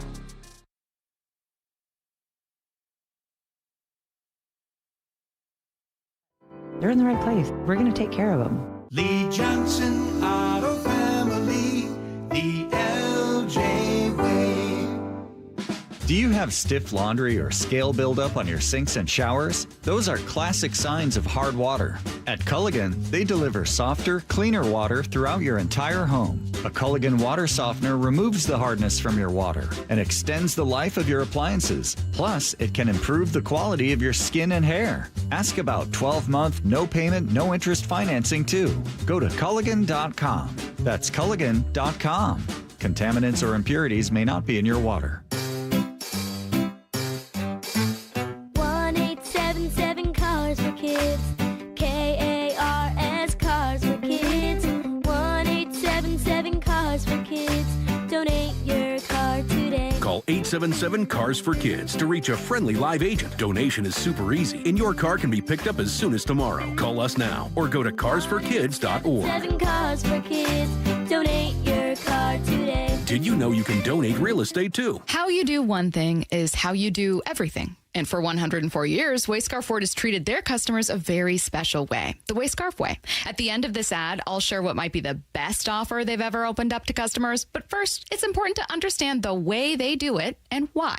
For 104 years, Wayscarf Ford is focused on a low-pressure, family-owned approach, serving Auburn, Pierce, and King counties. They aren't just selling cars. They're welcoming people into the family. Stacy here, and I've personally felt that. I've driven my new Ford Bronco Sport from Wayscarf Ford for over a year. I love it. Getting it was exciting and stress-free, but each time I brought it in because of a minor bump or service, their team has been friendly and polite. I always leave Wayscarf Ford with a smile on my face. And now for the offer.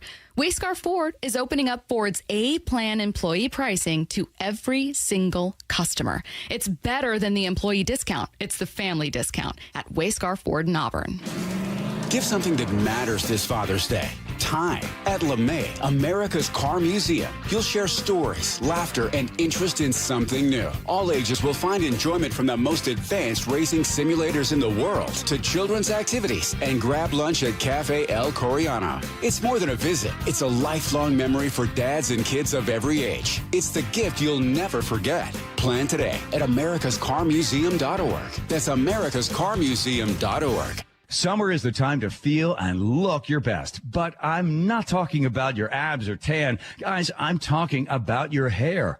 Restore that bald spot, reverse your receding hairline, or add volume to thinning during Advanced Hair's once yearly summer savings event. Advanced Hair's simple one-day treatment begins to regrow your very own hair the very next day, and they guarantee your new hair will grow. They are the team that addressed my hair loss, and I recommend them to everyone. Take advantage of your flexible summer calendar and get the most hair for your dollar. Advanced Hair's summer sales event is on for a limited time. So get the details and schedule your free consultation today. 425-449-8185. One-day treatment, life-changing results. With Advanced Hair, your new hair is guaranteed to grow. Check out the incredible before and afters and make the call now while their summer savings event is still on. That's 425-449-8185 or advancedhair.com. When your equipment is down, every minute counts. Levitt Machinery has the parts, technicians, and expertise to get you back up and running fast. Because if it's forked, we fix it.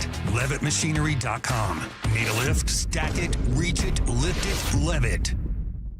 On top of home and auto, Progressive protects your boat, RV, and motorcycle so you can explore the unknown. Actually, we just take the RV to the same campground every year. Well, maybe you can catch your own dinner on your boat. Oh, we can actually get pizza delivered there from this brick oven place we love. Will you at least try a new topping? Honestly, probably not. We kind of have a go-to order. Fine. Just bundle home or auto insurance with your outdoor vehicles with Progressive and stay protected when you go, I guess, where you've gone before. Progressive Casualty Insurance Company and affiliates. Not available in all states or situations. Hey, Green Gobbler here. So you've got a clogged drain in your bathroom. Water in the sink's overstaying its welcome. You're spitting today's toothpaste on top of yesterday's toothpaste. You hope that it go away. Yeah, clogs don't just go away. I make them go away. I'm Green Gobbler, the only clog dissolver you need. I'm bleach-free, safe for your pipes, and I work. Guaranteed or your money back. Because I never met a clog that was